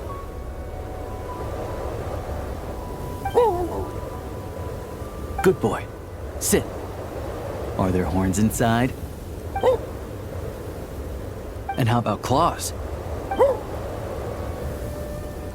So, the gang's heavyweights are present and they're armed. How many horns are we talking? More than 10? Still can't count to 10, huh? Looks like I'll have to go and check for myself. I'm confident I can figure out their exact numbers, but I'll need to get closer. Traveler, stay hidden nearby with 𝗙𝗏𝘏 for now, and wait for my signal.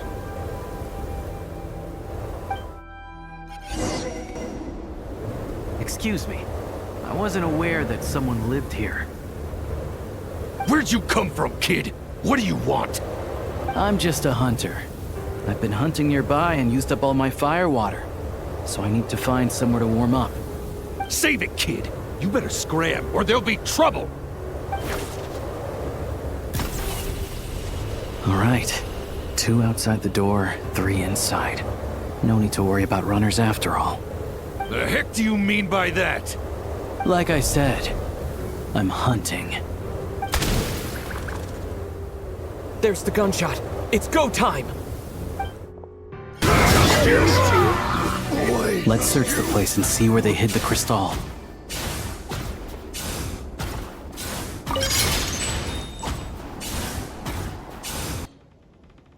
Not a single piece in here. What were they guarding this cabin for, then?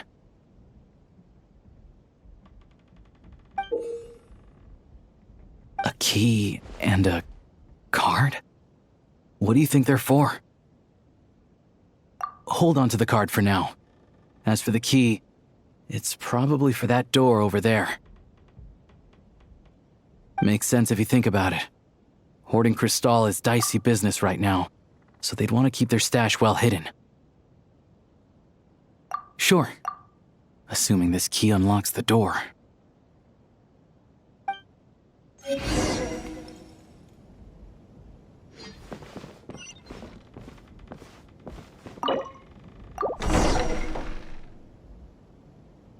There's nothing here. Did we just get unlucky this time? This ice. No, this ice is fresh. Probably put here to keep people out. Guess we'll have to go deeper if we want to find our crystal. 2 safeguards in a row. Must be quite the horde. No problem. It hasn't formed for long, so this should be a cinch.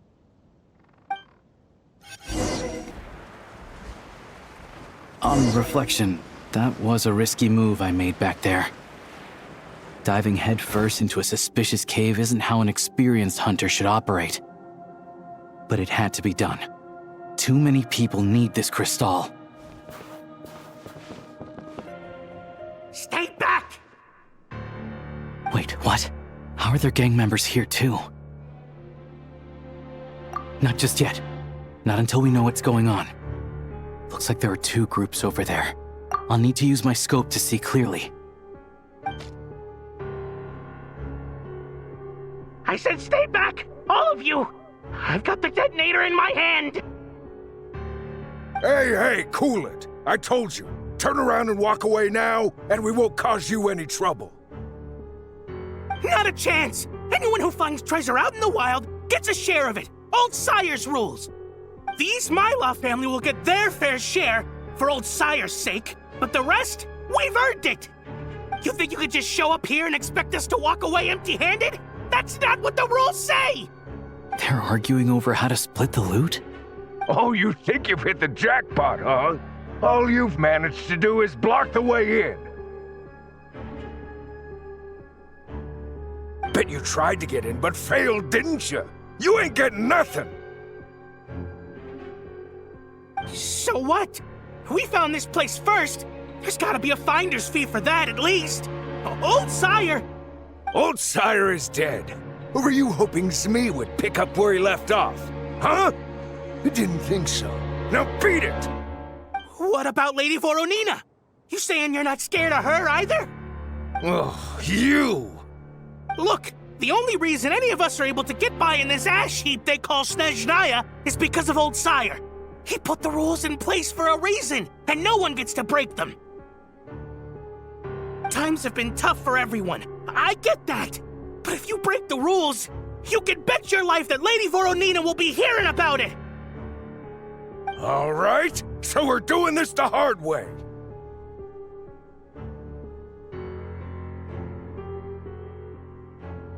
Don't you dare! Try anything, and we'll all be chewing rocks for the rest of our days! Stop! You really want to die here? We're all playing the same game, so don't take me for a fool. I know you left some men behind to seal the cave entrance from the outside when you came in. The boys on lookout told me. You never meant to let us get out alive. If it wasn't for these explosives, you'd have offed us already! We weren't the ones who stopped playing nice first. Didn't think you'd go this far for these antiques. But it looks like they'll sell for a lot more than I thought. And we want our share! Antiques? Sell them? You short-sighted fools. You're the reason we're always getting trampled underfoot. Oh, save it! You gonna make a deal or not? Looks like we've run into another bunch of crooks robbing crooks. Valuable antiques, apparently. Fey gangs are known to smuggle that kind of stuff. We can't just hand antiques out to the villagers directly, though. We'll have to find a way to trade them in for Mora. But that, I can work with. The only thing that won't work is leaving here empty-handed. Leave this to me.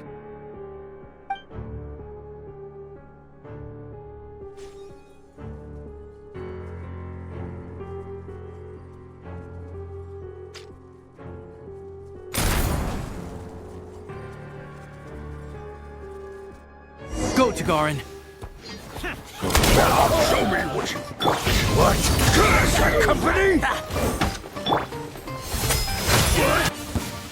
Cover me!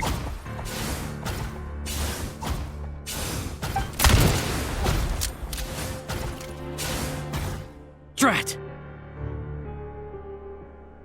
Leave him be. We took care of the guys outside.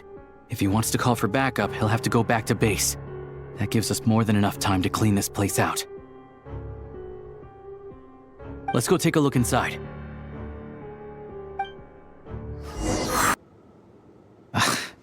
Antiques was right.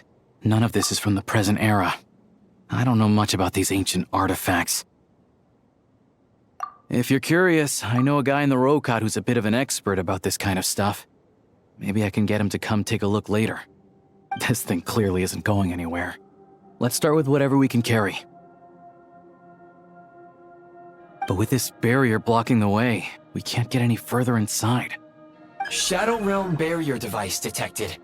With the right access card, it may be possible to unlock it. An access card? Wait, that card we found earlier. Try it. With any luck, this might be what it's for.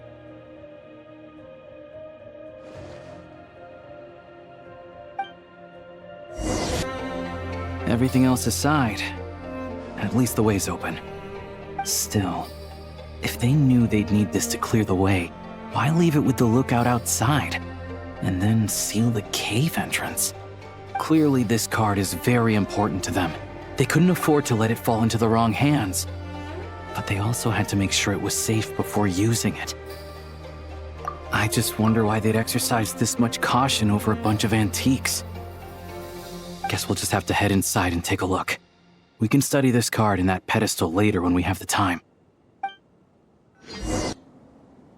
What is it? It's clearly not from this era either. Is this one of the antiques they were talking about? Nothing else around here looks that valuable. You think we can sell this? We gotta make this hunt worth it somehow. Wait, that device. I remember now. Not long ago, a Fae gang was going around buying up blueprints from the 𝗵𝗔𝘆ćar's time. I thought they might be worth some cash, so I swiped one to take a look. Pretty sure the drawing on the blueprint was this exact device. Not sure. All I remember is that we need to connect these pipes to get it running. Getting rid of the ice freezing the pipes should do the trick. Since the Fae gangs value this device so much, we might as well give it a try and see what it actually does. It's so warm. Some sort of furnace, maybe? Huh. Looks like the intel was good. A prototype Kresnik's torch. Tech from that age is what the big boss needs for the plan.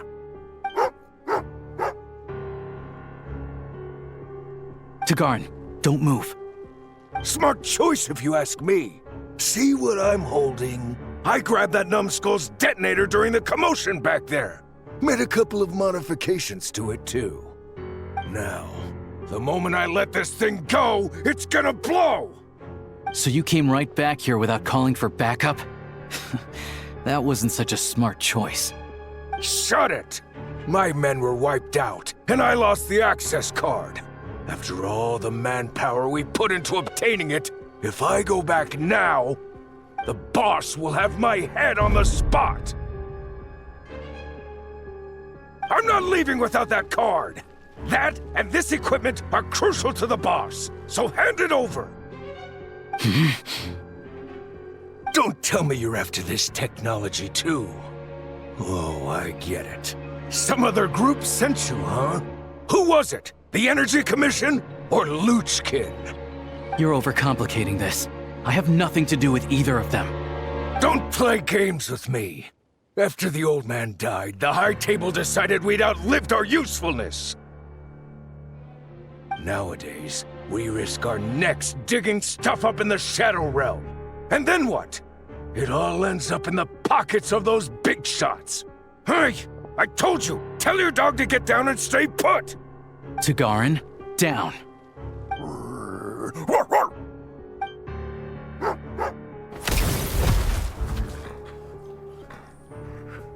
What the? Down means to prepare to attack. Sit is staying put. Who sent you? Who are you with? No one. I'm just a hunter. So it's a prototype Kresnik's torch?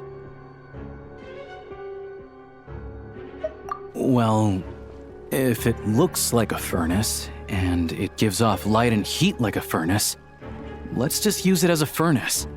It really is unique. I've seen a lot of crystal-powered furnaces, and this one is stronger than any of them. It can warm up this whole area. This place makes a perfect shelter. I'll bring all the villagers at risk of freezing over here. Much easier than handing out Crystal. This looked touch and go for a while, but in the end, it was a successful hunt. Oh, I'm sure that if we kept following the trail, we could end up accomplishing something pretty monumental. But I'm also sure that would involve pointing my gun at more people along the way. And honestly, that's not what I'm about. Question for you. What do you think is the difference between a hunter and an adventurer? With the sprawling wilderness before them, a hunter turns back after catching their prey. But an adventurer always goes that extra step further. So, I'll let you hold on to that access card and any weapon parts we find here. You're the most famous member of the Adventurers Guild after all. Monumental events always seem to find you, don't they? Of course, I know that. Anyway, let's bring the villagers over. Turns out there's another exit here. I only noticed it when we were escorting the villagers over. Might be useful when you're in a hurry. We did good today. Thanks for all your help. Pleasantries aside, here's your payment, so please take it. If you ever need a hand in the future, I'll be ready to do my part.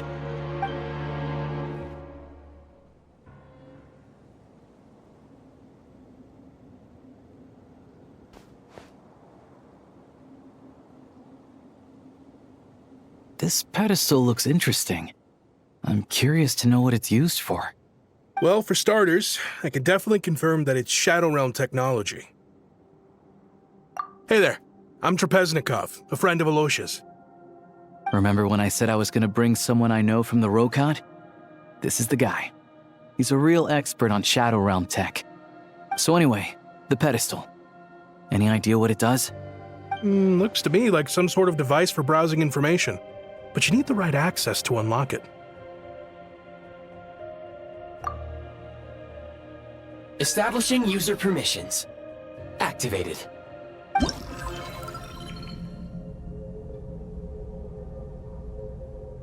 Looks like we can use this pedestal to look up information on those technological creations. Great. Mystery solved, I guess. This access card of yours is really quite something, Traveler. It activated this pedestal, opens barriers. I expect we'll need to unlock the relevant clearance first, though. I bet it involves the symbols on the card in some way. You want me to teach you? I'm afraid my knowledge is rudimentary at best, but I'll do my best to answer any questions you have.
traveler. Paimon, it's been a while. How are you feeling, Paimon? Don't worry, Paimon's all better now. What are you doing out here? I want to fix up this abandoned station. If we can restore this station so it's back up and running again, everyone who lives around here will benefit greatly. Unfortunately, our government's too busy executing some grander plan to notice this little spot. So, it's up to citizens like me to step up. But that's fine by me. It's one way I can stand up for what the 𝗏𝗏 believes in without having to reach for my gun. Yeah!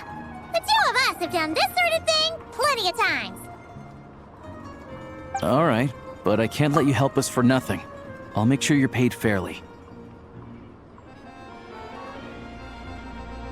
I'd like to fix this station's heat source first, but I had the technicians from the 𝗏𝗏 check it out. They said this kind of furnace needs a certain power core. Without that, it won't start. A power core? Where are we supposed to find one of those? No idea yet. All I know is it's something to do with the Shadow Realm tech excavated during the Bielitsar's time. Good point. We did run into quite a few gang members back when we discovered those underground ruins. I remember them saying that the gangs are secretly excavating various Shadow Realm relics. They could well have what we're looking for. I heard from a friend at the 𝗏𝗏 that there's a gang active near here. But if we start investigating just on a hunch, who knows when we'll find what we need.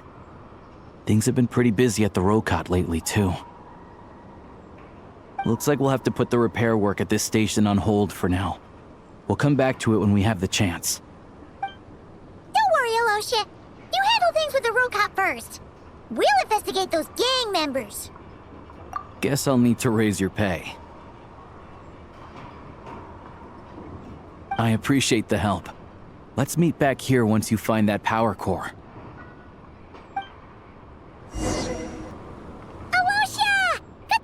Again? We got this interesting looking crystal from the Fae gang. Take a look! Is this what we're looking for? Great work, you guys. Give me a second to inspect it.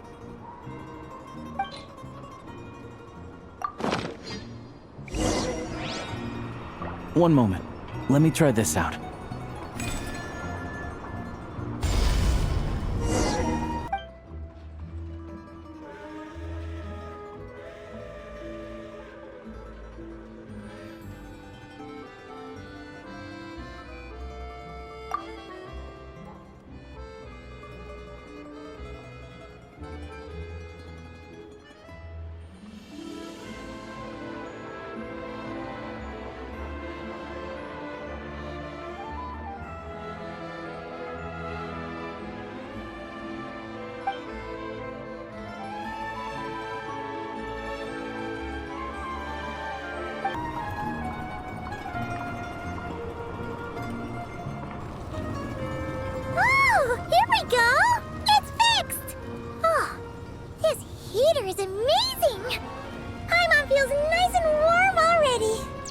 Thanks to you two, this step of the renovations is finally complete.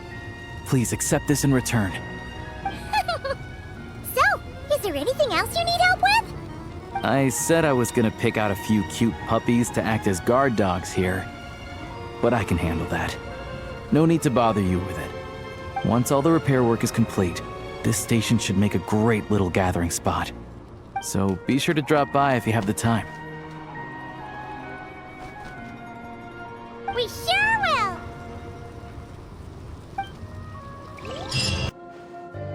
Interesting. So there's a hidden room inside these ruins.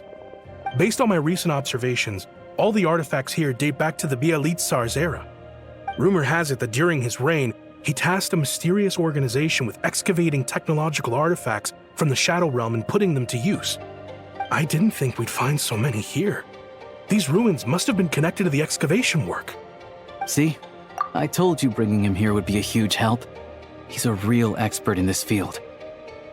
I don't know about expert, but I've always been fascinated by this kind of stuff. Anyway, Traveler, as long as you keep unlocking permissions, we should be able to get our hands on all the tech here. Cool. That's a lot of stuff. Nothing compatible with my rifle, though, by the looks of it. Shame.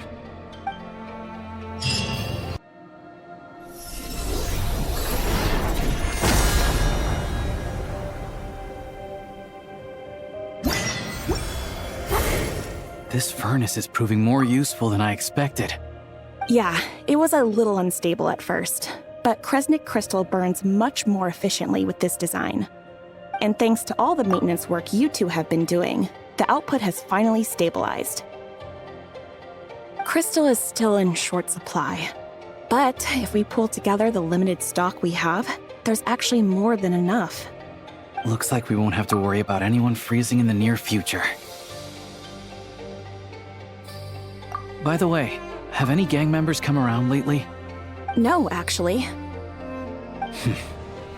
Must have been some overeager grunt acting on his own initiative then. Well, that's one less thing to worry about. I think it's time to celebrate. Shall I call everyone over so they can meet the heroic young man who established this shelter? Now's not the time for jokes like that. We're sticking to the story, okay? You establish this shelter, and you let them here. All right, fine. Because I'm a member of the 𝗏𝗏. Keeping a low profile is a matter of principle. Two little puppies came over here again to shelter from the blizzard. When I went up there, they were about to pass out from the cold. Good thing I discovered them early. Yeah, they're all better now. I'll take them over to my place in a bit. Then again, you sure you don't want a dog or two to guard this place? No need. The blizzard outside and the cavern at the entrance are good enough. I don't have to worry about wild animals or adventures. Most of them can't get down here. And even if someone did, I'll just dive into the water and swim away. It's not like they can chase after me. They can try, but the water is my territory. Let's just say it wouldn't end well for them.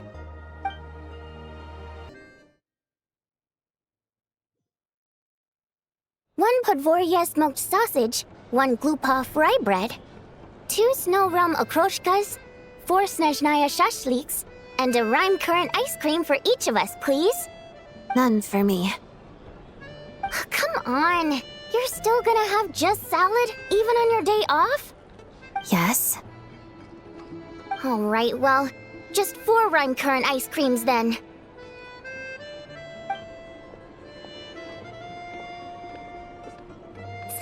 Sorry, are we late? No, we got here early. Vodyanitsa just ordered a bunch of food. Sounds like we're in for a treat! Should we start things off with a toast? To Odette, and a successful performance tomorrow. Break a leg! Come on, Odette, join in! You want me to toast myself? Fine, I'll do it for you. To a great show! Huh? Gotta at least set the mood. No need to thank me. Anything for my favorite colleague. So, how is it playing manager these past 2 weeks, you two? Have you been turned off from the industry forever? Oh, well, no surprise there. Who could be unhappy spending time with our dear Odette? So, what made it so great? Let's hear it!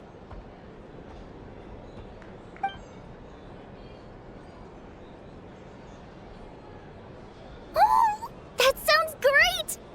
You should be my manager next, Traveler. We can't let all this experience go to waste. Your schedule is really that packed?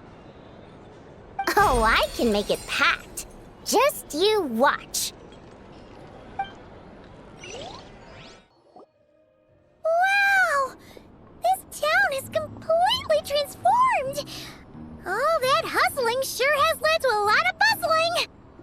So many new shops! And so many people, too! Wonder if Vodyanitsa and the others are in town. Oh, how would we find them, though? This place isn't exactly small.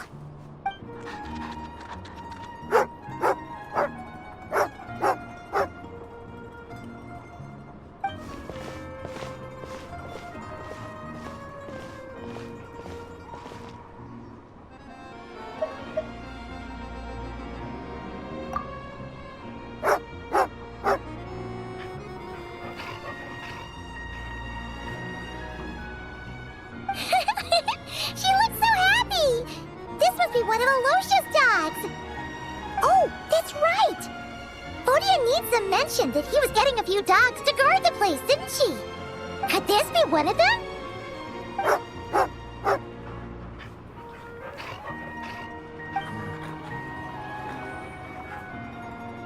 Is she asking us to follow her? Let's go, Traveler! Fingers crossed she'll take us right to Alyosha!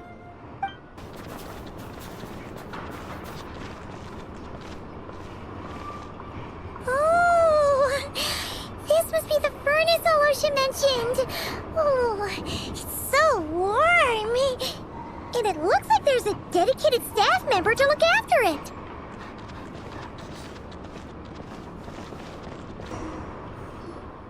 Just stick it on already. No, higher than that.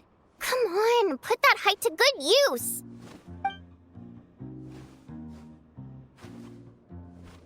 Here is just fine. Aw, what a waste of such a pretty sticker. No one will see it there. Gimme! Give me Alyosha's sticker too. I'll stick them all on together. I need to grab a chair. Chair.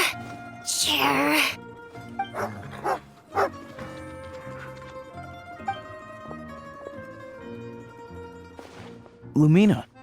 Oh, good girl. You managed to wait for the Traveler.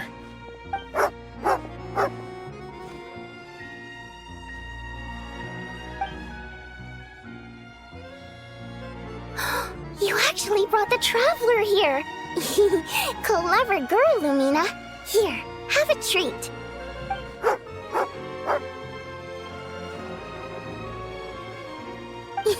Look at you, so much energy. We'll put that to good use in rehearsal later.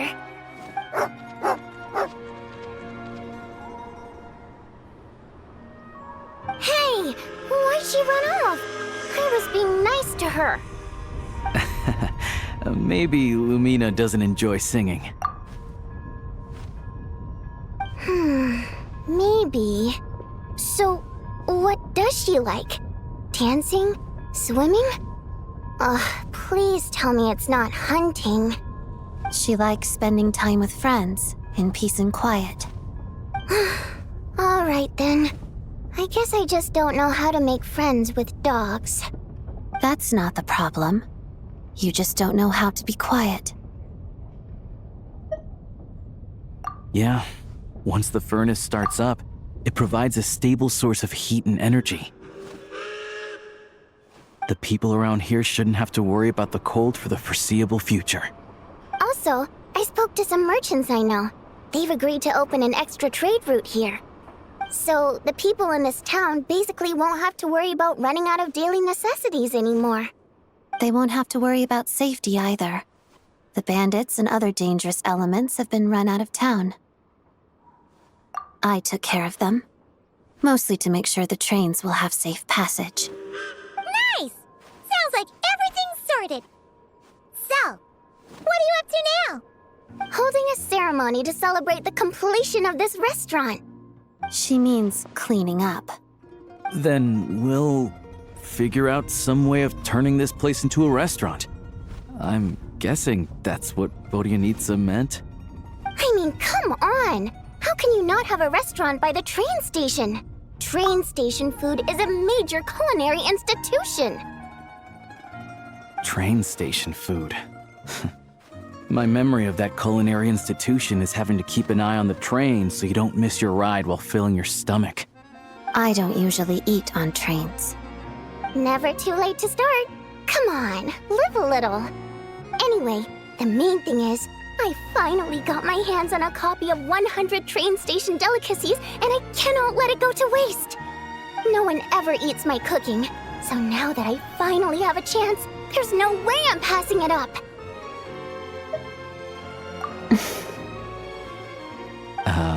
Traveler, Paimon, I think maybe...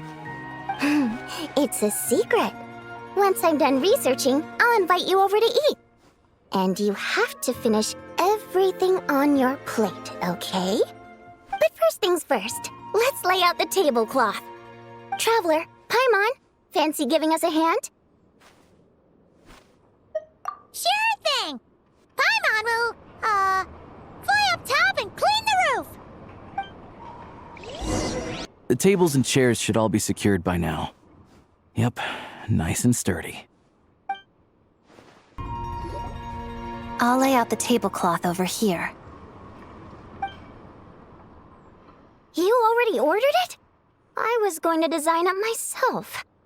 I think that might run the risk of overcomplicating the color palette. Traveler, I need a hand. And... boop! Another one up! Any of you guys want to give it a try? Odette? Alyosha? Traveler Paimon? You won't get the chance to stick stickers wherever you please back in Snezhnaya. That's never stopped you putting stickers on the back of theater tickets. Yeah, well, gotta give the lucky audience members a little surprise. You should try it next time. I wouldn't want to give our lucky audience members a fright. Fair enough. Anyway, we're pretty much all set. Come on, time for the final ceremony. I think I told them to put the sign next to the carriage. There it is. Let's head out and hang it up. All together now.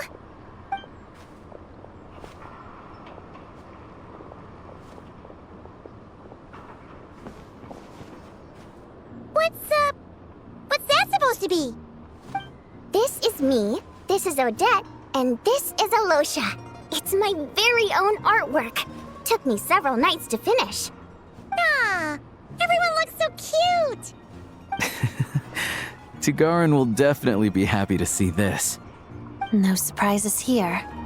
Should I draw you wearing ballet shoes next time? Not if it's inside a cooking pot. But if we ever open a shoe shop together, sure.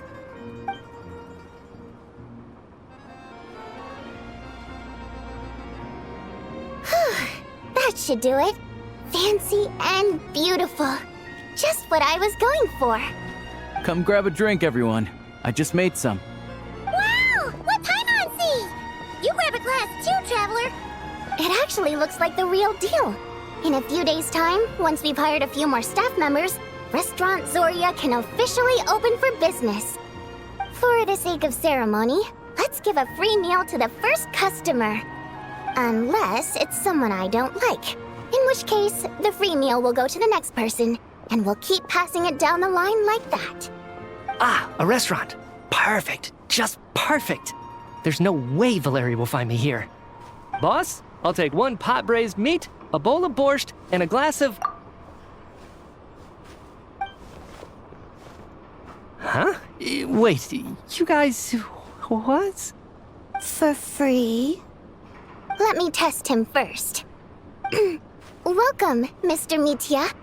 Before your meal, could you please answer a question of mine? What song did I sing during my performance yesterday? Where did Lumina run off to this time?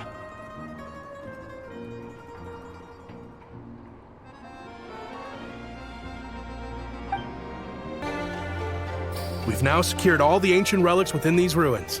Thanks for all your hard work, Traveler. This gives me a lot of valuable research material. What do you think, Traveler? How's your gun handling now with all the new bells and whistles?